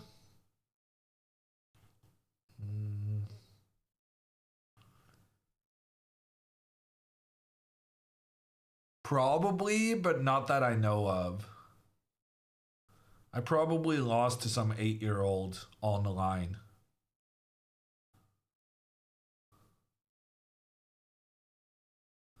Alexandra says losing to a kid is content, so it's okay.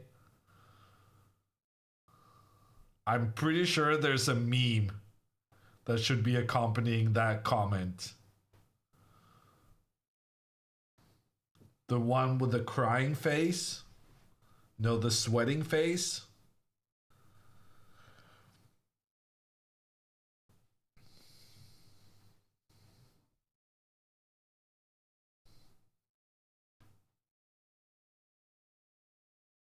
I'm not super familiar with the internet memes, I gotta admit. I guess I kind of gave it away with the sweating face.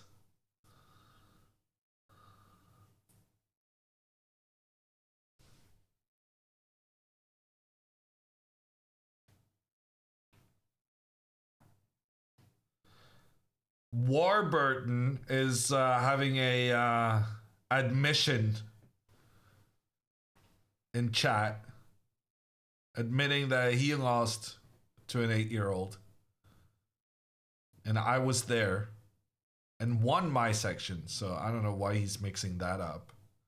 That into it. Rook to d7. Alexandra, wow, very quickly. very quickly moves the king over. And here, actually, rook back to e7 was a losing move. Despite Alexandra being down a pawn, this move would have been losing. It's not really obvious to me why. Pawn a4. Oh, and it's Zugzwang. It's Zugzwang. If this pawn moves, then the rook is able to attack both pawns. If this rook moves, then the king is able to move in. And if the king moves, then the rook comes here to attack, and now you don't have the defense with the rook moving up and then defending from the side. Oh, that is... And now Alex played a4. Alex is playing for the win. I think she's playing for the win. a5 next. She's just pushing this pawn as high up as it goes. Can she win this? Okay, start with pushing this pawn. And if the opponent just sits here, if we move this rook over, oh no, then he can move the rook to support the pawn. Yeah, that's not gonna work.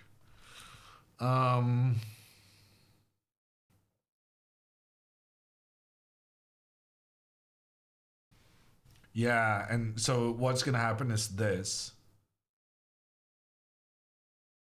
And then the king has to go back, and then the rook has to go back because we need to stop here.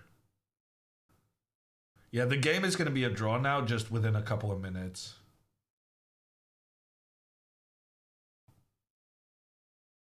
And honestly, Alexandra might be the one who's closer to the win right now.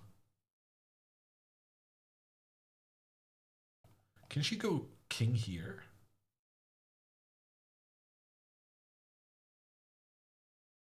She can, but there's like some freaky situation like this that it feels unnecessary going into this. Unless...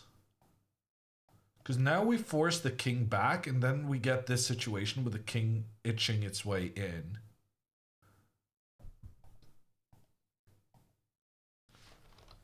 Here, pawn to c3 is the only drawing move.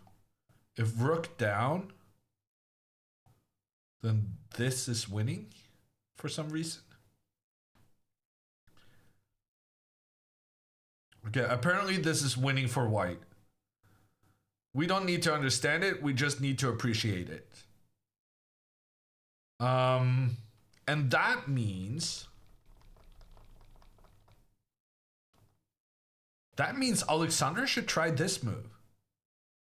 Okay, so the guy can always make a draw like this. But if he decides he wants more than a draw, he could easily get into trouble.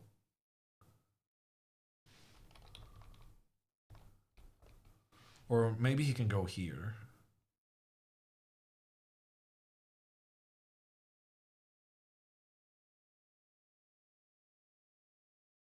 Because now if this, then this. I'm kind of scared. Whenever the rook is supporting this pawn, I would be very scared. Like a position like this doesn't feel right. But apparently even this is a draw. Because now we have the outside pawn to disrupt.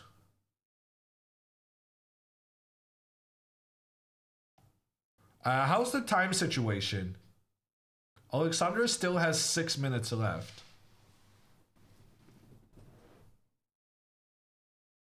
Both sides have to assess the danger accurately.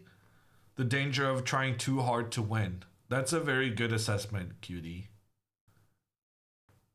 Like, there's a real chance here that both of them are trying to win a bit too much.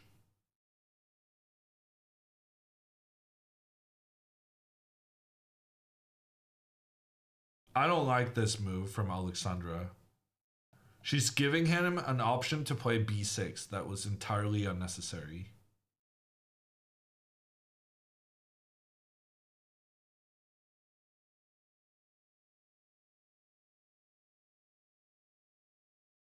But like on the other hand, if he tries something stupid like this and going after this pawn, then here Alexandra probably wins.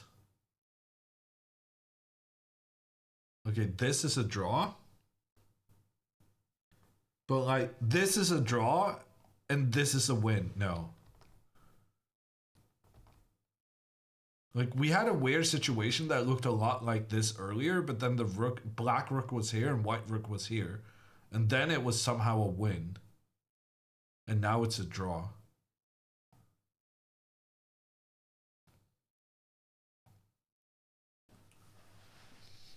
I think they're both still trying to win. Is she trying to check and trade rooks? No. So she's saying that if the guy moves back to the king side, then she will just give checks. Checks, checks, checks. But the problem is if he goes up here, then there's no more checks. But then she wants to go here and put him in a Zugzwang. Because here, if he goes back to try and make the trade, then Alexandra wins.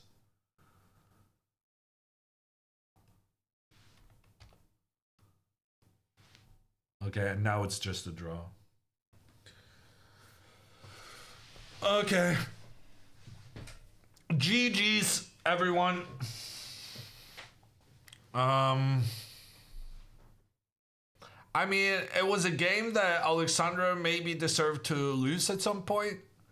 She had a win at some point. Could have gone either way. A draw is fair enough.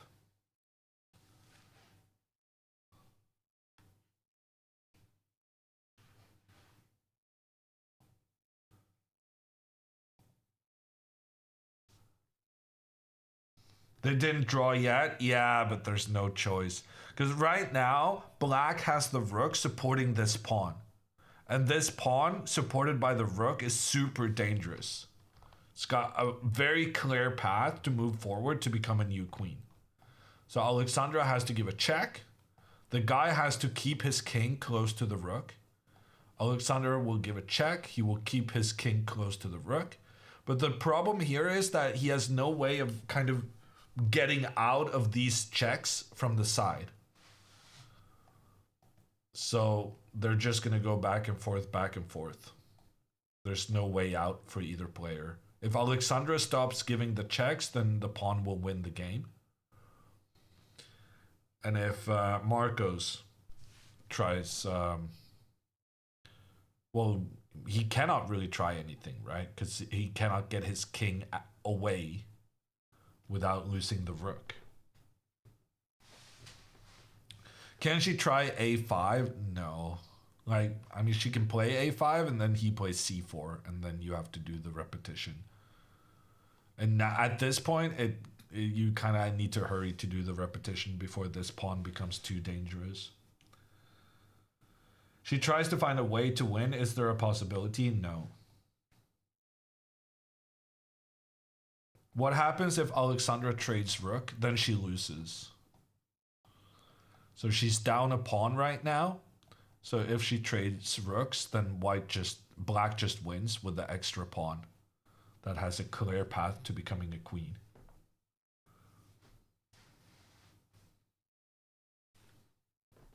Will she offer the draw? No, they will just go back and forth and then they will look at each other funny and then they will shake hands.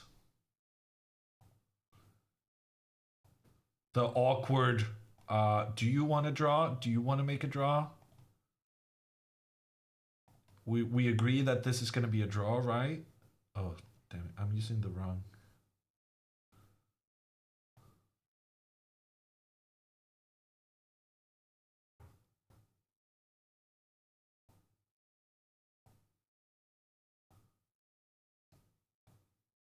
We're going to catch.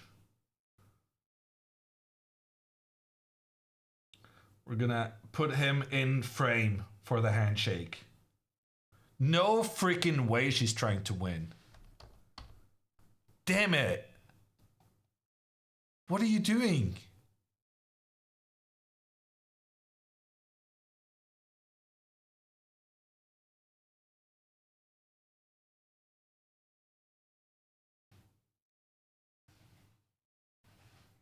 Now she gave him an out. Now it's no longer an obvious draw. Because she allowed his king to get out on the queen side.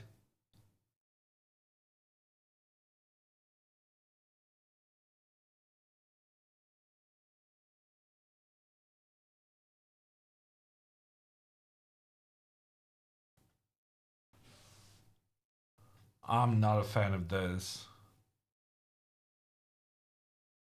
It's still a draw because her king is so active. She needs to play a5 at some point so that the king just doesn't run. It's very important now to prevent the king from just running out on the queen side. So she should play pawn here and king here in some order.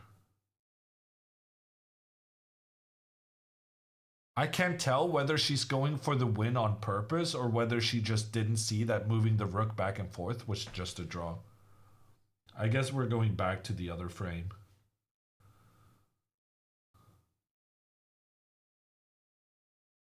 Time is scary. I feel like she just didn't realize that continuing checking was just a draw.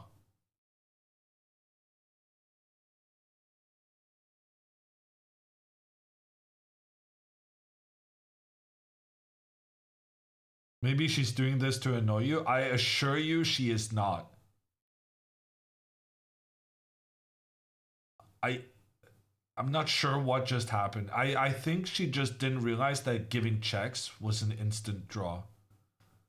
I feel like she kind of agreed that, okay, I'm not going to be able to do anything more than a draw. The problem with this is that now she's upset at herself. The position is still a draw with correct play, but that annoyance at having made a mistake, that could lead to another mistake happening right after.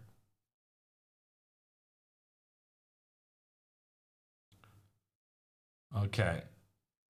I really want her to play this move a5. I think it would be a very good idea to prevent the king from moving out further out on the queen side. That being said, every move is a draw here. Okay, a5 has been played.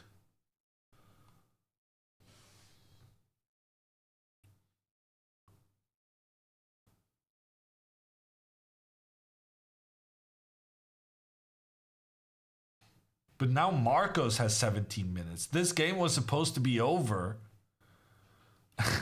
And Alexandra's mistake extended the game by like 20 minutes if Marcos chooses to use time. Rook g7. So Marcos realizes that if he moves the pawn early, then the rook can just move over and get the pawn. But now Alexandra, I think she can just play king g7. King f6. Yeah, this is a good move. And if he tries to do some funny business, she can just go back. And if he tries to take this pawn, then we go back to the variations where Alexandra might win because her king is so active. Yeah, here computer says she's winning. Honestly, I think she made a mistake, but the fact that both her and Marco think she made a mistake, it might lead Marcos it might lead him to being more ambitious than he otherwise would be and make a mistake. She's going for the win. I don't know if she's going for the win, but she's looking unconfident enough for Marcos to think that he should go for the win, which may give Alexandra the win. Like, he's sitting there, he has an extra pawn, he's 200 points higher rated, his opponent only has 2 minutes left. Obviously, he's going to look for a way to try and win. But if he moves his rook off this rank to protect his king, then Alexandra will win the game with her pawn in the middle. Or at least get very close to winning the game.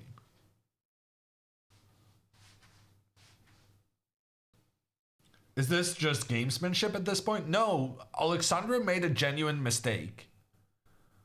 But, you know, happy accidents.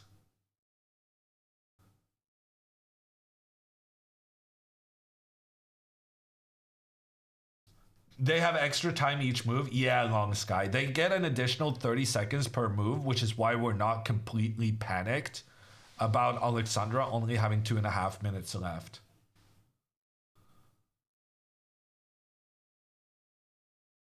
Was it a mistake or a blunder? It wasn't even a bad move. It was a misunderstanding of the position that didn't change the evaluation.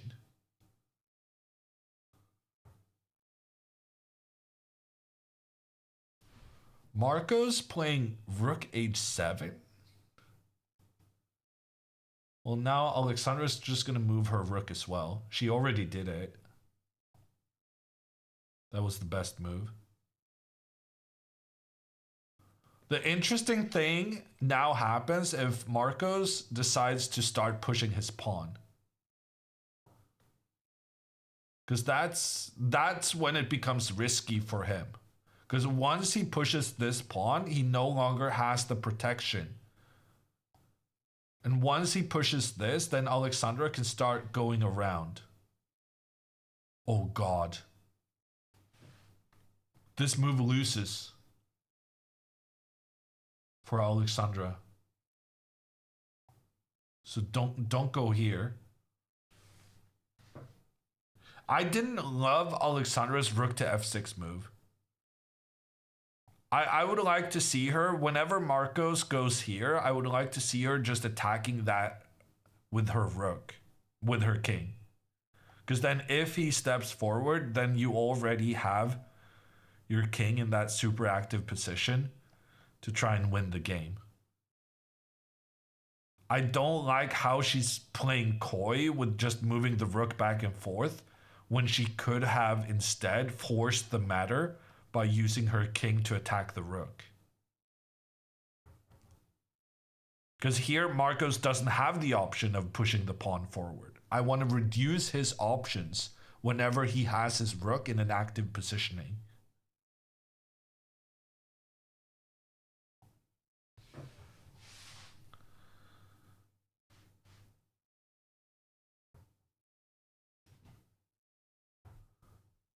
Why am I so anxious right now? Because Alexandra only has 2 minutes left, 1 minute left. And it kind of seems like she's trying to win a game even though she's down a pawn.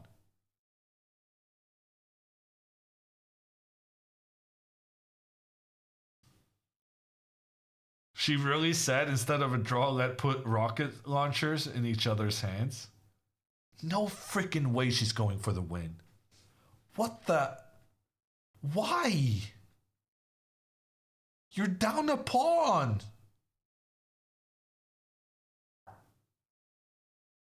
Why?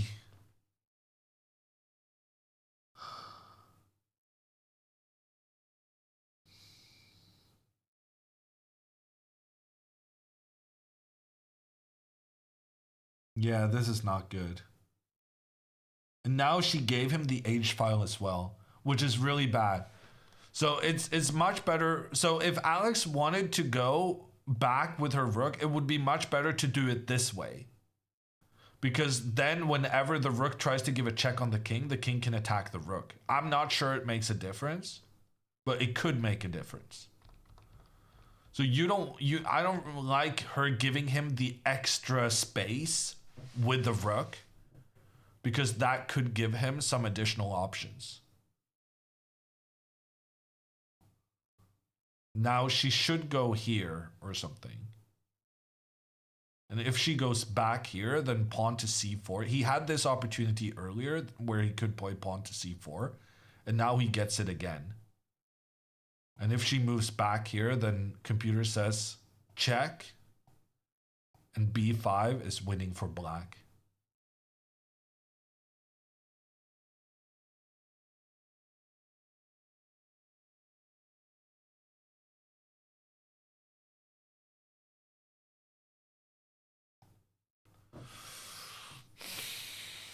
So the best thing to do now is just keep the rook down here.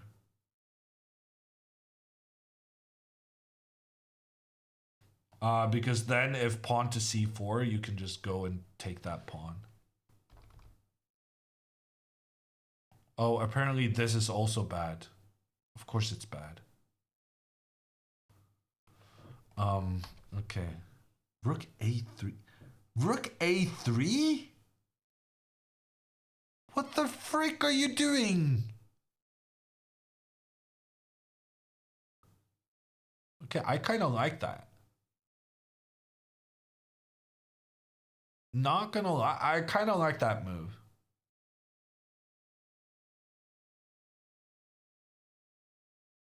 Of course, I mean, of course, now he can just make a draw if he wants to. So this was incredibly unnecessary. You can just go back and forth. But if he now plays something like rook here, then pawn to a6, and she's actually generating winning chances for herself. Although he could still just go check the king from the side. Like, if she was going to do this, it would have been much better if black's rook was here. Because then whenever it gave a check, she could attack the rook back. So it was definitely unnecessary to give him this opportunity to have the rook on the furthest away.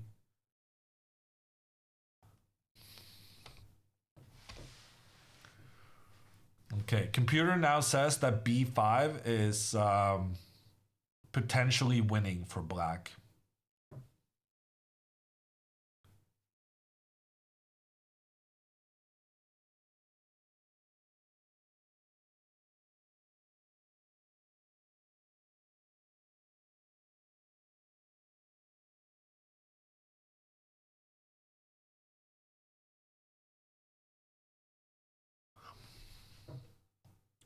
I guess it's just winning instantly, but...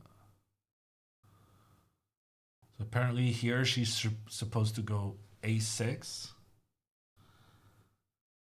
King d7. And somehow here the only drawing moves is moving the rook over here.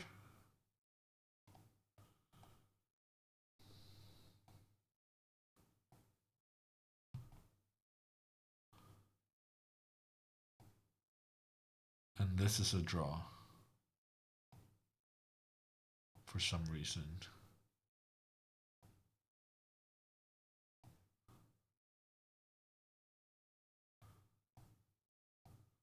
Apparently this is a draw.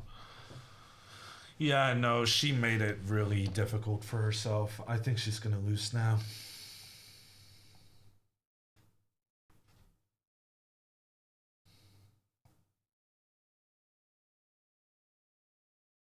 Yeah, now she's definitely gonna lose. I'm not sure what happened. I think she was trying to win. I think that's what happened. But honestly, I'm not sure. Whether the time trouble, just the stress got to her. Or whether she was actually trying to win even when she was down a pawn. We blame the coach. I mean, I would expect nothing less. En passant question mark. What are you gonna do? She declined the draw offer. Was there a draw offer? She had the opportunity to go back and forth, but I'm not convinced she saw that she had it.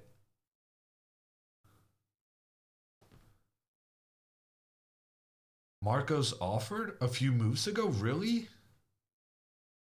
Oh, I didn't even notice.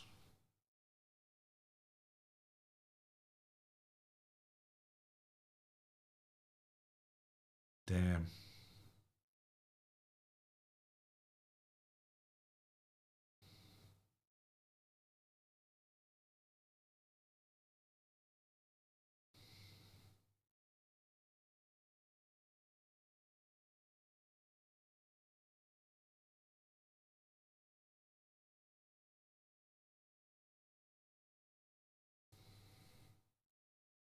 I admire the try. I mean, I did admire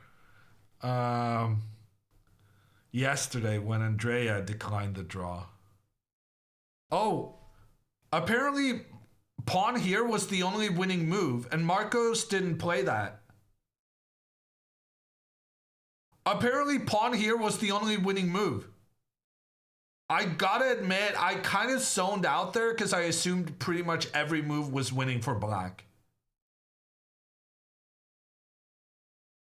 Now computer says it's a draw. Man, endgames, chess is tough, guys. Chess is genuinely difficult. Why is this a draw? Like, the king is just coming here to take everything and support the pawn. I'm so confused right now. Why is this a draw?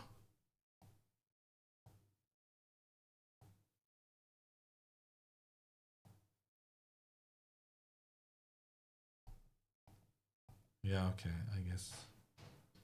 So she's just gonna hurry. This was a very good move from Alexandra. So if she goes here, then this is winning for black. But first she's gonna give a check, try and force the black king in front of the black pawn so that this pawn cannot progress. And then you go after the pawn. And somehow this is a draw? That's wild.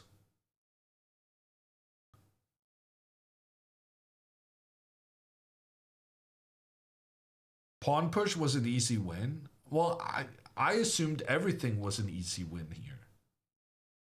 And so did Marcos. Like, sure, this looks good, but everything looked good at this stage.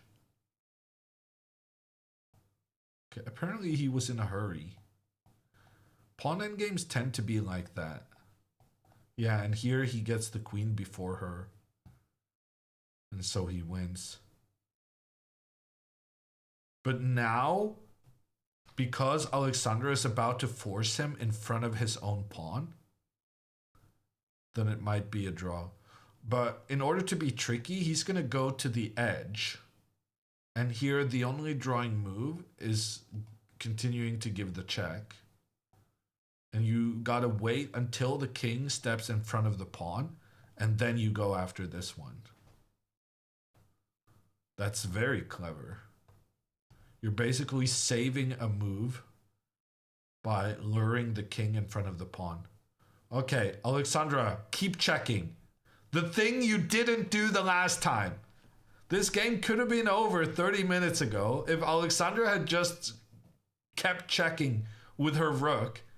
Now, if she doesn't keep checking, the game is going to be over very soon. Reversed situation in a way. She goes for the pawn immediately, and that's a loss, unfortunately.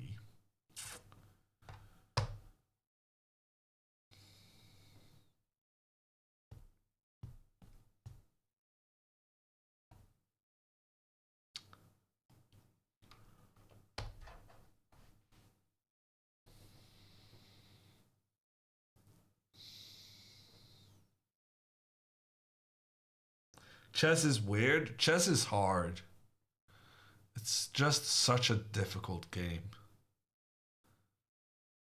But it makes logical sense. You needed to force the king in front of the pawn and then go after, because then you win a tempo and then you get your pawn in to become a new queen. One step faster. Or rather, black is one step slower.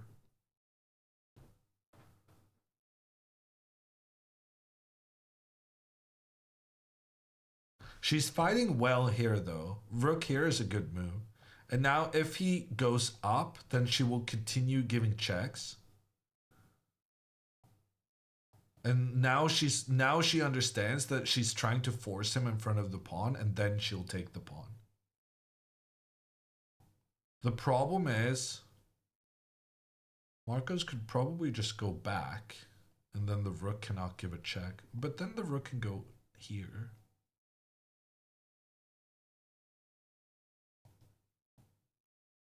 Yeah, so the only way for Marcos to win right now is he needs to do some kind of trickery to get his king around. But then... I think he did it. So now if check, he needs to go back and then forward. Instead of going in front of the pawn. He needs to always make sure that he gets out of the checks without stepping in front of the pawn. And here he can do that. Yeah, and then he gets the queen one step faster.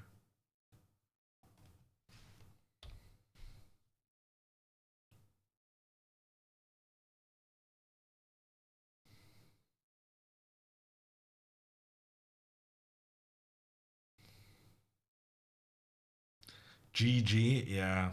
Well, I said GG 15 minutes ago.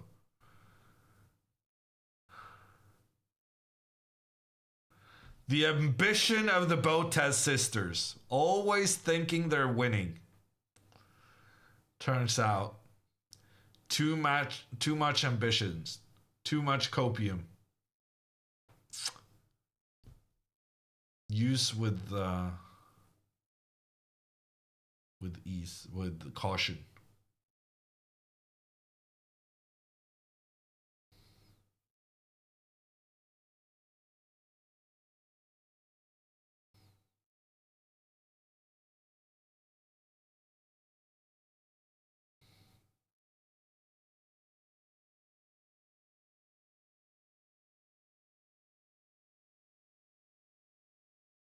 Coach's fault. Yeah.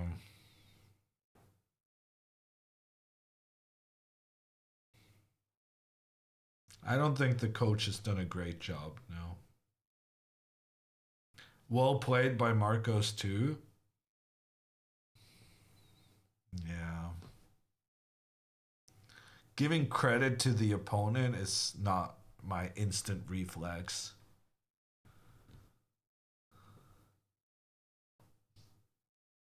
Andrea versus Alexandra incoming.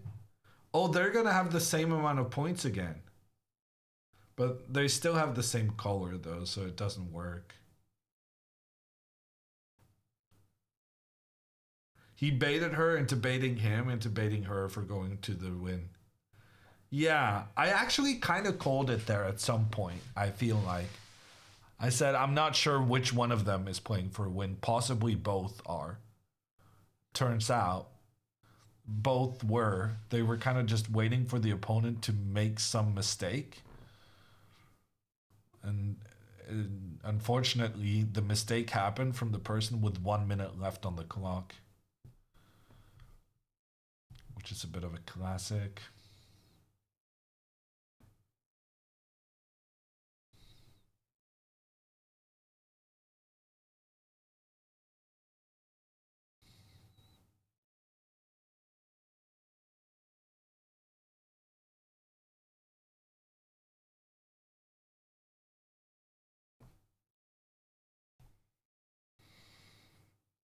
Ah, this is very unfortunate.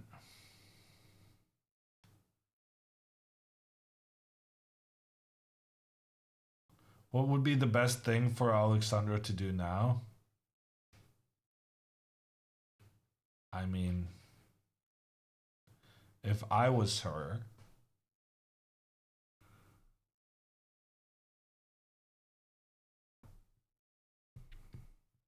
I would drink copious amounts of alcohol.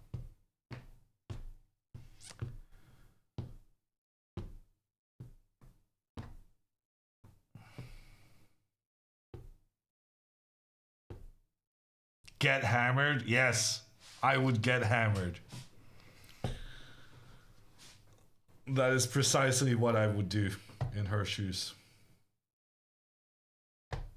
No, a loss like this is just, it's so devastating and it's so undeserved, but at the same time, you know it's all your own fault because you could have made a draw and you chose not to. But it hurts. It hurts so much.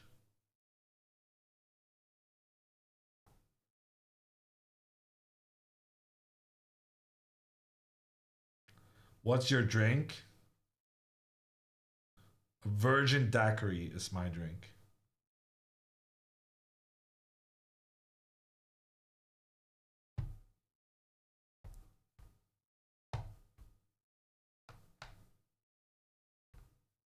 Virgin, yeah. That's me.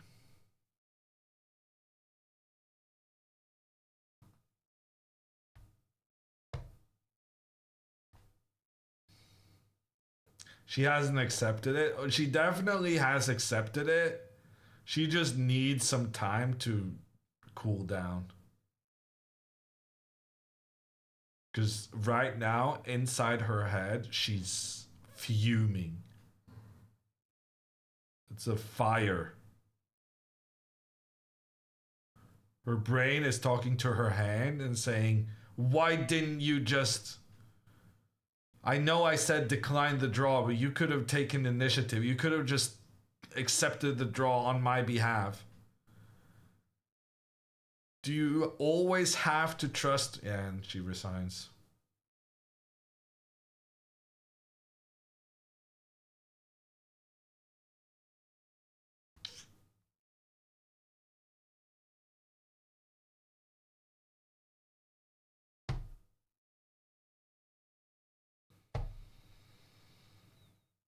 Heartbreak. There's nothing more to say about it. Oh my god, and look at her. She's shaking. Oh god. Oh, she was kind of shaking putting back his pieces, and I don't blame her.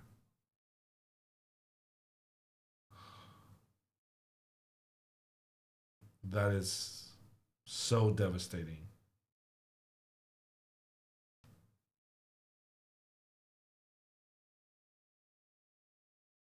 I can't believe she's actually discussing the game with the guy. Honestly, that's pretty sporting of her. If that was me, I would be out of there so fast and I would start kicking things.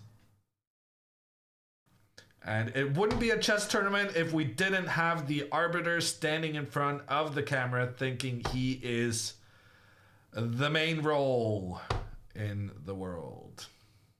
Classic.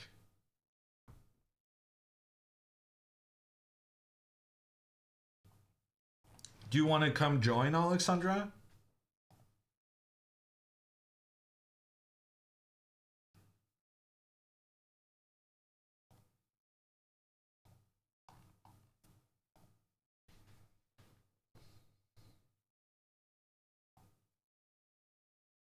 Hammer would have been out of there waiting for Marcos in a dark back alley. I didn't say that. I implied that, maybe. No. I don't know. It's my fault, not yours. Did you decline a draw? Yes. Wow. Too soon, Hammer. Yeah, Too no, soon. I just needed to know. No, that position was a draw. It was a draw, yeah. I was gonna take it. I don't know what's wrong with me. Once again, I was a little too ambitious at the end game, obviously, and I'm gonna suffer as a result. Hi chat, I'm here with Marcos, who did offer me a draw, and I instead decided to YOLO fuck around and find out, and you know what happened? I found out, and I'm not doing that again. I feel terrible. That being said, you know, this is I shouldn't have done that, and I got punished. Hello chat, Marcos, you want to say hi? Hi, I'm sorry, but hi.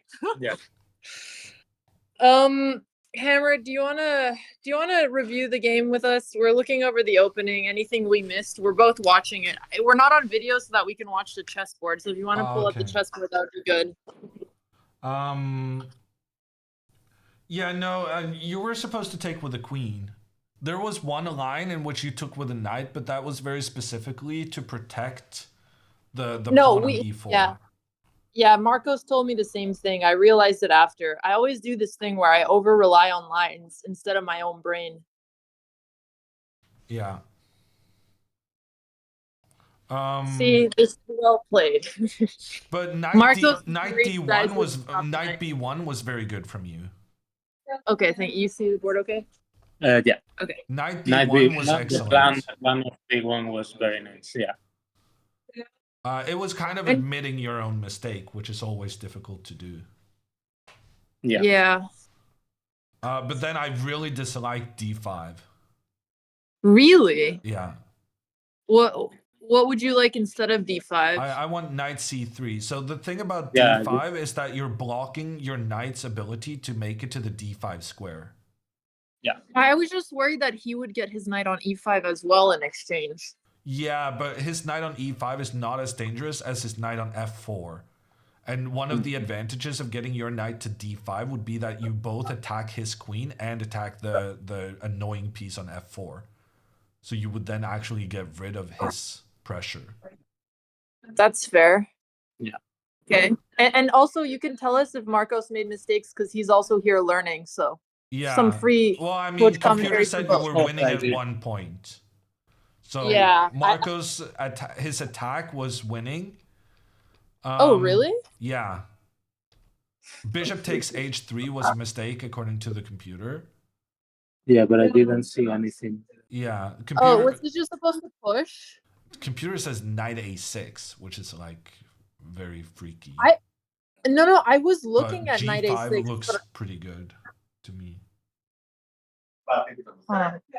Yeah, but G5 after knight A5, you have to give the change. Rook takes F5 to keep the bishop, or You can do that. Or do you use a strange Computer says thing? both sacrificing the rook and just recapturing with the bishop. Yeah. Computer says both are good. Okay, because I was thinking about recapturing with the rook. Yeah, just yeah, to yeah. keep the bishop. Yeah, it makes sense. Interesting.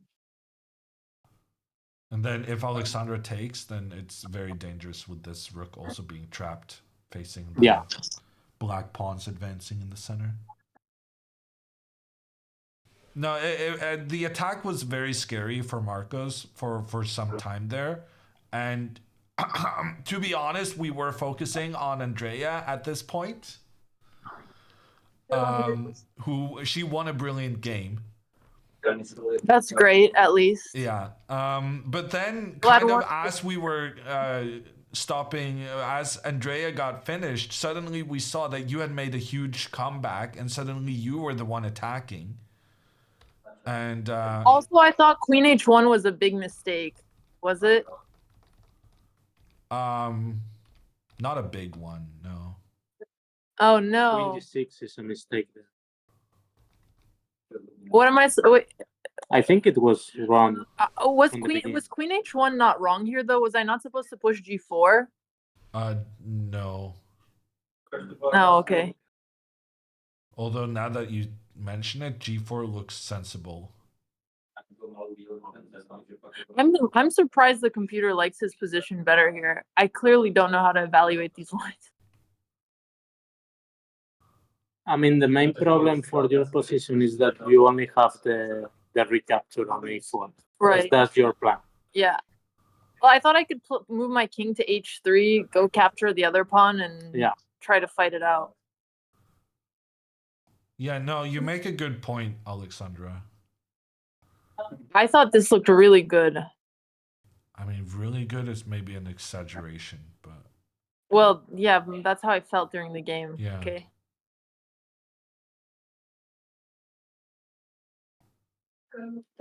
yeah, no, I think your king is just not as safe as it looks. Like there's some sacrifices where he can lure you out, Yeah, that makes sense. which is quite dangerous.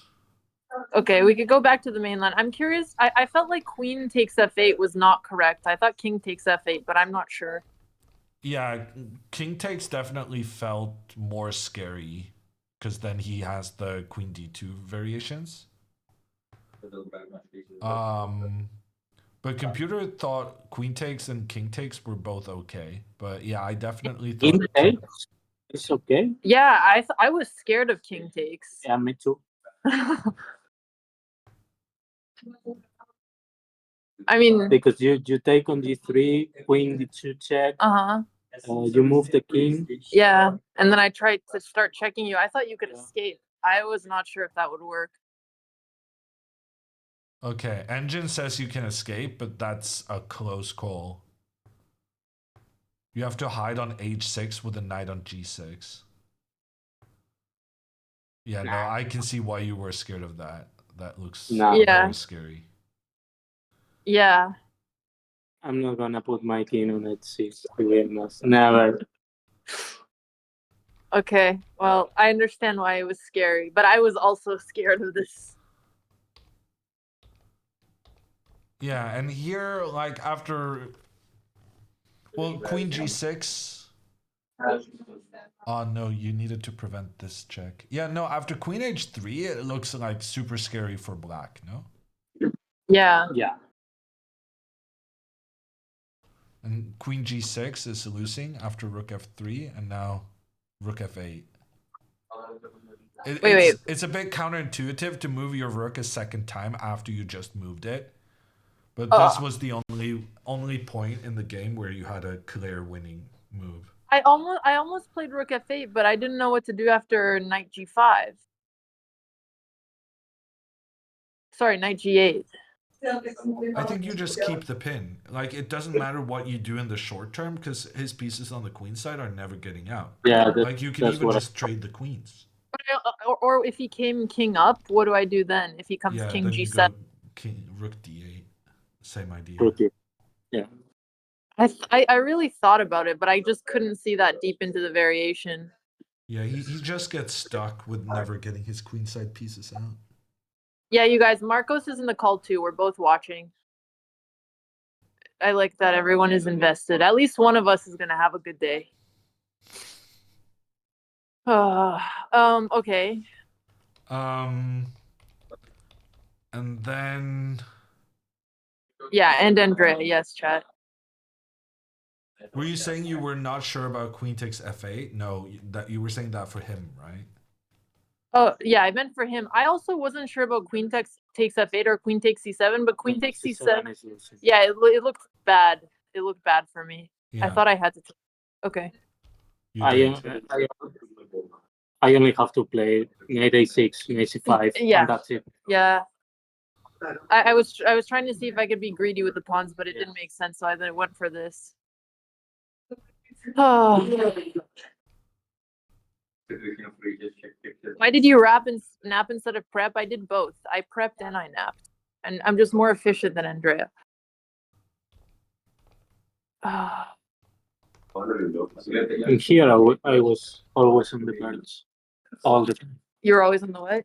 Birds. Like just on the... I was about to lose as well.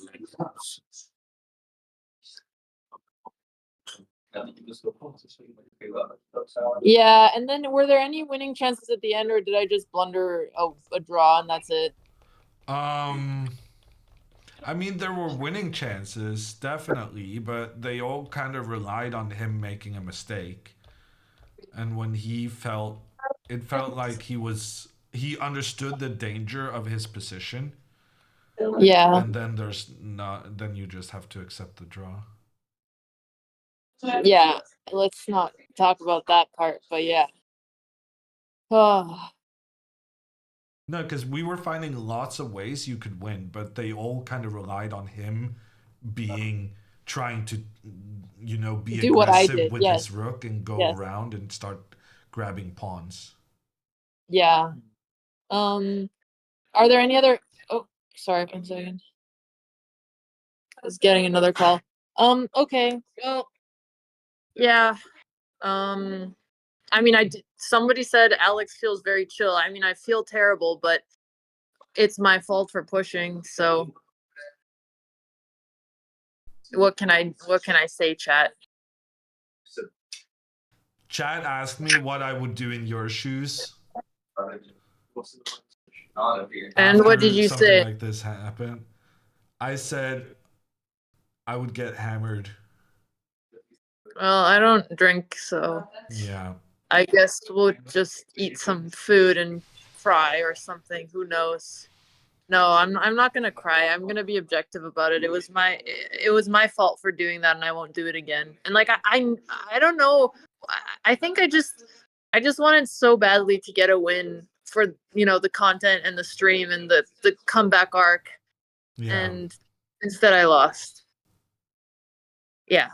I mean, I do think the attitude is admirable, but at the same time, time and place, unfortunately. Yeah, I know. Yeah, I just wanted to win so badly that I was not objective, and that's the thing. When you want to win, when it's a draw, you're gonna lose. So, alas. But I mean, I also was very kind of impressed with Marcos. Like, I feel like so many players playing a player 200 lower rated, and having that time advantage. The fact that he didn't do something stupid, I thought showed incredible discipline. Yeah, and I also know I had a draw at the end, but I just was stupid in time pressure there too. So like I'm aware. But, like, when you're down to 3 minutes, you can never really like. No, I know. You can never really blame yourself even for the stupid things you do with 3 minutes left, because it's like your head isn't working. At some point, I had 1 second on the clock. I literally almost flagged, and I was like, "Wow, that's rough." But yeah, lessons are learned. Yeah, chat. I know. I had a draw. I'm aware. I honestly, initially, I wasn't even gonna call because I was so tilted, but I'm trying to deal with tilt because I think tilt is a way of being emotional, which means not being objective, which is the reason I lost. If the reason I lost is because I was being emotional, then I'm not going to be emotional, and I'm just going to call and look over it and just remember this better. I heard you say the other day that you thought poker was helping you deal with chess tilt and vice versa. Can you say something about 100%. That? Well, I think that's the thing. Because in poker, if you tilt, you start playing worse, and poker tilt is a lot scarier, right? Because you could be losing a lot of money on top of it and losing your bankroll. So yeah, dealing with poker tilt, I think, has made me way more level-headed in chess, and I feel it now. Like, I'm just gonna focus on playing good chess the rest of the tournament, internalizing this, and like, it's one game. Like in poker, if you make one mistake one hand, that's okay, but long-term, the variance is gonna be in your way. So I need to do the same thing here.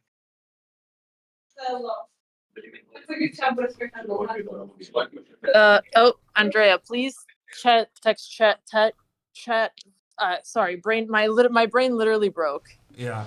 Well, Andrea seems to need you, and thanks for talking to us.